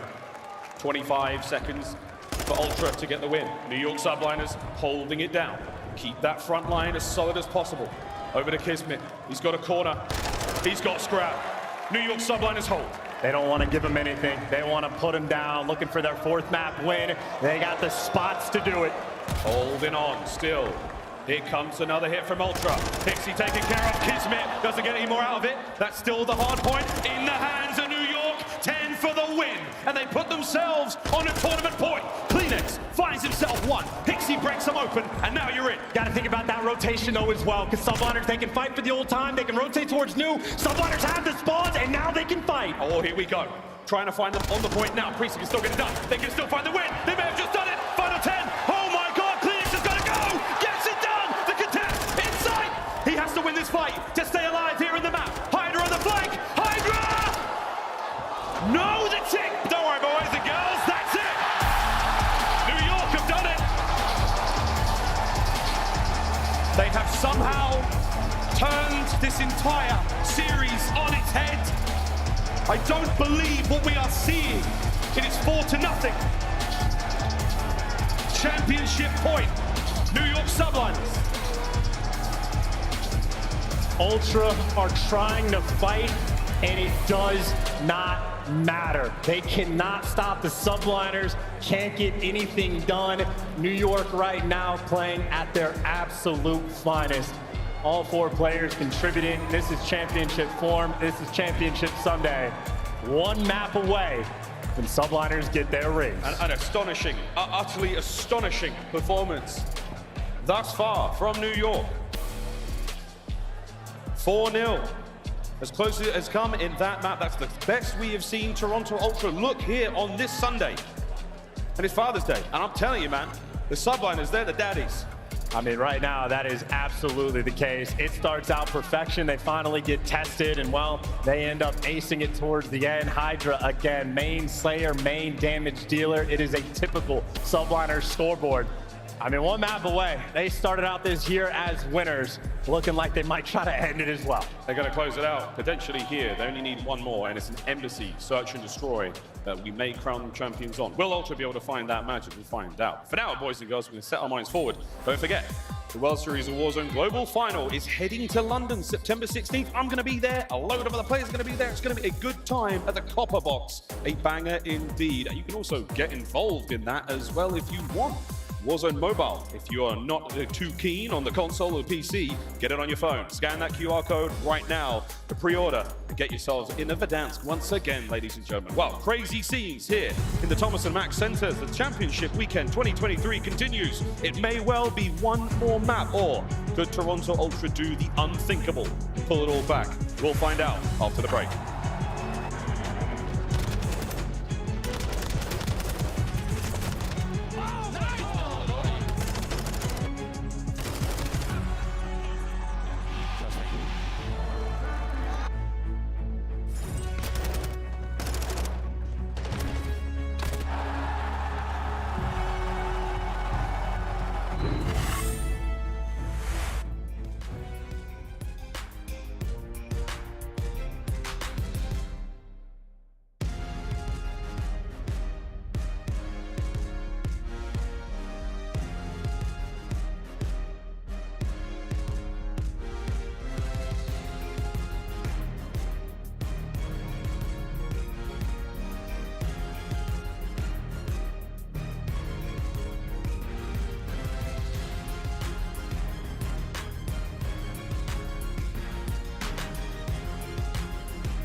All right, Las Vegas, what a champs this is. Is everybody having a good time?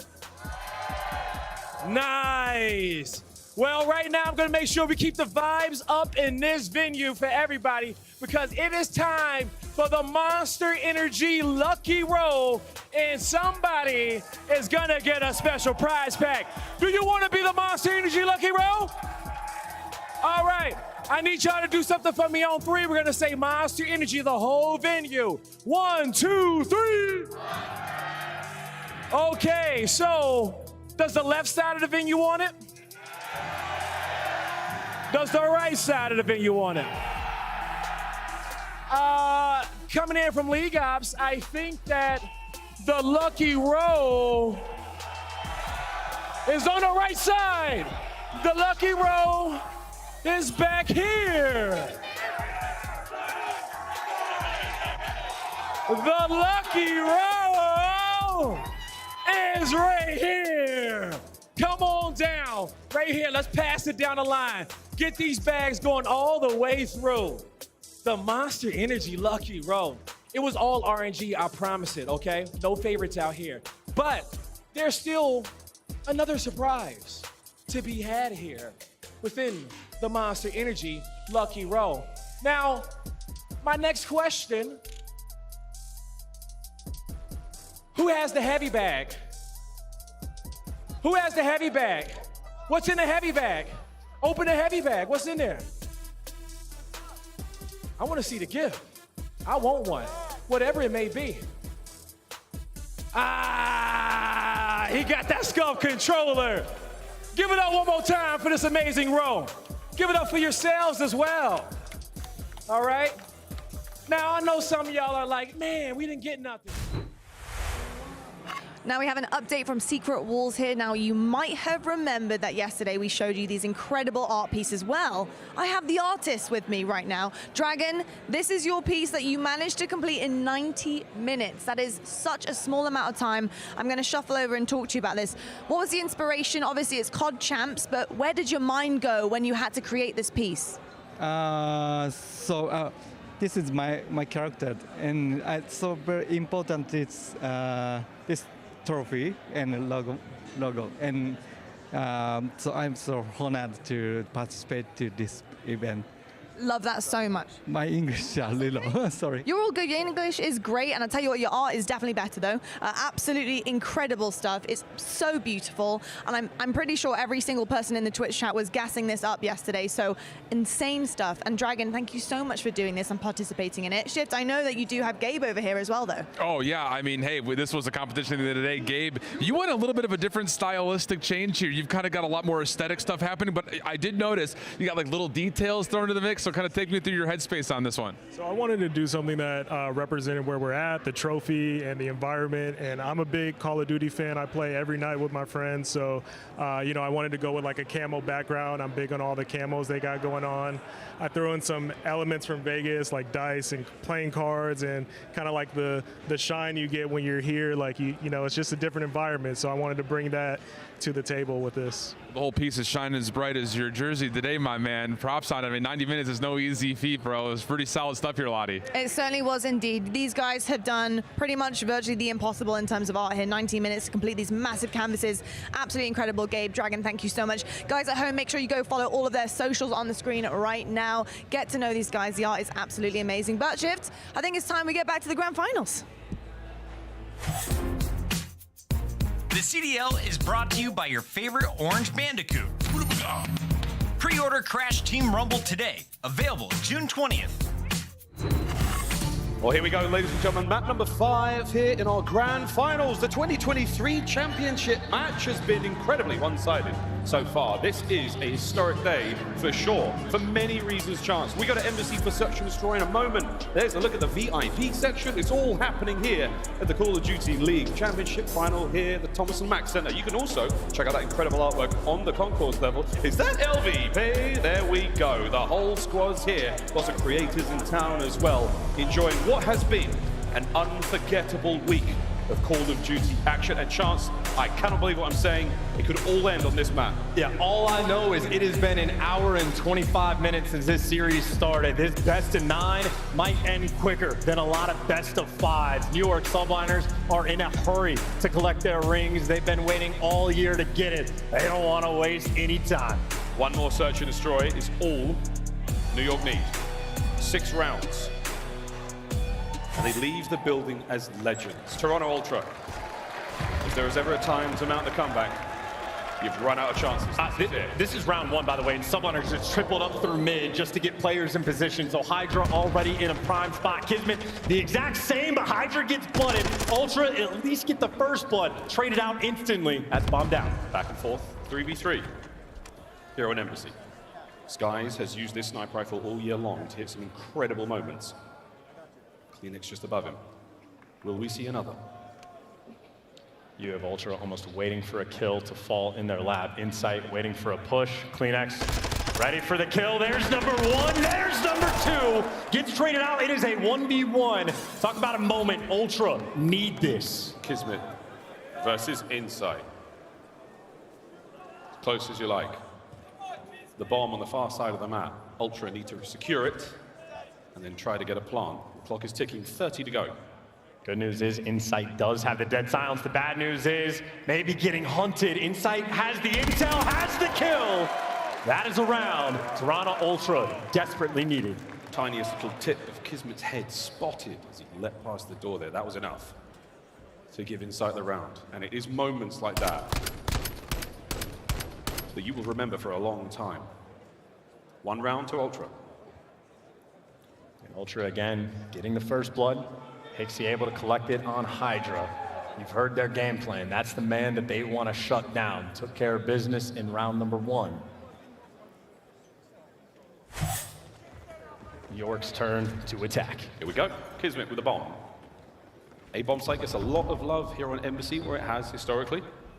CleanX, first blood. Oh, nice coverage as well. Yep, KiSMET was going in for the trade. HyDra covering his boy. They saw the bomb go down as well. So that's a massive moment now for Ultra. They're going to set up and keep eyes on that body. Big win from CleanX again. 2 on the round. All down to HyDra. for the 1 versus 4, and look at Ultra. They have swarmed, they have everything covered. They've cleared out so much of the map, you almost know he has to be in top PD. HyDra has to kill all 4 of these players in order to win the round, or somehow grab that bomb under the watchful eye of Scrapz, and Hixie, what a sensational round from him, gets himself 3. And you are down 4-0 in map count, and CleanX still playing hyper aggressive. 4-1 start for him, flies through P2, looking for that early aggression. And again, they're making the reads. KiSMET flies out to go for the trade. Hixie has him covered. Stack is on point. Toronto Ultra, 2 in a row. Pressure on for the rookies. Not a lot of rookies win a ring in their opening year. Hixie and Scrapz looking to add themselves to the history books here today. Bang! Scrapz. That is an incredibly confident play to make. That might be a turning point here in the map. He's been doing it all weekend, and now Toronto, man advantage, and add an extra one to the pile. CleanX takes down HyDra.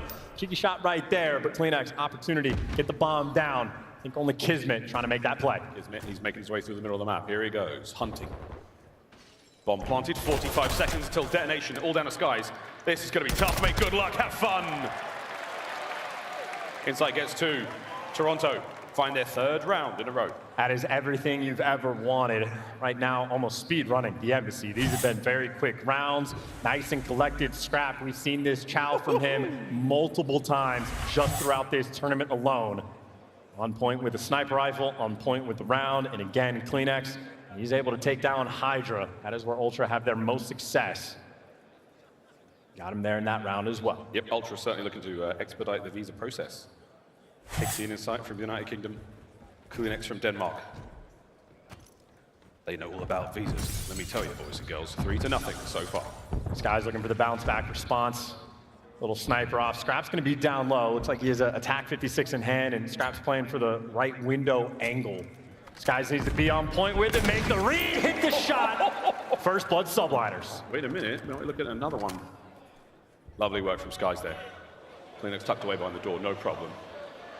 That bomb site is certainly open for now. He's just waiting, checking. Anyone there is going to give the all clear to go. And he might be a distraction. This is double players jumping out. The tag team is there. You get the extra blood and maybe catch CleanX on rotation. Weird timing in the moment. CleanX gets the kill but gets traded. 3v1. Bomb's going to go down. All up to Insight. Insane reaction time there from KiSMET, and it's the sniper of Skyz that gets New York on the board. 3-1.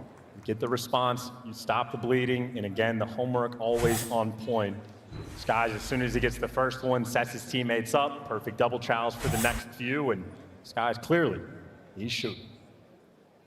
We swap sides again. Ultra attacking round. They've built themselves a nice lead so far. What bomb site are they going to go for?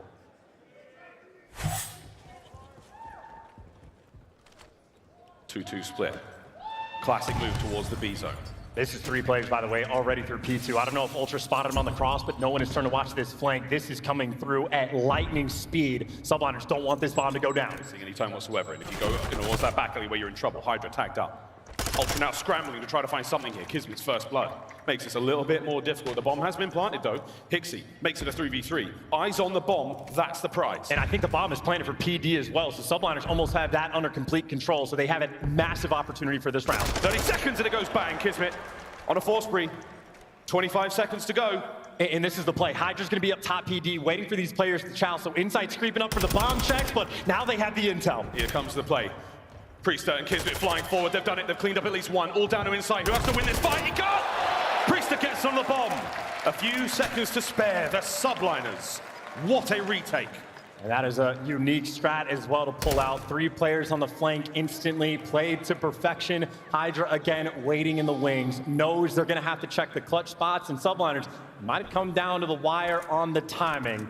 Still played to perfection, reaction time still on point. That is a beautiful round coming out of New York. New York are 1 round away from tying it all up after the wonderful opener from Ultra. They've been a little quiet in the retakes. KiSMET as well is 1 kill away from a cruise missile. Yeah, think about that. Ultra, all the momentum for their 3-0 start that they had, and the Bulldog turns up. Kill away from a cruise. Skyz' snipe clearly has been on point. It's a battle between him and Scrapz. Scrapz has the boomstick. Eyes up. This is a big moment. The winner of this snipe-off will help determine how the round goes. We might see that a little bit later on. Meanwhile, in the men's room, KiSMET gets a cruise. And honestly, you could call it in. You already have a player like HyDra in position with dead silence popped. I mean, HyDra honestly has bought you so much map pressure as well. You could single out Insight. You could single out Scrap. Big nice win. Gets it done. 3v3. Skyz, the immediate bounce back. Insight back at it again as the pendulum keeps swinging in this 2v2. Priestahh though, common. He knows everything is going to be clear top AC. Waiting for the next gunfight to roll through. You got Skyz making moves up through tennis as well. Still trying to get that bomb down, and it is in the back pocket of Priestahh. Skyz now quick reposition. Can he cover his teammate to get the plant? 25 on the clock. That's one of the hardest shots to hit in this game. Not for Priestahh at that range though. Can we turn it into a 1v1? CleanX going toe-to-toe with P-Dog. 15 seconds, buy his team the time. You don't want him to plant, you don't want him to plant. Skyz just wants to hit the shot, and he's actually going all the way around. He's just run out of dead silence. Uh-oh. This might hurt. And hurt it did. A slight misstep. Iron will and incredible resolve. The Subliners have tied it up 3-3. And similar to a moment we had in the hotel search and destroy, CleanX almost not putting himself in a spot to be able to clutch the round. He let the dead silence run out. He never tried to make the play. Didn't trust himself to fly out top AC, and well, 3 in a row for the Subliners. Cruise missile in hand. That's a massive advantage on a map like this. Both bomb sites relatively open. It's only going to be the trophy systems that are able to defend against that, and choosing the time is going to be a tough one. HyDra. What a win to start the round off. Coming the king, you best not miss. HyDra fries them. Massive man advantage. This is looking like 4 in a row. HyDra last man standing. HyDra, what can he do? He can make it a 1v2. The Subliners still with a massive advantage. They have the bomb down on the wrong side of the map and less than a minute to go for HyDra. I mean, the good news is he does have dead silence, and 50 seconds is plenty of time to work with, but bad news is gonna get spotted on the cross, and sugar. That nade's not killing anything.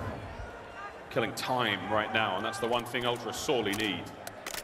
HyDra, forward he goes. And it's the rookie. So much pressure on his shoulders. Checks this, all good. KiSMET, no, I didn't see it. We still have dead silence to go, so in this 30-second moment, with the bomb recovered, HyDra has a chance. Just pop Eddie and go. What a moment for the rookie if he gets this one. Slight exchange. He has to take the fight, and he knows it. Clock's ticking, and that's it. An impossible situation to be in. HyDra, there was a slight window. The Subliners slam it shut and take the lead. I mean, the plays I'm seeing right now, it feels like Ultra knows what their fate is gonna be. KiSMET is taking it to him. You have HyDra 2 and 6. Scrapz said you shut him down. That's the way to beat the Subliners, and instead it's KiSMET responding. 9 and 4, has the cruise, goes on a tear. That is 4 rounds in a row. 2 more in New York get their rings. Skyz with snipe. That could not have been any closer. He's going to leave this position for now. He'll come back a little bit later, dodge all the nades. Like clockwork right now for the Subliners. And HyDra, well, now he pops dead silence just to get caught. Double digits for KiSMET, there to shut him down. HyDra unable to escape his fate there, over to Scrap. I can hear the cruise in the background. Scrap, gone. Skyz, what a beautiful shot that was. The cruise missile doesn't amount to much, but that's fine. Information gained, Insight and CleanX, you're next. And they know one player's over towards A as well, so Priesthah's been chilling with the bomb, top PD. They're waiting for Ultra to make a mistake. York still have the power positions. CleanX is in a great spot here to take care of Priestahh should he go for that bomb. KiSMET will be able to get that trade. 40 seconds to go. The question is, do they know? CleanX is the guy that's going to have to make this play. Him and Insight, longtime teammates working together. Big moment here. That trophy tells you a lot. Quick reposition from Insight. Clock ticking now, 30 seconds on it.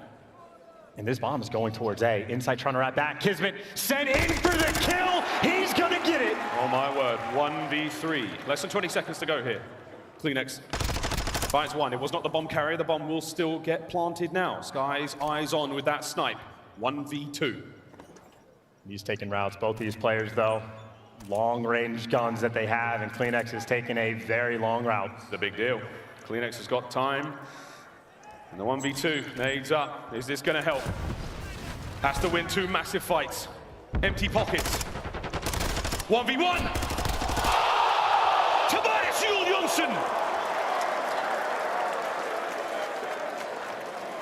The Great Dane finds the equalizer when Ultra needed it so sorely. Desperate for a lifeline. CleanX gives you exactly that. A 1 versus 3 to stop the bleeding. And the nerves right now out of control. No time to waste though. Gotta get back right into this next round. Ultra on the attack. Deuce, 4-4, first to 6. For the Subliners, for the championship. For Toronto Ultra, the lifeline in the series. Going back for the chow. Might go for the quick one, see if he can peek. Skyz ready for it. Takes him down for the first blood. Nixie can't get it done either. The Subliners now soaring forward. Destiny is in their sails in this 2v4. Longtime teammates have to clutch again. Insight and CleanX working together. Plenty of time. Almost no hope. 2 players for the Subliners doubled up bottom PD. All the lanes are covered. There's no way. Skyz might be able to find a second spot it out. And all you have to do if you're the Subliners is just get the intel from both bomb sites. It's Skyz for one, Priestahh for the other, and then tell your teammates beneath to activate once you have the intel. The 2 players below CleanX can be the big problem. They're not going to be able to get involved in this fight real quick, but he has to be decisive. Priestahh gone. What a veteran play. The tactical retreat. Priestahh eats him alive. Insight now has been destroyed. The New York Subliners are 1 round away from the championship.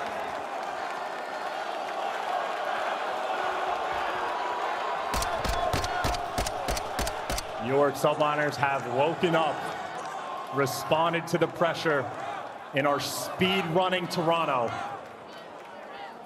1 more round. They are your champions.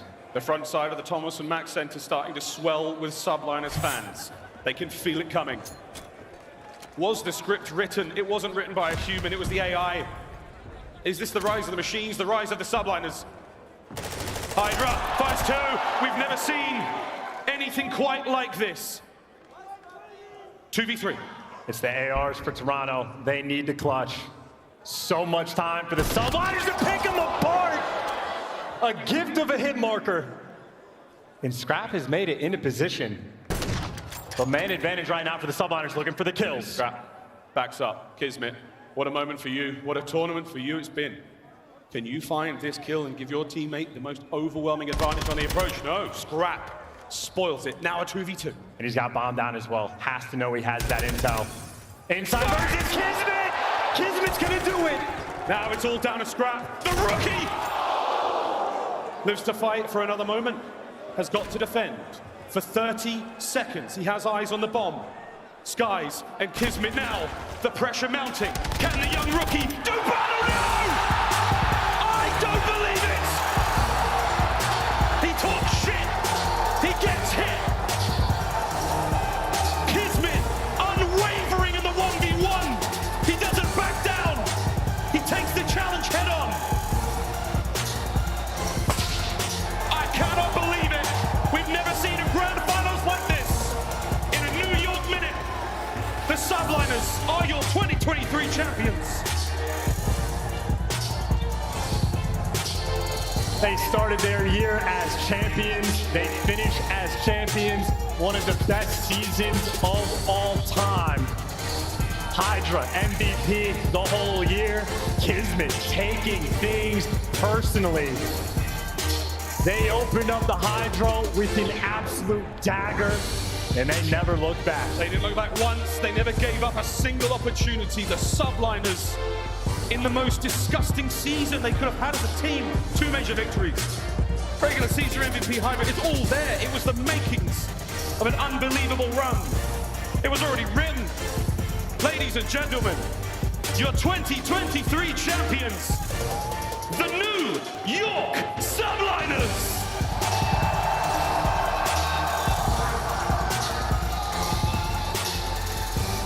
I'm a little worried about the fate of the human race after that one, but we'll see.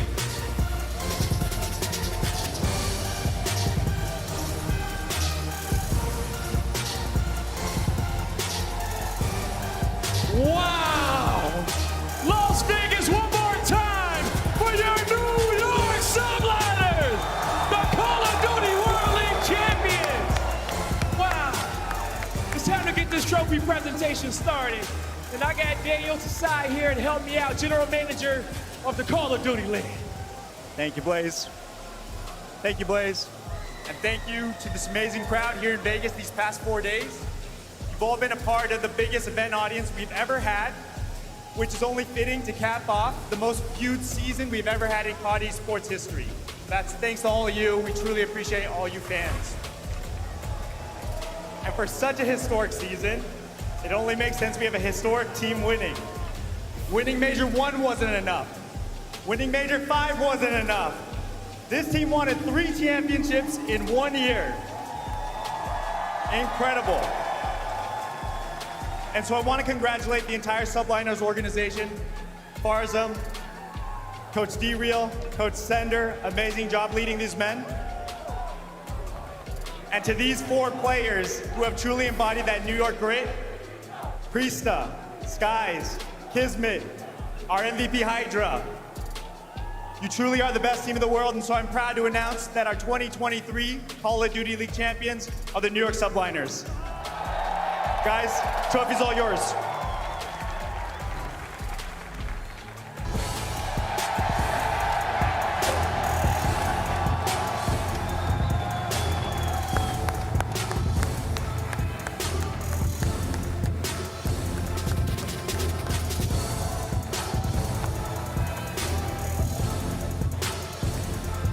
Wow, wow, wow. I gotta come in here and talk to the boys. P-Dog, you are a Call of Duty World League champion. How do you feel? Oh, fuck, it feels amazing, man. I've had a lot to do it. I'm so glad we pulled through this time, man. This seems fucking insane, and we did it in a 5-0 fashion, man. Like, I'm on top of the world right now. On top of the world, a 5-0 fashion. That was not easy to do. As I move on down the line, Skyz, you're still over the moon. Nah, I knew we were gonna win, to be honest. Like, after Scrapz said that when we lost, I was waiting for him to show up in the finals. I don't know where the fuck he went. I don't know what happened. How you feel right now being a champion? I feel good. No, we honestly deserve this. We've all been putting so much time. Like, we've been going into 10 a.m. days, and staying till like 8 p.m. We've been doing like 10-hour days minimum. We've just been grinding so much. We deserve this. You guys definitely do deserve it. Did they deserve it, Las Vegas? Now, all hail HyDra, your MVP of the league and the best Call of Duty player in the world from France. HyDra, how do you feel to have that ring? I feel nice.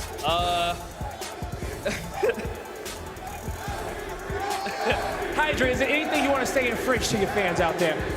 I appreciate you guys. No one could have shut me down today, I guess. I don't think they could. Yeah, I just feel amazing right now. Hey, yeah, you're on top of the moon, bro. Congratulations here. Let me scoot on down, move on down to the end. Can I get a whoo? The Bulldog is here. And I want to just take this time.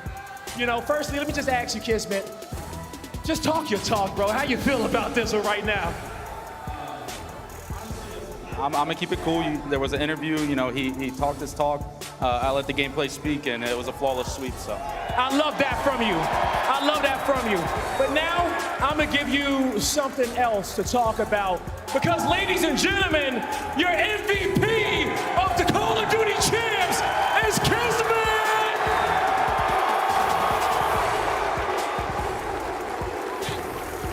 Bro, when it comes down to being a leader, and not just a leader on the SMG, taking on this squad, putting the pressure on your shoulders, having your brothers' backs, and the performance in which you had in those 5 maps on this stage made you the MVP. What does winning this trophy mean to you? It means everything. I mean, it feels good to win this. I know Paco said it when he won the season MVP. I mean, this is all teamwork. The guys back there, the coaches, Troy, Javid. I mean, we did not win this by myself, or they didn't win this. You know what I mean? It was all a team game. Yeah. So, I don't know. It feels great being a part of something like this. And I don't know, man. It feels awesome. Yeah, it's nice. All right, everybody. One more time in the chat, in the venue, all around the world, give it up for the champions, the New York Subliners!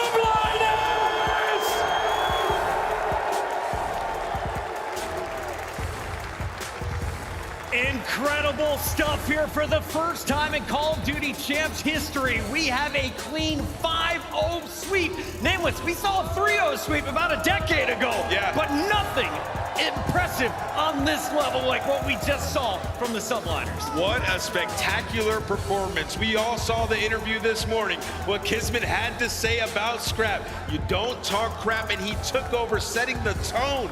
Map number 1, they used that as fuel through the rest of the series. The New York Subliners putting their stamp on this season as the certified best team by a mile. And Ali, we gotta talk about Priestahh, right? His 3rd Champs Grand Finals appearance. He has 2 silver medals.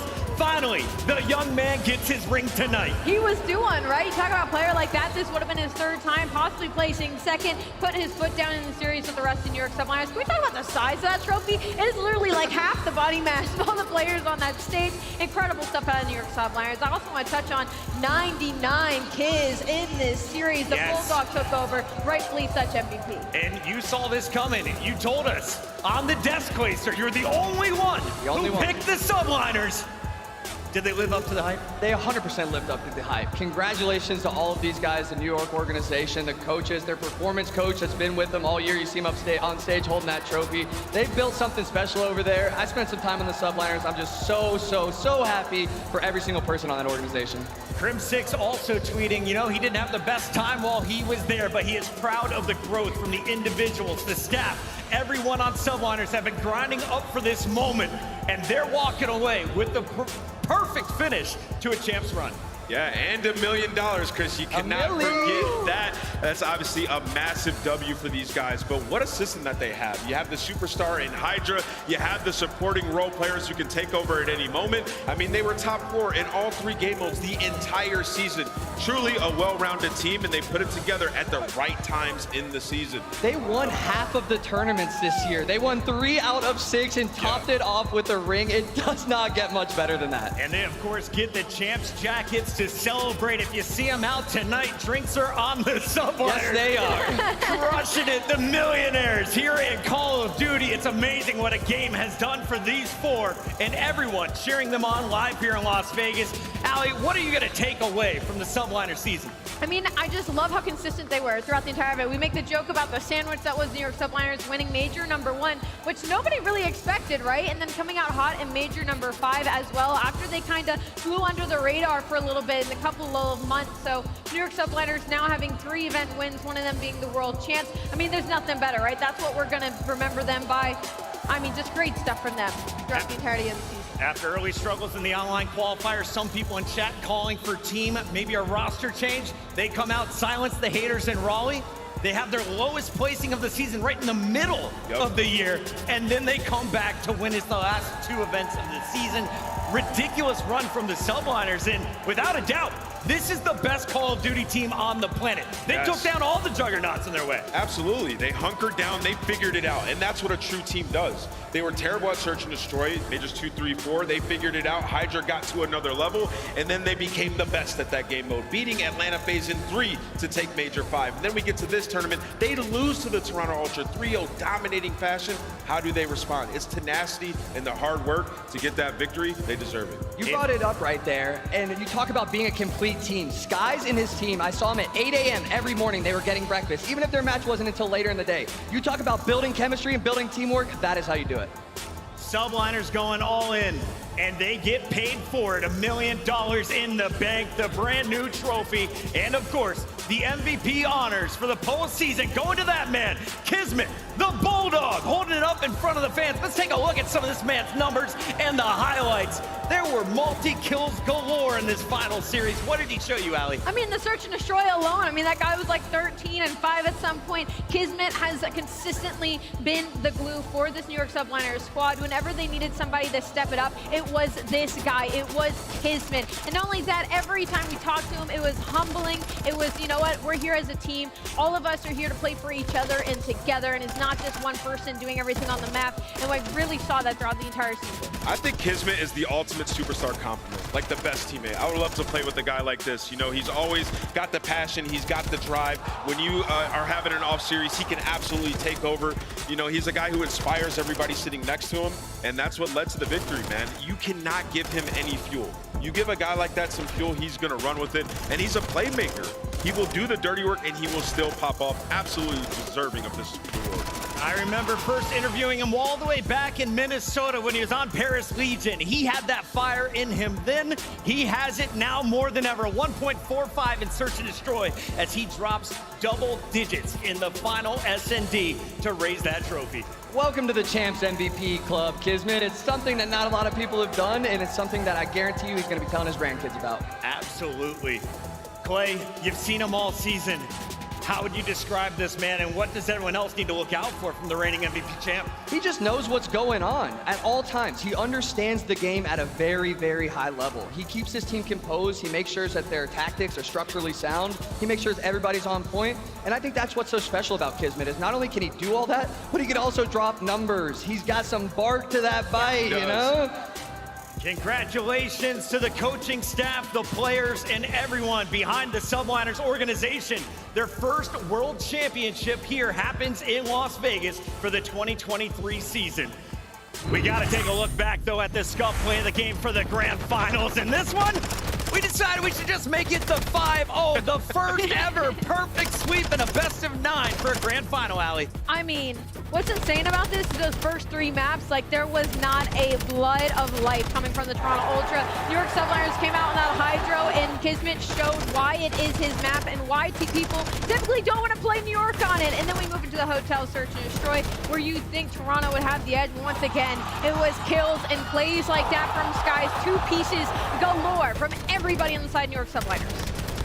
And you could tell, man, Toronto Ultra looked shook, especially when we get to that hotel S&D. They didn't know what to do. KiSMET was making plays left and right, 1v2s.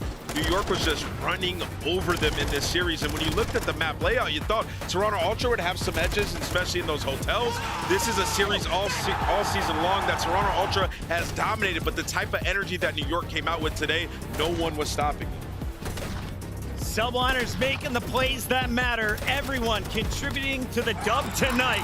Priestahh picks up his first ring alongside the first international player to do it, HyDra, making his statement here for the country of France, making everyone at home proud. Yeah, that's a massive W, man. I never thought we'd see somebody from Europe get a ring in Call of Duty. That the other regions in the world, they're turning up, they're showing up, and they're dominating. Let's take a look at your bracket. How did New York make it to the grand finals? Well, it wasn't a pretty road. They started down 0-2 to the Røkkr in that first round of the winners bracket. A reverse sweep set up the match against OpTic, and that's where they started to find their confidence. A 3-0, though, set them up against Atlanta FaZe in our elimination final, and it was that victory that gave them the energy they needed entering our championship Sunday. I think Subliners took advantage of the format, right? Previously, a couple years ago, there might be an advantage from that winners bracket, but now it's a veto advantage. You don't get a map, you don't have to play 2 best-of-5s, you just play a straight-up series, and I think Subliners really just took that by the horns and ran with it. 12-team league, 8 teams made it to champs, and here's how they got paid out. $1 million going to the Subliners,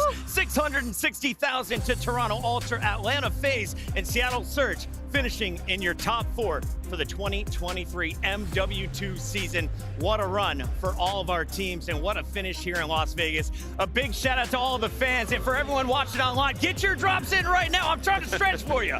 Yeah, get your drops in, man. Get your drip. I'm gonna be on rank play, I'm gonna be honest. I'm going home, I'm streaming some rank. It's gonna be a grind. I'm trying to be like HyDra. Yeah, I'm getting ready for World Series of Warzone as well, but right now we gotta welcome in our family here on this stage. Please give it up for everyone who has been bringing you the broadcast this season. We got Miles, Chance, Merc, Maven, That's a fire Lando, hazard. Studdy, That's gotta be Blaze, something. Oh my God. Lottie, Shift, Nameless, Ali, Clayster, all contributing to the show. And on behalf of everyone behind the scenes, thank you for tuning in all season. Thank you for making Champs what it was. And we can't wait to see you all again next year. Crying again. I'm not crying this year. Thank you guys. Let's go, baby.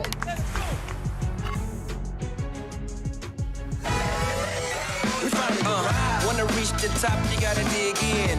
Don't get it confused, win or lose. Either way, you're gonna climb mountains. So grab your own hike shoes. Destined for greatness, that's what I choose. I can whoop an MC, leave the ego bruised. Or give the crowd hype all night, that's right. So shout out to my people who be living the life like champions, champagne on ice. Cause we all in time to do what we like. Focus on my arrival, a beautiful sight. Got it all locked down, all sealed and tight. Never was an easy win, man, I had to fight. Click on the switch, now I got the light. And it's about time, and yes, I'm about to go take flight. We finally arrived, baby.